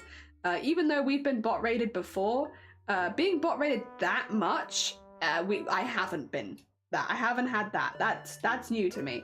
So it was actually really nice, like Blapple was really, really helpful, and also like really helped with chat as well, because I think a lot of people were a bit confused about what was going on and all that, and Blapple was really like together and able to explain things and like, oh yeah, just don't do this for a minute, we're not going to raid out, we're not going to do this, and made things really easy for everyone listening to understand, because, you know, a lot of people on Twitch don't necessarily know what you're meant to do in a bot raid, you know, which is fair, like why would you?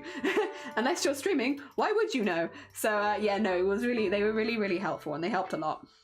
Can you, oh yeah, sorry, yeah, we have to make sure we do this for Blapple. Can you see which one you get?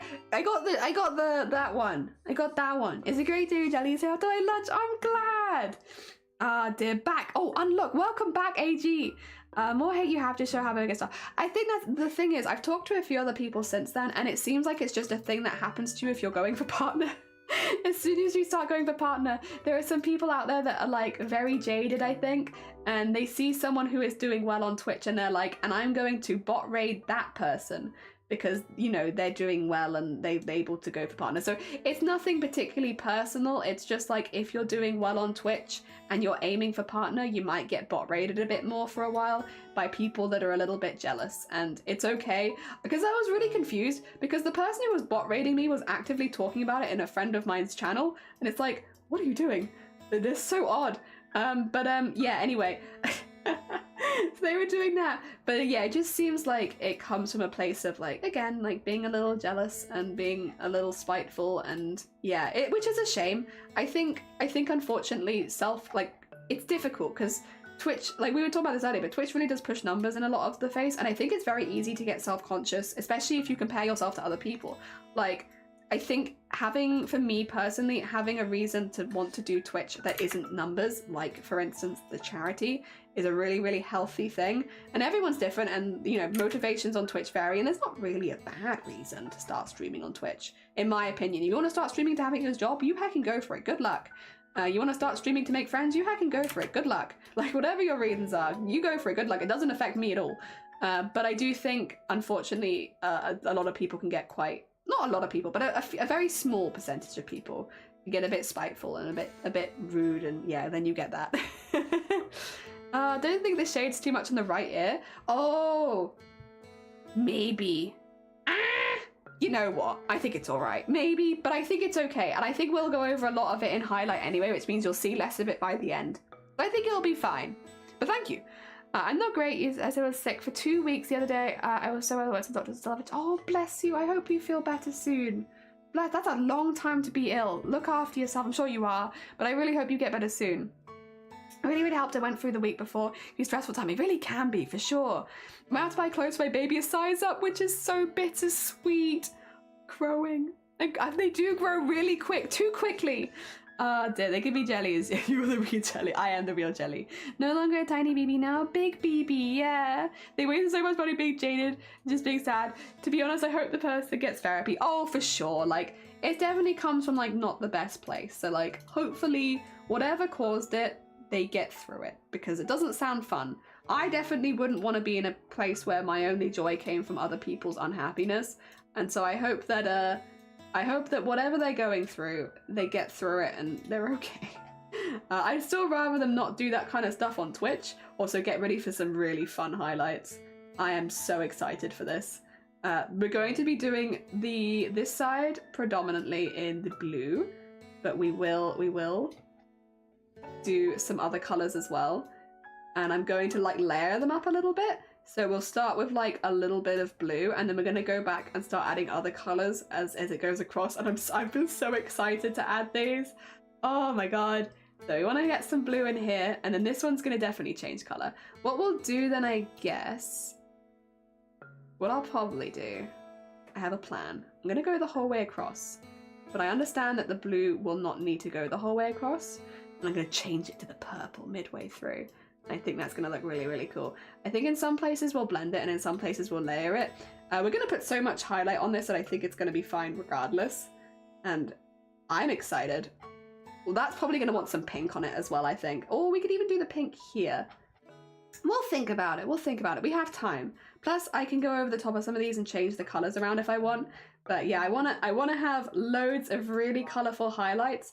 I think George's characters a really good opportunity for that anyway, because they're all one color pretty much. Like, they are majoritively green, so why not add some fun colors and some fun highlights and make them look really, really colorful. Yeah. Okay, we have those. I think underneath here, I'm thinking we're going to go more yellow. So I think we'll keep the blue on the shoulder, and then we'll take to yellows and such underneath, I think. And oh, that's not a good one. That wasn't a good line. We'll do that one again. There you go. Yeah. And then get that pretty thick in there. We're going to get a little bit more. There you go. A little bit more. And then we can thin that end out a little bit. Oh, maybe I need to go a bit smaller. Yeah. Yeah. And then we'll probably go down here a little bit.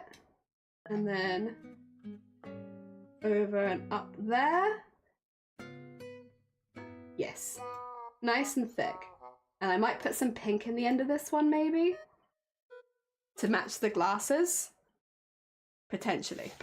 I'm considering my options there. We might go into some pink, but we'll start with the blues.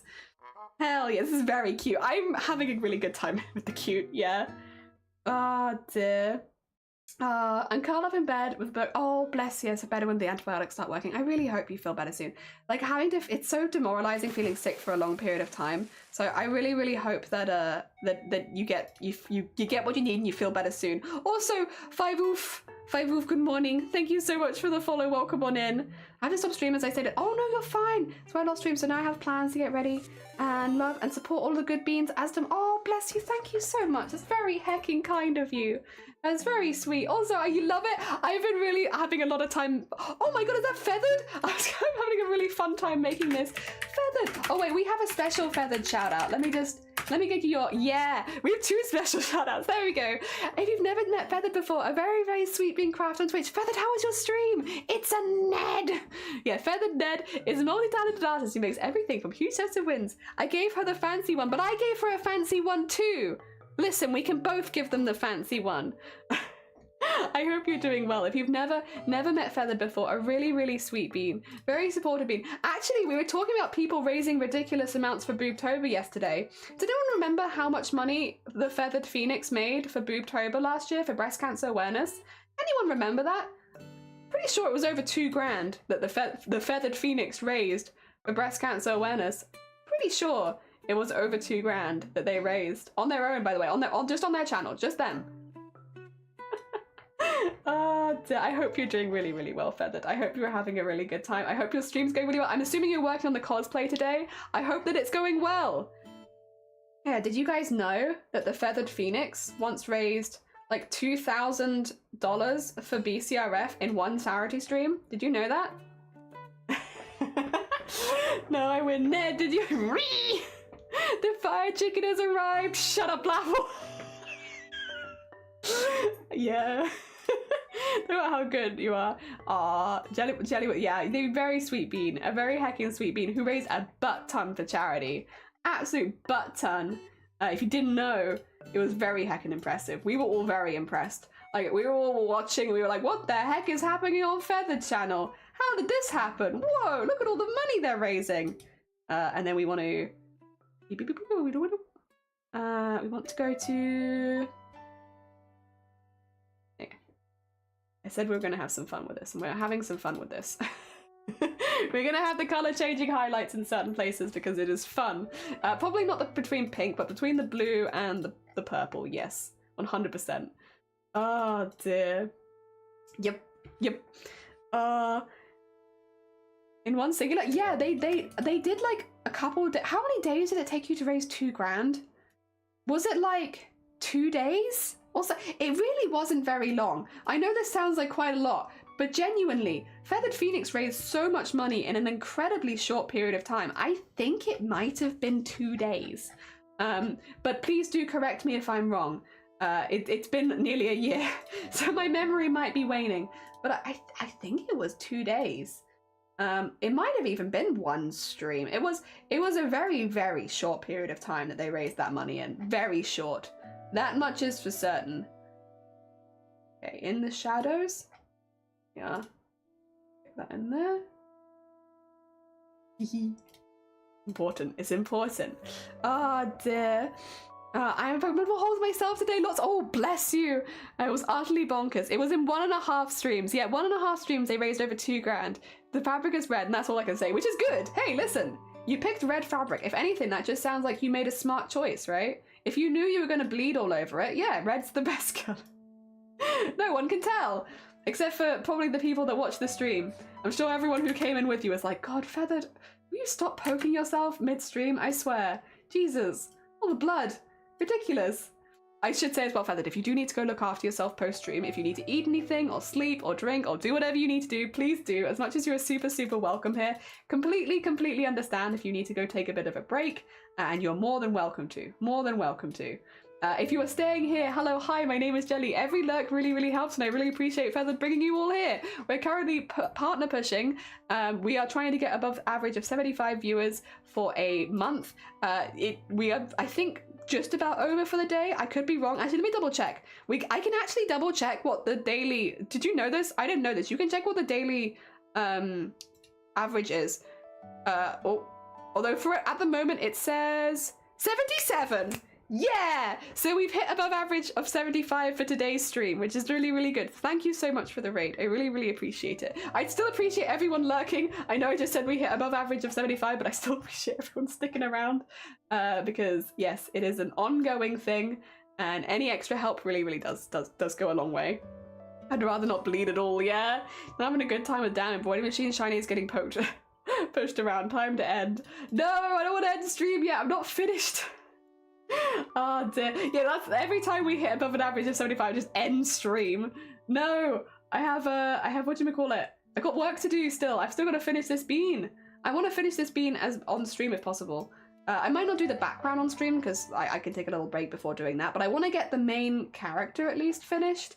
Well, the character? Is that the right way? Is that how I should be referring to Jords as a character? Probably not. But I want the main bit to be done. Yes. On stream. I don't know, I just feel like that's kind of important. It's kind of important. I think this bit could even go...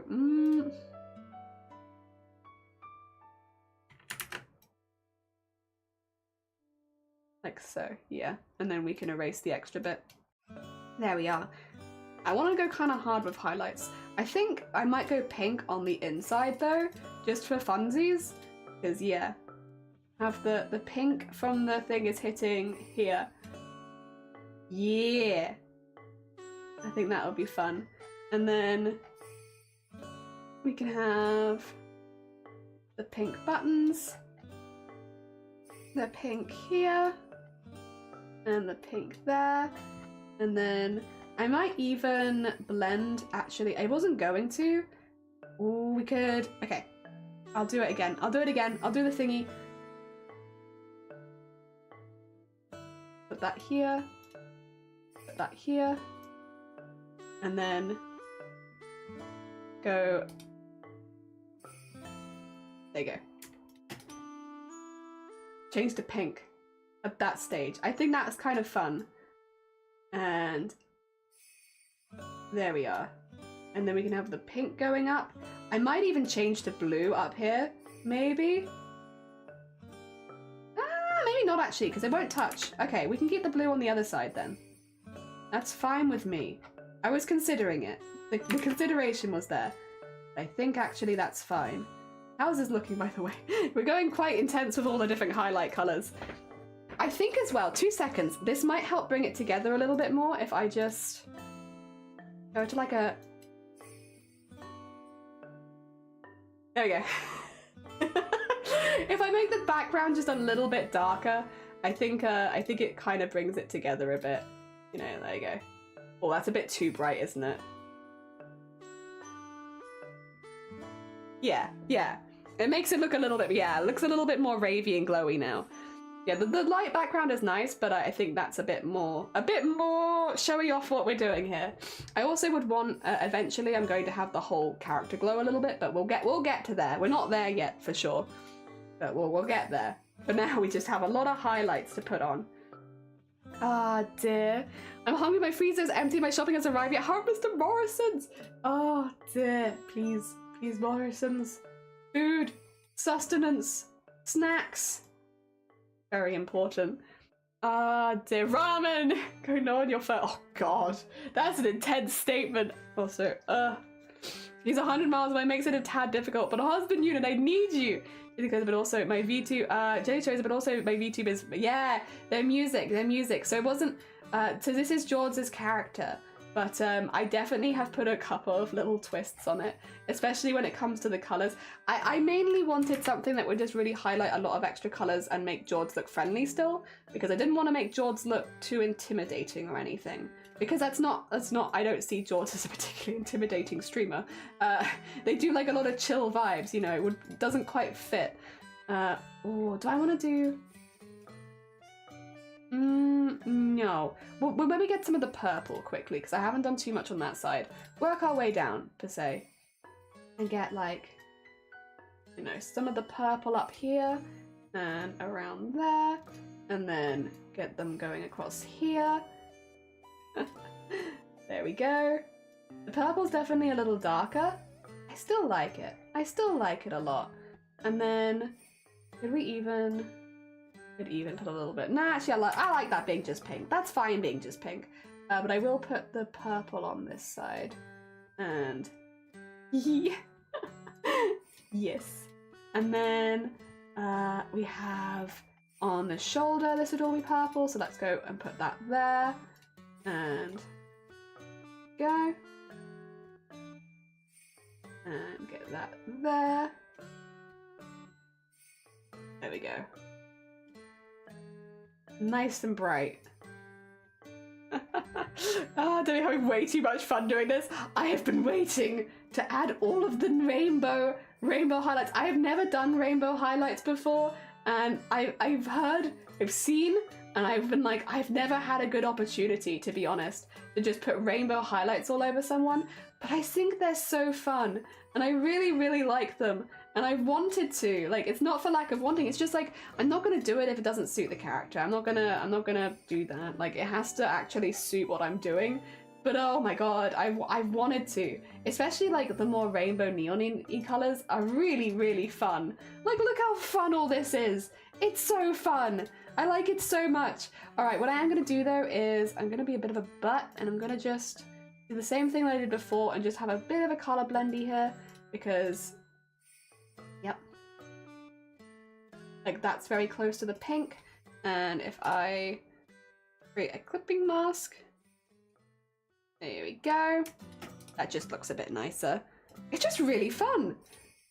I think it adds to the kind of rave vibes, right? Like, he's got all these colors on him. I love it. Oh dear. I think this one will have to be purple predominantly, probably, right? I think for the hand, since yeah. Oh dear. Did you reset it?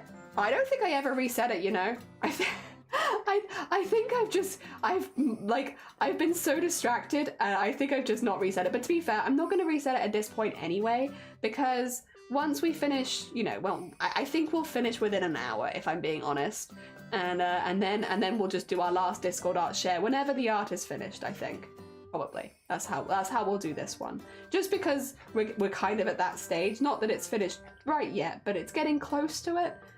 So yeah, we'll do that. I don't think I ever reset it, to be honest. I think I just completely forgot. Oh dear. That's okay though. That's okay. We still have time. We can still do another Discord art share. I just have to finish the art. But it's getting there. It's getting there, and it's looking pretty hecking snazzy. And George looks like they're having the bestest of raves and raves. Oh dear. And then yeah, we probably put some yellow down here, I think.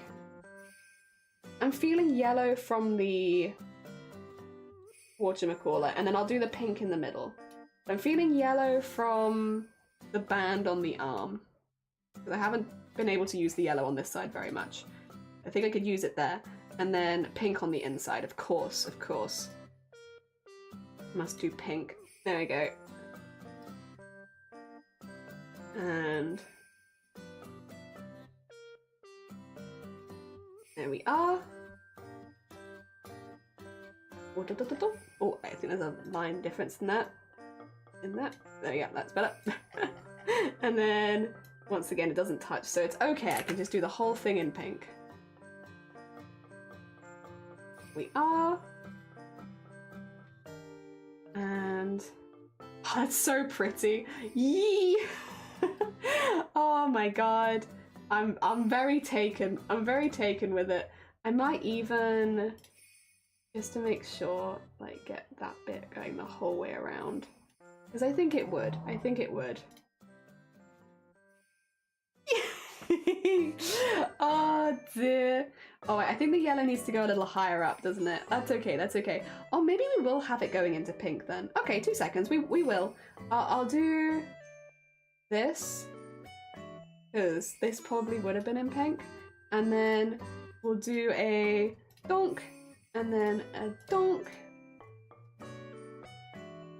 and then donk, and then yeah, I think that's fine.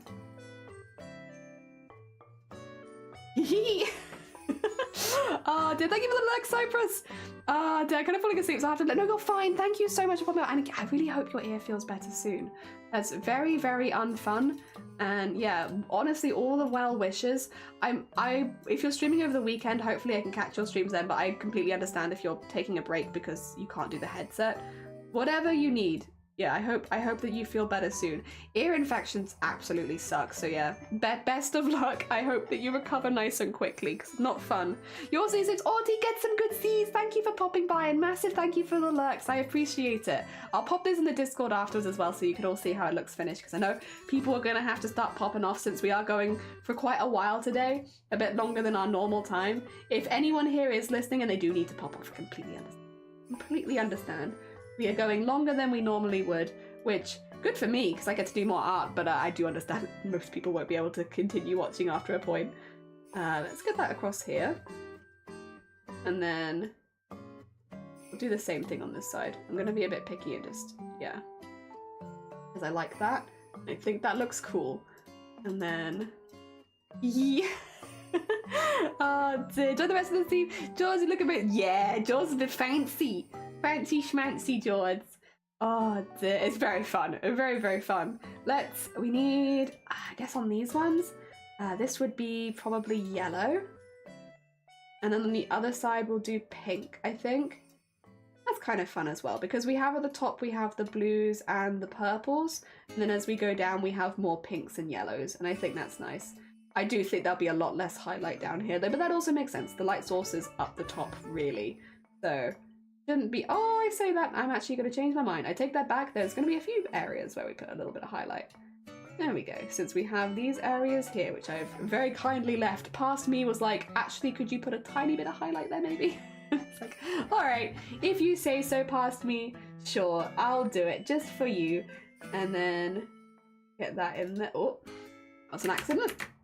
And then get that in there, that in there. And get this in here. There we go. And then on the other side, I believe it would be the pink, right? Unless did I decide to go with purple? I think I went with pink. No, I went with pink. That's fine. That's what I thought. So let's get this here. Get all of this nice and filled in. And over the kneecap. There we are, and then I have to erase that bottom bit, but that's okay. We can manage that. Get that in there.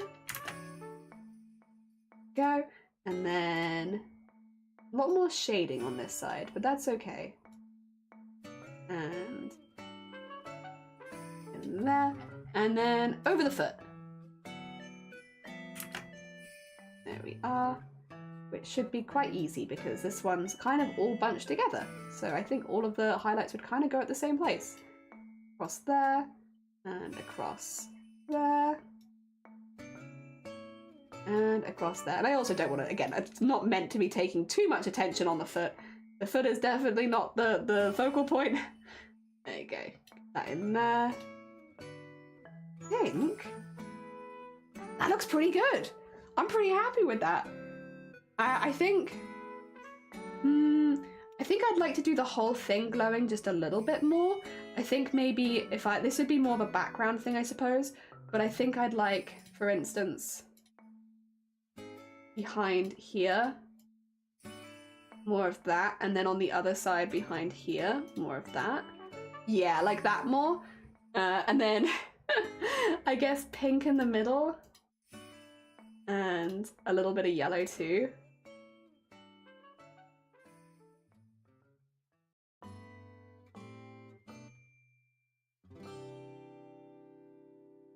Like that kind of. Yeah, that kind of looks like they're at a rave. That's pretty much what I wanted. I think I could make it a little less. Yeah, there you go. So you can still see those. I think that looks pretty cool, to be honest. I'm actually really pleased with this. Oh dear. I think I can add some other little tiny bits, but honestly, just a little guy having a little rave. Oh dear. That's not the most complicated piece in the world, but I think we have this. Oh, you have freckles? Oh, I'm here for rainbow freckles. 2 seconds. This was not what you asked for. However, now that I've just spotted that you have freckles in your concept, oh ho ho ho. Get ready. You are gonna have freckles. I will also wait, what is this? Oh, that's that. Okay, 2 seconds. I just noticed a thingy. I've seen a thing. I just need to the line there. I know how that happened, that's fine. I do make that mistake every now and again. Having the dark background helps point it out a lot, to be fair. We're having some multicolored freckles for you.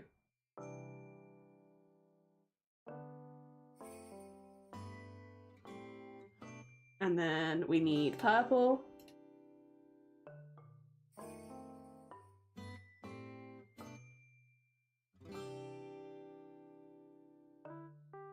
And then we need yellow.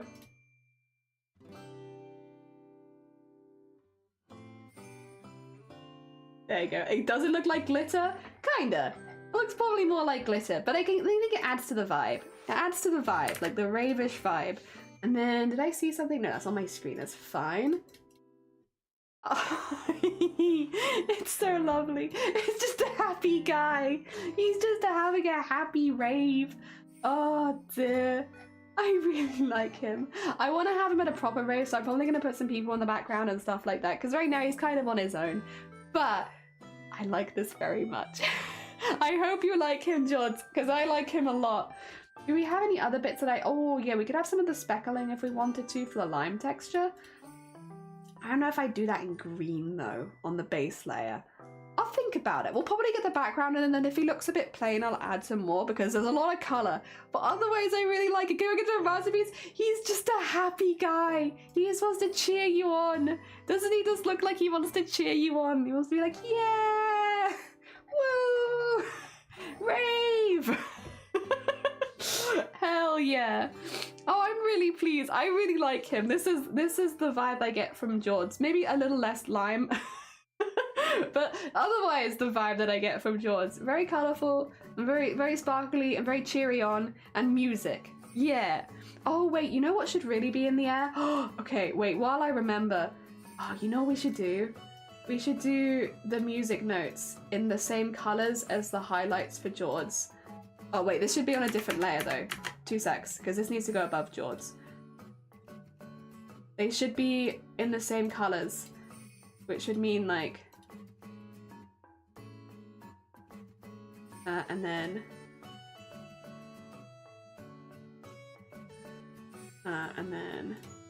we'll have the purple ones.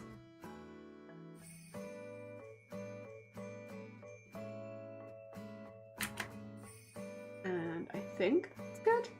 And then what we need to do is do like the line much thinner. So we can do... This one's going to be a little invisible, but that's okay. Not all of them are meant to be the most visible in the world. And then pink.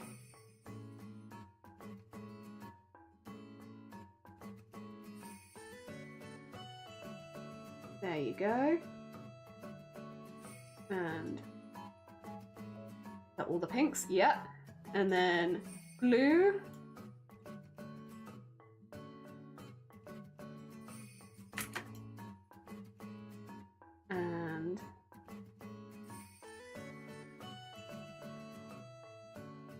And yellow.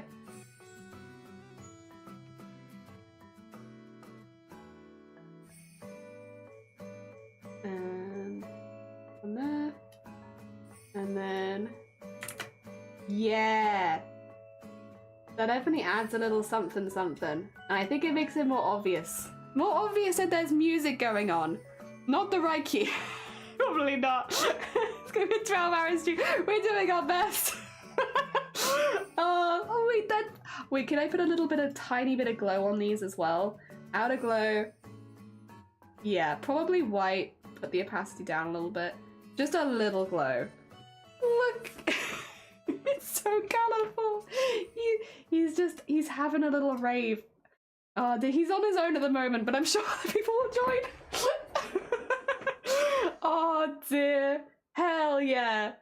I like him. I'm very pleased with this. I hope you like him, George. I like him a lot. Once again, here is our reference, and then here is our happy singing goblin. That's funny, but he did amazing. I'm glad. I think we're gonna leave him there then, because I'm pretty hecking happy with this. I think he looks like a happy hecking guy, and I like him a lot. He's just cheerful and cheering everyone on, and yeah, having a good old time. And there's just yeah, I'm happy. This was for George. If anyone has not met George before, let me do George the shout out. George is a streamer. The reason we made this for George was because they very kindly donated and supported the Samaritans, which is a charity for mental health in the UK. So definitely send them some love if you've never met them before. And also, I think it is time to do our last Discord art share of the night. Since I am probably going to end after this. So let's have, oh god, was there a clip here? Uh-oh, why is there gasm in it? Oh dear. Oh no, wait, it's the wrong one. It's the wrong one. That's the clip of George is a good boy. No, I need the song one. My bad, I did the wrong one. Ah dear. Alright, final Discord art share of the night. We'll start with general crafts because we were already there. A Mentats box I made for my son 2 years ago. He specifically wanted to look like it'd been through the bombs. It does. It does. You've weathered this really, really well. This looks really well weathered. This looks legitimately very old. Well, amazing. Yeah, no, that's perfect. As a cosplayer, this is the kind of thing that I love good weathering. Good weathering, that goes a hecking long way. And that, yeah, that's perfect. It looks really, really old. I like as well that it's still got a little shine in it as if someone's trying to make it look nice, but it's just very old. That's nice as well. Like a second layer of weathering is to still have it slightly shiny. Even if it's really rusty, because people will try and still make things look better. Hell yeah. Really, really nice. I love it. I love it. If we go across to the art category. Oh wait, no, but I think that's just the extra bit. Did anything happen in the general chat? For the art bombs. Do not you dare apologize. Absolutely not. No apologies for art bombs. We love seeing people's art. It doesn't matter how much you post a day. If you've got art you want to share, whether it's from today or if it's from 10 years ago, we'd like to see it. It's all about inspiring other people to give stuff a go. So the more that you're happy to share, the happier we are to see it. That being said, I think that is us done for the day. A massive, massive thank you to all the support. Do stick around because I am going to be raiding on to another very sweet bean. So fear not, we're going to be heading elsewhere. I think if we can, we're going to be raiding into Messenger because Messenger is doing their final mental health stream for Mental Health Awareness Month, and I would like to send some more love to them while they're doing mental health awareness streaming, just because I do think it's really important, and it's lovely to send some love to someone who's doing a lot of really good things for charity. So we're going to be going over there today. Also, if you've never met Messenger before, they are a very, very sweet bean. I will be shouting them out just in case anybody gets left behind. But they're a very, very sweet bean. They do a lot of mental health stuff, not just fundraising, but also just like mental health awareness. I believe they even want to work inside of mental health, so they do a lot of really amazing things for mental health. So if you're someone who is interested in more mental health awareness, definitely stick around, definitely join us in sending some love over to Messenger. I believe to end the month they're going to be playing some Stardew Valley. They're also dressed like a cowgirl, which is kind of fun. So that's a pretty good one. Stay safe, everyone. Yes, no, thank you so much. Thank you, George, as well, for letting us draw your bean. I had a really, really nice time, and I'm glad that you liked them because they were really fun to draw, and I think they look really happy and sweet. I will do a background, and then I'll get the pictures to you so that you have the transparent one as well as like other versions of it. So I'll get those to you on Discord after stream. Joe, I'm sorry, but listen, you get to join us on a raid of a really, really cool bean. I am going to be resting my voice for 2 days. I'm still recovering from laryngitis, so I'm trying to take breaks between streams. So I'll be back on Monday. A massive, massive thank you again for all the raids today, all the lurks, all the subs, and also the hype train midway through, and all the follows. Thank you to everyone who popped by. What a lovely way of ending the week, and I hope we can send those same vibes over to Messenger. Just want to say hi. I hope you're well as well. Thank you for popping by. I'm good, actually. I'm doing good. My voice is getting a lot better, and hopefully by next week I'll be nearly back to normal. Yeah, so doing pretty good. Thank you so much. And I hope you have a really good weekend. I hope everyone has a good weekend. Take care, everyone. Ah, dear. And also, if you're watching on the YouTube, thank you so much for the support, and I'll see you on Monday as well.